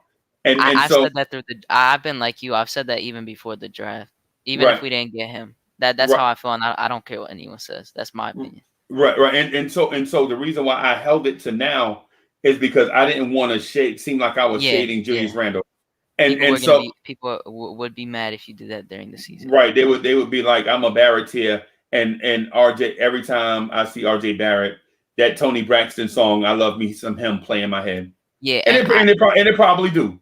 And it probably do. One thing people are saying, stop. He is a star, but the thing is, a star does it for multiple seasons. We need to see it happen for multiple seasons. I'm not ready to call Randle a star after 1 year. Right, and so a star, and what people don't realize is a star has two things, right? A star has an ability to come through in the clutch when it seems like all hope is lost, and they have one significant thing that they do better than 90% of the NBA, right? They have one thing, like Giannis has something that he can do that nobody else in the league can do. He can stand at the top of the key and blow by any defender that you put by him. Sometimes by athleticism, sometimes by speed, sometimes by strength, and sometimes by size. You know what I'm saying? When you look at Julius Randle don't have that one elite thing that he can do against any NBA defense, regardless of what it is. Now, the thing about RJ Barrett, this is the thing about RJ Barrett. And I know people are going to disagree. That's the reason why I waited to the offseason. And hey, trust me, Free Keep, I'm trying to get through as fast as I can. The thing is about RJ Barrett, though, is you've seen stretches, even in the playoffs, where RJ Barrett's star ability begins to flicker on, and veterans in the moment mess up the moment. Like for instance, you remember? I'll give another instant after you're done. Right. So one incident is RJ Barrett ran the screen and roll with Taj Gibson, right? And he blows by Taj. He blows around. Comes around Taj. Taj is like 4 feet behind him. Taj is out of the play, right? He can't help it. Taj Gibson is an old, beat up center whose best days are behind him, but he's given us everything he's got. So you got to love Taj for that, right? But RJ Barrett takes his right hand and throws a bounce pass to the baseline to Derrick Rose. He got blocked. And Derrick Rose fumbles the pass, right? Because he's like, oh, snap, that ball got through here, right? RJ Barrett throws a right-handed bounce pass through traffic, right, to Derrick Rose that was cutting from the corner. They cut to the basket. Like the reason why Tibbs don't play Knox is because Knox don't do it. When the three-pointer is not there in the corner, Knox won't cut baseline to the basket because he's soft, right? So, but anyway, Rose cut to the basket, right? RJ Barrett hit him dead on the money with the pass, and he bobbled it. By the time he recovered, he went to the basket and got blocked, right? And I think they sent him to the free throw line for free throws or whatever. But RJ Barrett went around the other side. I think it was the second quarter. RJ Barrett went around the screen and did the same thing, and he hit Reggie Bullock dead on the money. Remember the elite level pass I said Trae Young does? Like he'll come around and you'll cut off options 1, 2, and 3, and he'll throw that elite pass to the corner to a shooter dead in their shooting pocket. RJ Barrett did that to Reggie Bullock. He did it twice that game. I'm not saying his playmaking is elite because people may think that. I just think it's underrated. What I'm saying is if groomed, RJ Barrett can be less of a spot up 3-point shooter and more of an all around weapon. You know what I'm saying? Yeah, and one thing with the thing with Randle, I'm not saying anything bad for Randle. I'm just saying like the way he plays it, like when it's off the ball and you see like he would pass it to RJ, and like you don't let the offense like him set the offense. Like he moves his player towards RJ to get the ball, or like whoever has the ball, he moves his guy towards them, and he demands the ball after that. That's just one thing that I've seen people mention that before too. Right. And so I understand what the chat is going to do, because a lot of people in the chat, what they're going to say is whatever somebody popular says, they're just going to follow along that narrative. That's what a lot of people do. It's my opinion. I don't really care if people agree. It's my opinion. Yeah, and this is the reason why I want to wait on and say it afterwards. You know what I'm saying? Because there have been plays like for instance, there's the RJ Barrett 6 3-pointer game against the Celtics, where RJ Barrett caught fire right against the Celtics, and then Julius Randle no one can started disagree ISO. with this point either, because this happened so many times throughout the season when someone would catch fire, but mainly him, he gets frozen out, because that Celtics game still made no sense to me. How you were hot and then Randle decides to take a few shots that he misses instead of feeding the hot hand, and that's just with IQ. Right. So I'm gonna bring Free Keith and Kelly back in so they can go upside my head. This is what I've been. Yeah, because I've been waiting to go upside. No, I'm only playing. Yeah, were you eating breakfast? Is that why you didn't know you got put in? Nah, honestly, I was like in and out of sleep, man, earlier. Oh, but I've been tuned in ever since it started though. But I've been in and out. Yeah, I'm up now though. I think Randle is a star, and I think RJ is going to be one. I think I agree though, Freezy. I think you might have to relegate Randle. In order, as it showed in the playoffs, you might have to relegate him to a second, third scorer. You need to spread the offense. That's what I think. Or spread the offense. But you need better players too around him. I don't know. Is it just me? Like, did y'all see Giannis's first playoff run of him leading a team? 2014, 2015. I know where you're going. Okay. No, I know what you're trying to say. No, I really understand that, because it's weird, like how like Randle got to get his back kicked in, like, oh, he's not a star. This dude is not. He's just a good player. Blah blah blah. Like this man's first playoff run, and his first playoff run, he's leading a team into the playoffs. Like all right, cool. He dropped the ball. Like he dropped the ball with his shot. I'm not saying it just from his playoff game. Him and Randle have been playing. Him and RJ have been playing great together. Before, like, you know what I'm saying? Like, I don't even understand where this, like, he's hampering RJ. Like, yo, RJ is going to be a star.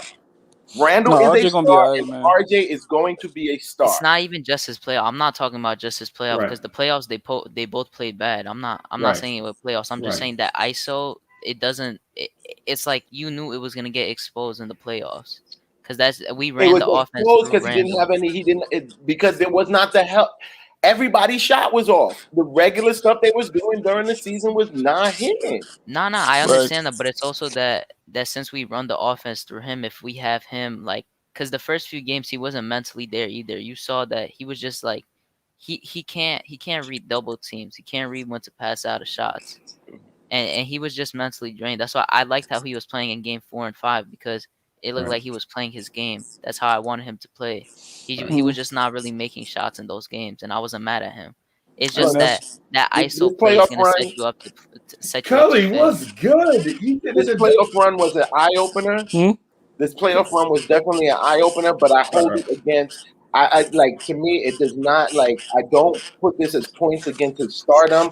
And really, because of the history of things, like, I look at things like, yo, like, Giannis. I agree with no way in the world anyone is going to not call Giannis a star. But I tell you what, how his back was kicked in after his first playoff run, where he was leading the Bucks, and it was trash. Yeah, he was bad. But I'm just saying that Randle is still a star. I feel like you put him next to, or playing with somebody like a Dame. Yeah, he needs a point guard that will like show him that he can't just it's not about showing somebody. It's about play style. Like he was literally, Randle had to play how he played for us to have success this year. Yeah, I know. Had to. Like, it wasn't like, oh, like, I'm gonna decide to like, he played like that because he had to. And carried the team on his back to the 4th seed. Cool. Playoffs, it did not, the shot, and really it boils down to the shots not panning out. Right. Because I can't even say that, like we still held the Hawks under their normal scoring averages. Right. Our defense was there. It fell down to cats not making the usual ass shots. Open threes. Right. Yeah, How does Randle go 2 for 15 in like 3 games? Like, I didn't even really think that was going to be even a possibility. Yo, me neither. I feel like the odds, like when you play the odds and whatever, you're like, bro, what are the odds that he has that many bad games in a row? Right. Like, that is just crazy. And it to was me. bad shooting because I cannot say I cannot say it was total failed games. Like, it was bad shooting. Hey, but hey, Freaky, let me defend just one thing real quick. So again, I mentioned this point in January. This is my point was not based on Julius Randle's performance in the playoffs. I just wanted to make that clear. You know what I'm saying? I didn't just look at it and then became a prisoner moment. Judging this. And so I told Hoodie Kev back in January to hold this point so that when we talk about it during the summer, people won't be saying that I just said this based on Julius Randle's performance down the stretch. Okay. So that's okay. Then if you're talking about his performance during the season, then he's a star. He might be in the wrong position, but he's a star. And so let me ask you this. It might not be the best utilization, or like he might need a better team formalization, but like that dude is a star, quite obviously. Well, let me challenge you on that. I'll get out of the way. I just want to ask you this. So stars usually, in order to get to star status, they usually have that star moment. Like they come through during the clutch, or they have something that the rest of the league can't stop. What does Julius Randle have? Dude, and I'm not hating on Randle either. By the way, for the chat, it's not one particular thing. Like how many teams got competent point forwards? Like what he was doing skill wise, Randle was doing everything on offense, bro. He was scoring from 3 levels, plus passing, plus organizing the defense. Are you serious? And carried us all the way to the 4th seed. I'm not ready to call him a star until I see it. Because you can't call a player a star after just 1 year. I need to see it to call him that. That's just for me.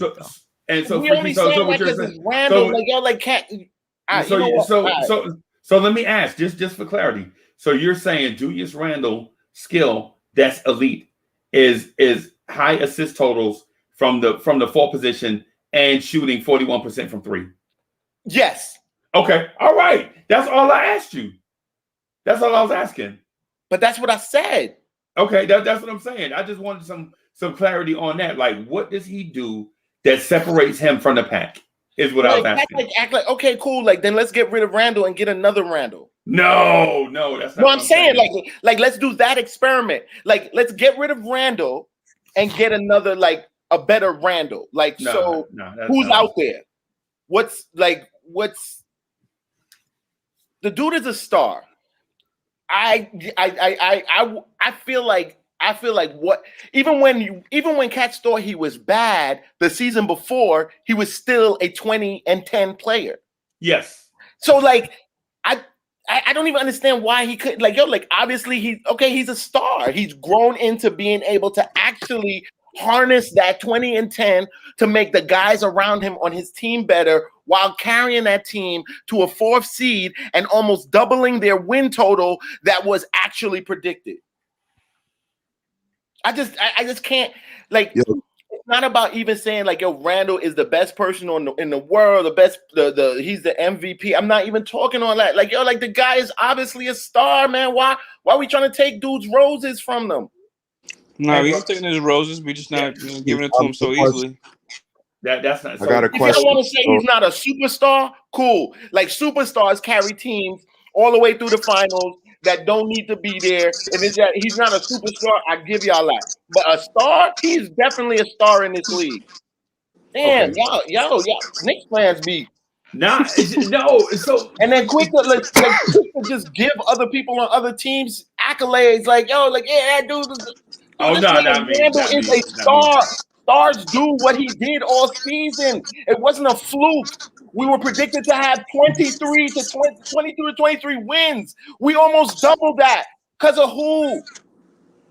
Take Randle out the situation where we at in the lottery, like all of y'all wanted us to be. Yeah, and so this is it. Okay. So I think and that's with RJ playing. Right. So here's the thing. I think what Knicks man said is, Freezy, you said Julius Randle was an MVP last week. What's going on? No. Hey, what's up, bro? So I said Julius Randle should be in the MVP conversation, and it's criminal that he wasn't. I said that and I meant that. Julius Randle not being in the MVP conversation was criminal. No. Right? Yeah. Oh, come on, man. Who had less to work with than Julius Randle? You just said it yourself. Yeah, no, I'm saying like he was in the conversation where he was supposed to be. Like, yo, like, I'm hearing cats on pundits on TV talking to him as like the fifth pick, he should be in like the top 5 MVP. Yeah, cool. But cats really only talk about the top 3. He's not cracking the top 3. Man, I think he deserves 4 or 5. Get out of here. Yeah, get out of here. When I heard that being said about him, that was right. Like, yo, like he's in the 4th, 5th spot. There's no way he was beating out Joker. Yeah, no way. No way. And man, come on, bro. What are we doing here? What are we doing? Free Keith, what are we doing? I still forget that we on the Knicks, bro. You still forget we on the Knicks. We the Knicks. You should have been above Steph Curry. You should have been above Steph Curry. Steph Curry was a He should have been. That wasn't fair. How Steph Curry? Yeah. Come on, Steph Curry, bro. Because they're doing what y'all trying to do here about like giving Randle his stardom. Like they're giving established people the nod. That's what they're doing. And the same thing that y'all doing, that Randle only did this 1 year, so y'all can't call him a star until the 2nd year of him doing this. Like they doing the same thing y'all doing. They giving it to Curry because Curry been doing it. That's what they're doing. So y'all mad now, but they're taking it, they're looking at it exactly from y'all standpoint. No, but Free Keith, that's not my standpoint, bro. I'm not saying that Julius Randle needs to do it another year because I'm the one. No, I said that I'm not gonna call him a star. Yeah, I want to see it again. Right, and so what I was saying though, Free Keith, unless I see dude averaged 20 and 10 last year. I don't need to see him do it more and more.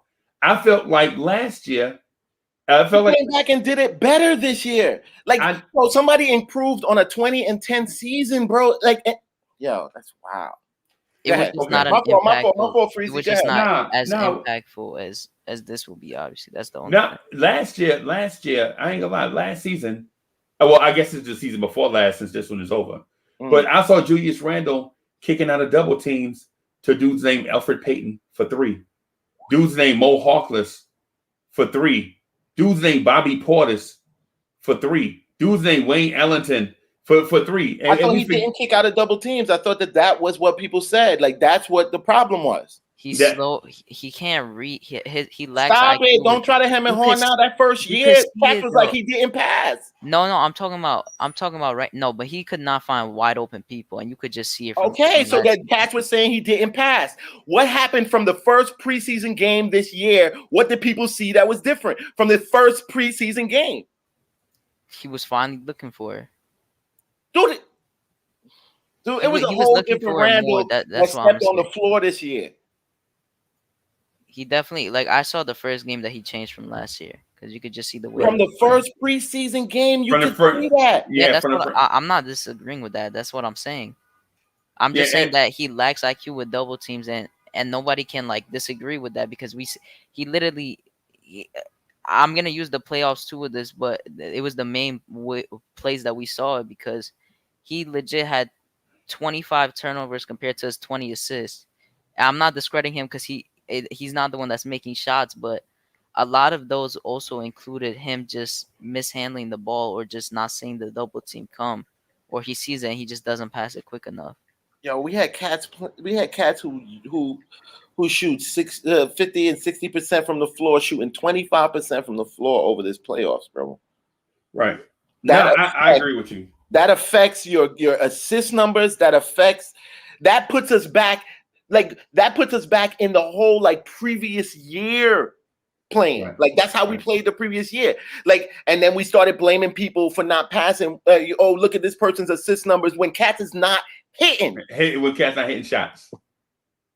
So my thing is, I think there's a bunch of points that are being bantied about. My deal is with Julius Randle, and so for those that think I hate Julius Randle, I need to shut up. I'm the one that put the Blame Randle video out there when saying back in Julius Randle when 90% of the fan base was trying to kick him out of town after 2 playoff losses. Yeah, that is right. true. You know what I'm saying? And then I was the one during not you free keep. You know, you my guy. You know I love you, right? I love you, bro. This ain't aimed at you. This is for those in the chat that think all of a sudden I flipped on Randle.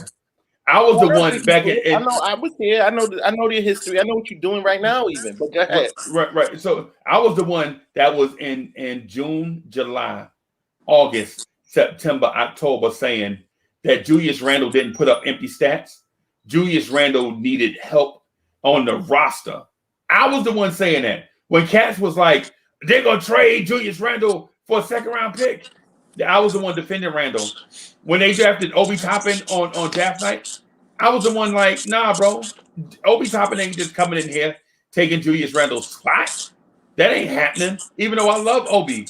And I could co-sign the pick. I knew 20-10 in the NBA is not easy to do, especially at the power forward position in today's NBA where the three-pointer is king. I know that, right? What I'm trying to tell everybody is this. Until Julius Randle develops something that the league cannot stop, until he develops something that the league cannot stop, then Julius Randle can't ascend into that star stratosphere. And until Julius Randle starts finishing games, until Julius Randle starts finishing games, you can't say that he's a star. Can I just play devil's advocate one time? Can I just name one guy who showed more heart in his first playoff run than Julius? Ironically, under the same coach, Nate Robinson. I just wanted to say that. That's all I want to say. Nate Robinson, 5 foot. He's shorter than Trey. You got to be shorter than Trey Young. Showed way more heart in his first playoff run, backing up absent D Rose on the Bulls team. That's all. I just want to say that. Yeah, he just showed more heart than Randle did. That's all I want to say. He took over a game. He took over games. He took over OT against a tougher Brooklyn team. And I just want to say that. That's all I want to say. Randle, I don't have no problem with Randle. He just ain't showing no heart. He's bigger than a lot of these guys. That's all I want to say. Hey man, you killing me right now. You're killing me right now with the Randle slander, bro. I'm just being real. You got to be real. You give him his praise, but you got to be real. So my approach to Julius Randle is this, and so people understand where I'm coming from. My thing is like when your pops or somebody's teaching you how to drive, right? And you want to take the whip, and I'm like, nah, you ain't ready, bro. You know what I'm saying? You ready? You want to take our only mode of transportation at downtown, and you shaky parallel parking? No, you ain't taking. Cully, you got one car, and I'm learning how to drive, and you gonna loan it to me, knowing I'm shaky behind the wheel? Mm-hmm. You know what I'm saying? That's what I'm getting at with Julius Randle and RJ Barrett. So you're saying he was shaky? He was shaky in the playoffs, you're saying? No, what I'm saying is this thing is new to him and he got to figure it out. No, I understand that, but I'm just saying, like, the thing is, you can still. All right. I just want to say you can still show heart in your. But all right. No, and like I know, like people, yeah, whatever the people think is hating. I mean, it is what it is. I don't really mind it, but like, it's also like, you know how we saw LeBron just like waiting on the other side of the court instead of going back on the offense or defense. Yeah. That's literally what we've seen from Randle too in the playoffs that I didn't like. Like, right. you can't be doing that. Like that's right. such bad body language. And right. he was lazy on defense too, like off screens. He's been like that all season. Like I'm not discrediting him for anything during the regular season. That's just the way I feel he is as a player and how others may view him as. That's just how I feel. Yeah, right. So Cully, what is Julius Randle's star moment? But can you point out 3 or 4 of Julius Randle's star moments throughout the season or the playoffs? Because they wasn't just this year in total. whether it's the playoffs or the season, point out 3 or 4 of Julius Randle's star moments. 3 or 4. Okay, this season. Okay, I'll say the game tire against Brooklyn. The game tie against Brooklyn. Oh, y'all gotta hear me? My fault. Yeah. The game tie against Brooklyn. Wait, okay. Now you're good. Let me see. What else? The one against most of them was home games. Okay, the one at the Dallas game. I think it was one of the Dallas games. Yeah, that whole stretch, that whole stretch especially. With when that he killed Dallas game. Zion. When he Yeah, killed when Zion. he was you talking about dropping 30 and 40. Yeah, the Julius Randle revenge tour. Yeah, and the revenge tour. Yeah. And he got at Giannis. Okay, I'll give him another one. The first game against the Bucks. That was he had to have a game like that because Giannis embarrassed him last season prior. Like every time they played. That wasn't Julius' fault. We had bad coaching, but that was a good bounce back from Randle. I still don't blame, like, the thing is that this also does come with coaching because of the way he wanted us to run the offense. Coaching. Yeah, because I'm expecting to see that this offseason that whoever they pick up, they don't just run an ISO through Randle. Right. They run multiple different offenses, like, because I don't want them to use RJ as just a spot up shooter. Right. That's not what he is, and that gets me mad because that's not what he can only do. And they better run offense plays through him, Randle, because you can't. If Randle is cold, we lose the game basically. That's how we were playing throughout the whole entire season. Right. If he's and this is what happened in the playoffs. It was everyone. So I'm not going to talk about the playoffs for just him. But you need different offenses so you can rely on other players, not just the number one option on your team. You need other players that can get you out and get a win. And when we seen that with, like, I'll give an example with RJ just because, like he said with the Celtics game or like other games, when you're hot, you got to pass it to him. Like that Nets game. You remember that Nets game when he made like 2 threes and then that mid-range? Right. That tough mid-range shot. He didn't get the ball after that. And then they iced him out, and it looked intentional. It looked intentional. That whole stretch, I was mad because I don't understand it. Like, I don't think in general. I don't know if Tibbs trusts RJ that much either. I think his trust is iffy because every single time he has a okay game, he's out in the fourth quarter. He doesn't even play, which I think I know we're playing for wins this season, but if you have a player that you want to see improve and grow out of slumps, you need to play them through the fourth quarter, and I want to see that more next year. You gotta play them, period. I would say. Yeah, you gotta play them. You can't, like, he's not gonna do that with Randle. You gotta do that with RJ too. Like, I think they need a point guard. Y'all look at all the good perimeter stars in the league. Giannis needs a point guard. He's not going to carry that team. He needs Drew Holiday. But prior to that, he needed Eric Bledsoe. LeBron been calling for another playmaker for years. He's been calling for he wants a point guard to come help him out. He wants a playmaker to set him up. He knows his time is limited. Anthony Davis needs a playmaker. He can't. These guys, a lot of these perimeter guys, they can't lead no teams like that. They'll get them far enough, but in games like the playoffs where it matters, they need playmaking from a guard. That's why the Suns was just play as a better team. They was healthy all year. But Chris Paul, Paul was at the helm. That's why they was so successful. DeAndre Ayton and Booker they're not gonna carry that. They probably would have needed more years. Yeah, that's the thing. Like, I knew CP3 was gonna change that whole entire franchise. Right, you knew it. I didn't think top 2 seed. I thought top 5. Yeah, but I knew right away he's gonna help with Aiden's development and just finding him so easily, and Booker and literally everyone in that team.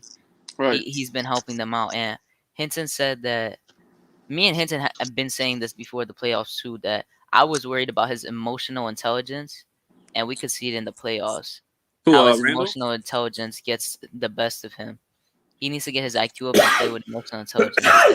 And I agree with that. Because I've been doing that too. Even a guy like Tatum and Jaylen Brown, they need guards. Like these, I feel like all these wings, all these all-star, superstar wings need guards. Yo, they just need a guard to set them up, do something. Like, they all need some type of elite guard next to him.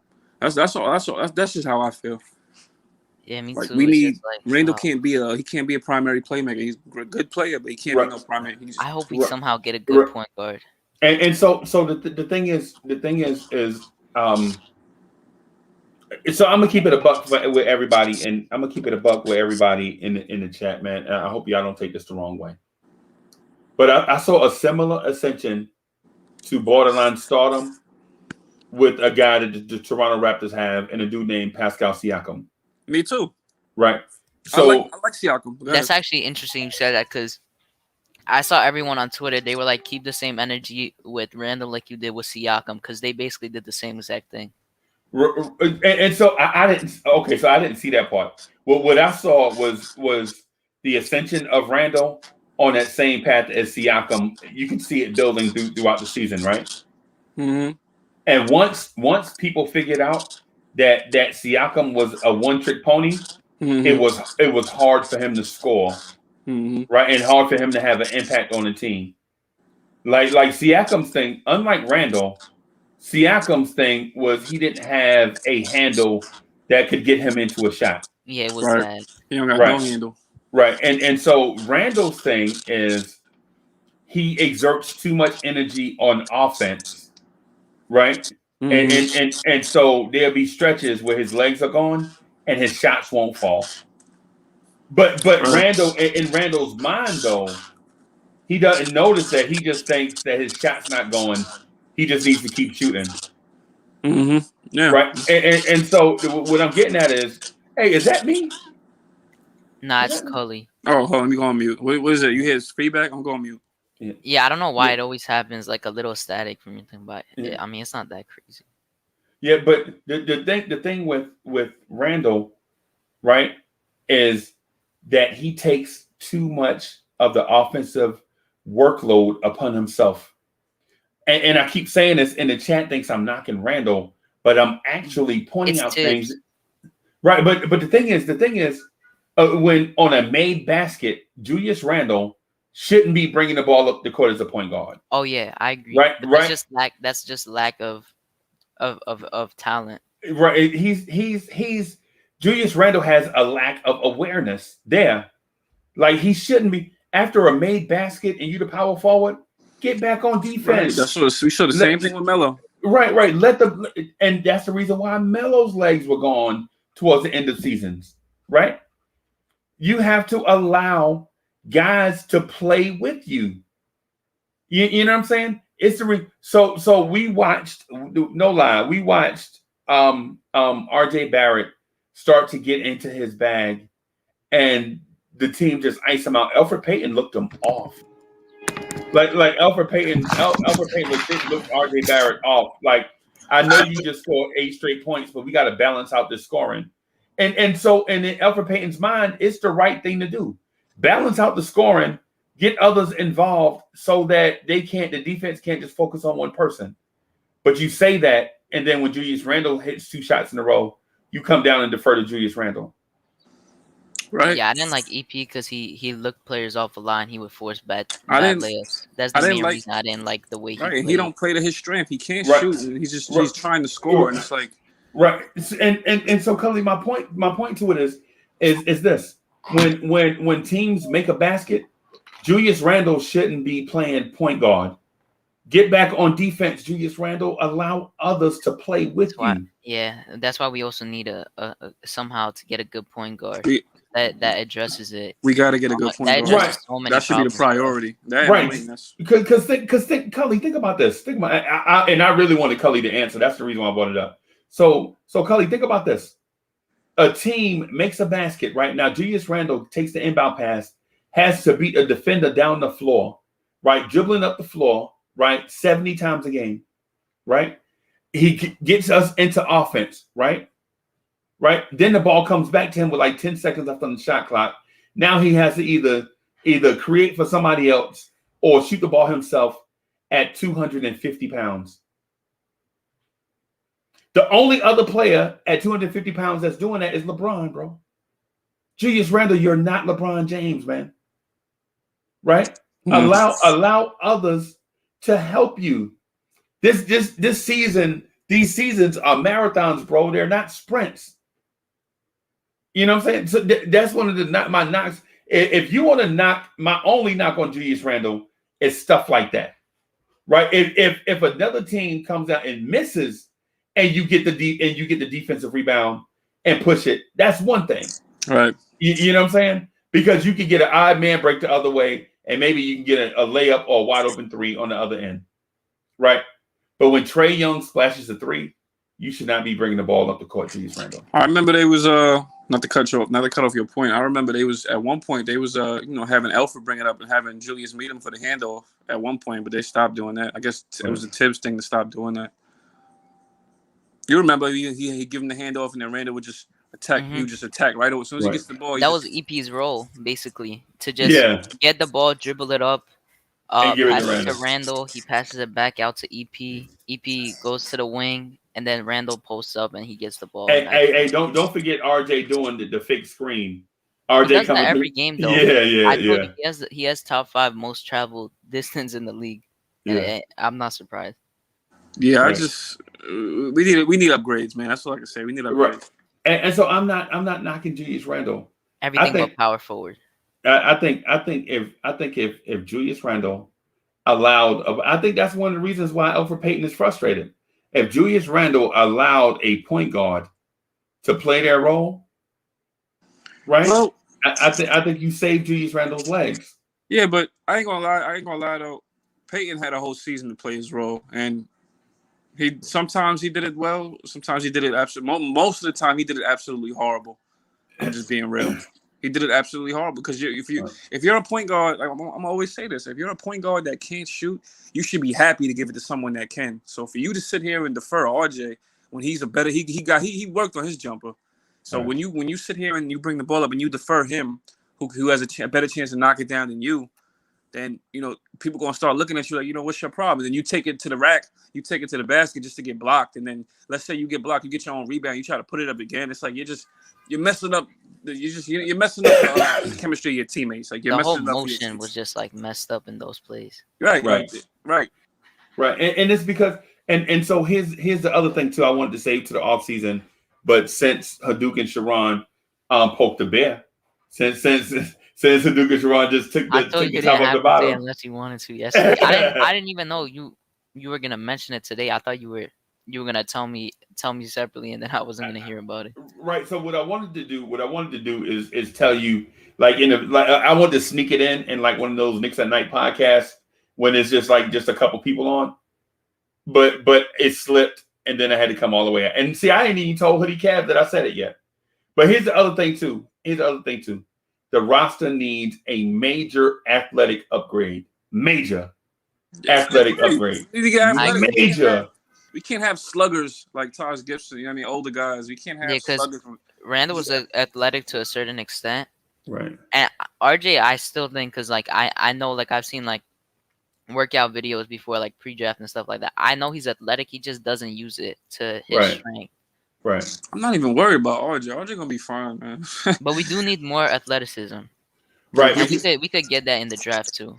We can get that in the draft with a young dude, and just hope we don't. I mean, we have 4 picks. I doubt they're gonna use all 4. Remember, we talked about this before, Hadouken, on LeBron late night. Yeah, I've been saying this in general though throughout the whole season. From what I saw last year, I don't think they're keeping all the picks. No, they're not keeping all 4. They're doing something with it, no matter what. They keep at least 2. They could trade up to the lottery 100% if someone they want falls, or this is why I'm saying the draft night is one of the most important days for us.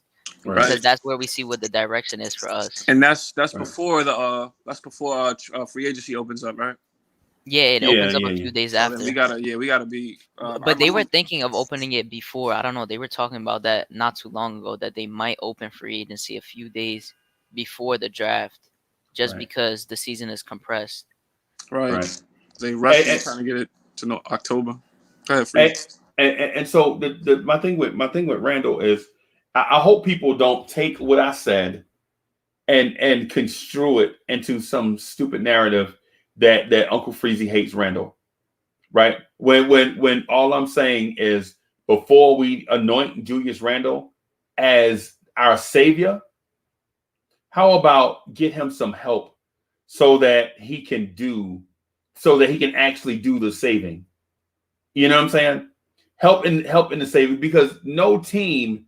And I talked to Hoodie Kev about this the other day when he said it's all Julius Randle's fault. The star gets all the blame, right? And I wanted to come out the bag then and say Julius Randle wasn't the star. But sometimes, when you have a certain thing to say, you got to take into account the audience and the timing of what it is that you have to say. Yeah, because in general though, with this great season, it would have sounded like hating any time you would have said it. Right. To be honest. Right. Perfect time. And y'all know I'm not a Knicks hater. Y'all know my passion. Dude, we do 2 live streams a day, bro. I wear Knicks stuff everywhere I go. I'm not a hater. But what I will say though is this: if we can upgrade the point guard position, right, where we can have a point guard get us into effective offense 60% of the time, and then let Julius ISO every now and then, and be more efficient with his ISOs, I'd love it. I think we'd be a championship contender. We'd be good. Yeah, we'd be fine. We just need this team. Right. It showed in the playoffs. We just need a point guard. It showed in the season and the playoffs. That's it. I just don't want to anoint Julius Randle as the savior, bro. Because what that does is when you're the savior and we don't get saved, people make you the villain. Right? Yeah. And I don't want that for Julius Randle. You got a question in your chat, Freezy. Somebody asked he said what? Nice. Yeah, Freezy, what you want? So who you want, Freezy? Who do you prefer as a point guard? Who do I want as a point guard? Mm-hmm. Right. Yep. I know it's going to sound like I'm dodging the question, but I feel like you need to get a old vet and a young point guard out of the draft. I feel like if you get Davion Mitchell and Mike Conley, I think that helps us get to the playoffs. It's sounding impossible now to me with the Davion Mitchell, especially. Like you know how it is in the draft all the time. The last month and a half, random people are skyrocketing up in the mock drafts or like in interest, and a lot are going back or up. Davion Mitchell was like in the lottery, like mid 10 or something, Was and he now like top they have 10? him at like hey. Now they got him at 6 and 7. Wow. Yeah, they got him 6 and 7. His value went up then. Yeah.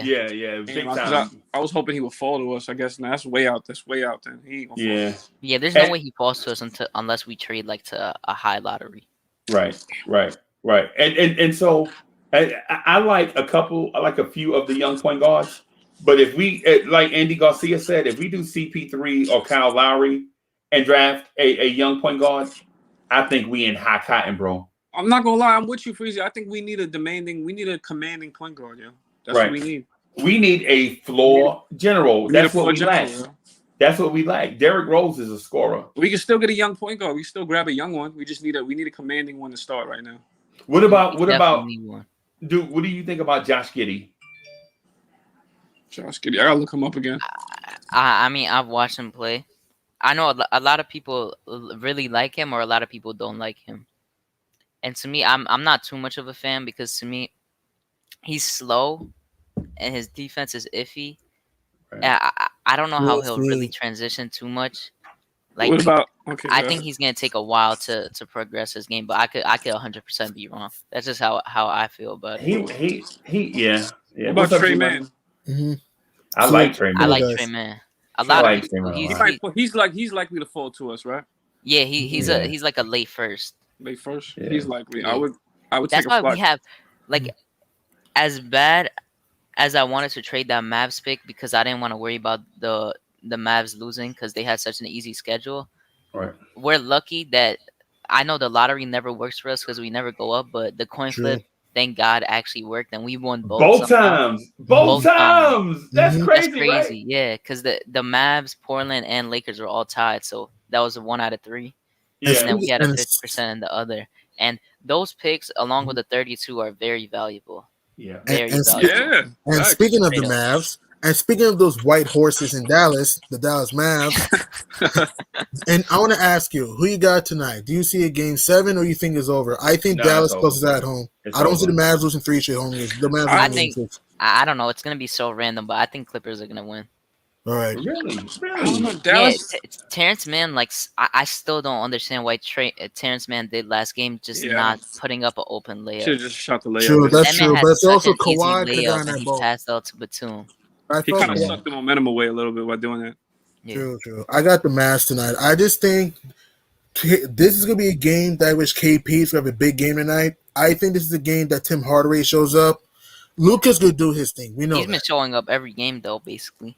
Tim Hardaway? Well, really, she's shown up really more in Staples rather than in American Airlines. But I think this time at home, he's going to be more consistent.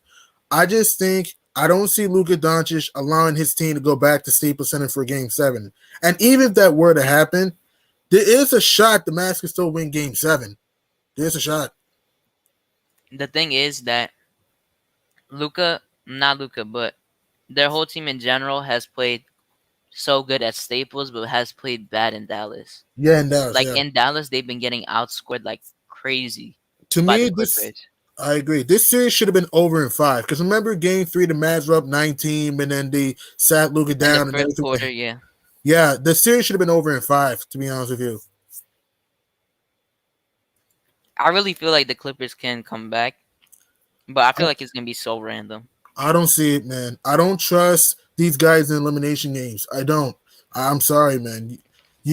I don't It's see crazy it. to me that both LA teams are potentially not making the first round past their Second first round. round. I think and I think the Mavs win tonight. If not, don't win Game 7. I just don't trust the Clippers in the big moments, man. And here's what kills me with the Clippers: they have a lot of talent, but they lack toughness, in my opinion. The Clippers, to me, they also lack IQ sometimes. Okay, why is Randle shooting a lot of jump shots? That's what I want to know. That doesn't. He's been shooting it decently though. Like I I know, don't. but he was struggling in Game 5. He was struggling in Game 5. It was one game though, but Yeah, but that was a big game though. That was a big game. Yeah, That was a big game. it was, but I don't know. I don't. It's just funny that the teams that were in the finals in the bubble just got cooked in the first round. Yeah. Hey, I how can about- get that over my head. That's so funny to me. Hey, G Money, let me ask you this. Okay. How would you feel about a Kawhi Leonard, Kyle Lowry reunion in New York? I would love that. Wait. Oh, sorry. I'm sorry. Let me finish. And bringing in DeMar DeRozan. Kyle Lowry, DeMar DeRozan, Kawhi Leonard with Randle and RJ on the same team. Yes. Disaster. That's a lot of salary cap space. That's a lot of money. I mean, I would not hate that move, but And I at don't the want same RJ on the time, bench. I like DeRozan. DeRozan's a good player, but DeRozan, he's kind of a choke artist sometimes. Look, DeRozan's a good player that can hit the mid-range. He's athletic, but we all can agree he cannot shoot the three very well. I don't know, man. You And lack shooting in that department. You don't have as much shooting. exactly. On man. the outside. I mean, Lowry and Kawhi, I'm all in for that. If we had Lowry and Kawhi champions in Toronto, and Kyle Lowry, he was known as a choke artist in the playoffs, but he changed that narrative in 2019. And Kawhi Leonard, the Claw is an assassin. The Claw, he's a beast, man. Two-way player. And Kyle Lowry can also draw charges. I like DeRozan, but I would not really go for him right now because, like you said, Hadouken, he may hurt RJ's development a little bit. But Kawhi and Larry, I will go for it because I personally want a two-way point guard. That's just me. I like two-way players. That's just me because yes, you need to score the ball, but you have to also play some defense. If we had Kawhi Leonard on this team, hey, Luka Doncic, do us a favor. Send the Claw to New York after tonight. Do us a favor. Hey. So G Money, Yeah. I threw you a bone because I thought we were gonna get deep into a different thing. So this is the reason why I mentioned those two specifically. Right. So if you bring in Kyle Lowry and Kawhi Leonard, guess what that does to Julius Randle? It puts him in that Pascal Siakam role where he plays that role specifically, and it caters to his strengths. Right? You know what I'm saying? The third guy that can get his own shot, can pass out of double teams, can rebound at a high rate, and what it does is it eliminates, it hides Julius Randle's defensive deficiencies. So what do you think about that? Now that I mentioned that together, I love that. Kawhi, Lowry, with all of that, and don't forget, Kawhi is an improved passer a little bit though. He's not a great passer, but he's much more improved now compared to where he was early in his career. And Kyle Lowry is great at defense, on ball D, and he can draw the charges though. And we all know he can hit the three. Right. Man, I would love Kawhi and Lowry on the same team. And don't forget, they're champions. They won a chip in Toronto, so they've been there, done that. Because we need for us to take that next step into becoming a champion, we're going to need veterans that have been there before. That's what I'm saying. Right. No, I agree with you. And you know what else they do? Both of those players, they embrace defense. Big time facts. Love that. They embrace defense. So that's the reason why I mentioned it. Now, the likelihood of it happening both together, 0.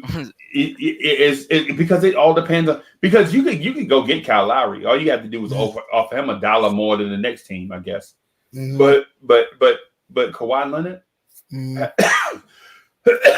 Kawhi Leonard, He's just not leaving LA.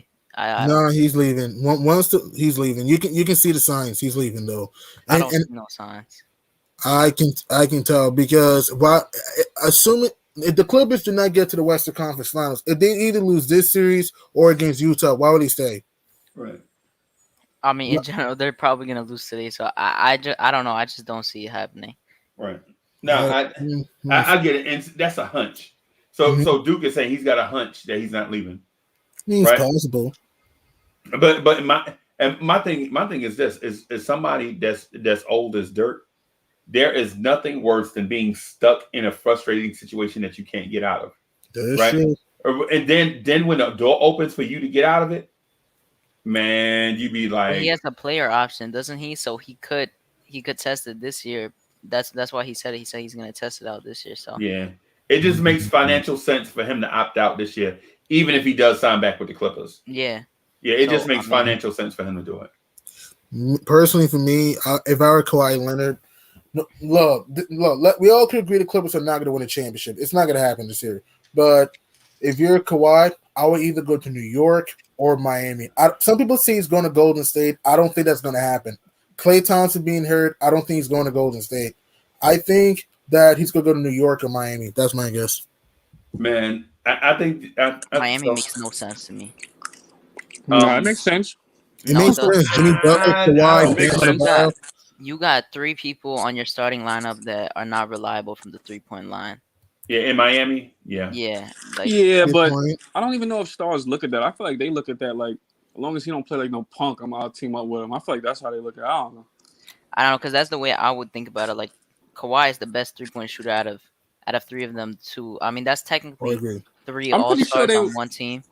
Right. But like I don't know, in a close situation, that would just be tough. I'm pretty sure they would think to add some 3-point shooting around him though. Right. Hey, so let me. I'm gonna have to wrap up, but I want to throw out one more live grenade. You know what I'm saying? I want to throw this at G Money, and I should probably ask Duke, but I'm gonna ask G Money anyway. Okay. So how much are you giving up to trade for Colin Sexton? For Colin Sexton, I mean Sexton's a good player, but I like Colin Sexton, but I want to know a pair of socks. He doesn't suck. He's just decent. He's decent. No, he said a pair of socks. For Colin Sexton, yeah, a pair of socks. If I had to do that, maybe Frank, Knox, maybe a pick or 2 for Colin Sexton. I would not trade too much. I would not, because look, Colin Sexton is athletic and he can hit the 3 a little bit in the mid range, but I won't throw in too much. Maybe like Frank and Knox and maybe. But Frank is a free agent. You can't trade Frank. You can't trade him. What? You can trade Knox though. You can trade Frank is unrestricted. Oh, my fault there. Knox on the contract. You trade him. True. I could trade Kevin Knox. Maybe this is just me, Pinson, and maybe picks to get. Maybe Jared Harper. Jared Harper's nice. The thing is, you can't like Colin Sexton is worth more than that. That's not happening. But who you trade? They're not giving him up for that. That's right. That's like giving garbage for all-star. I mean, they still got Darius Garland. I would more so want him than Colin Sexton, but he gets hurt too much. Yeah, exactly. I think Cleveland is going to move on from Sexton, and the thing about that is where they're picking, they can pick a point. They can choose a point guard. They'll be in position where they can replace him easily. Yeah. If they want to draft a point guard, they may just go get Kuminga, and then their 1, 2, 3 would be Garland, Okoro, Kuminga. Kuminga's nice too, man. He's nice. You know? Yeah, and to go with Jared Allen. I would hope we get Trey, man. I don't know. Consider him. We could definitely get him. I think we can get him at 20. We keep those picks. Yeah, that's if we keep the picks. We don't trade up. I think we could definitely get him at 21. But he may be there at 32 also.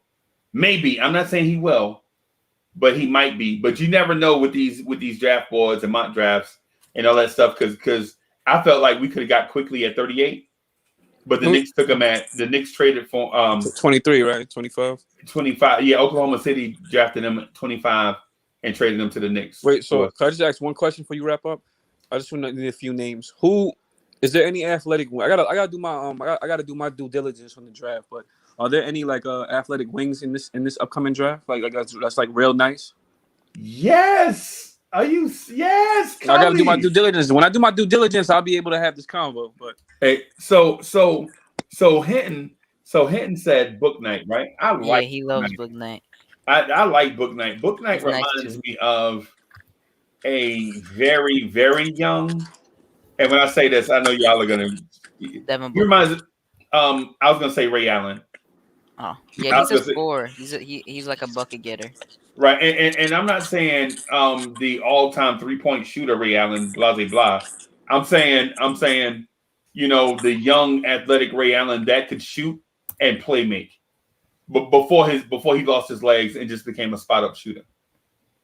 The Milwaukee Bucks Ray Allen. Right, no, I know when he was on the dunk. He's in the dunk contest and all that. Yeah. So, but anyway, man, I got to get out of here, y'all. Man, we've been rocking for almost 5 hours. I don't even know. I was in and out of sleep, in and out, up and up. That's crazy. And tonight, let's see, gonna be a good day. Let's see if the former Nick KP and Look at the Don and the former Nick Tim Hardaway can send the claw packing tonight. Yeah, they're gonna send him AD more. They're gonna send him packing right to New York. Mm-hmm. Yeah, well, let's hope. Let me not be crazy. All right, hey, what's up, boss? Yo, it's 1 o'clock. Oh wow! I got 2 words. Miles Turner. Oh, gee, for the love of it. Y'all got another hour. Y'all got another hour y'all can hang out. I got 2 more words. Kyle Lowry. Oh, yes. With Kyle Lowry. You just said you was with Kyle Lowry too, so. That's all I want to add, gentlemen. I know you gotta hop off, Freezy. Yo, y'all have a good weekend. Knicks family for life. Y'all know what it is. My guy AD. All right, AD. All right, y'all. All right, bro. All right, y'all. We'll holler at y'all later, bro. Yo, wait, Freezy, you in on later? You on later? Yeah. Oh yeah.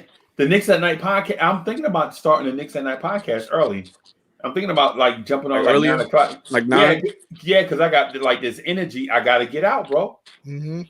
I got this. I got this energy. I gotta get but if you I'm gonna just advise you, if you get on Knicks at Night podcast, hey, make sure you get your rest. You know what I'm saying? Get you a case of Red Bull, some Mountain Dew, some M&Ms, some Skittles or something. Because I'm gonna probably do not an all-nighter, but something like that. Got you, brother. Yes, sir. All right, y'all. I'll be looking forward to the show. Yeah, man. I'll holler at y'all. Salute, bros. All right, peace. Peace. All right, y'all.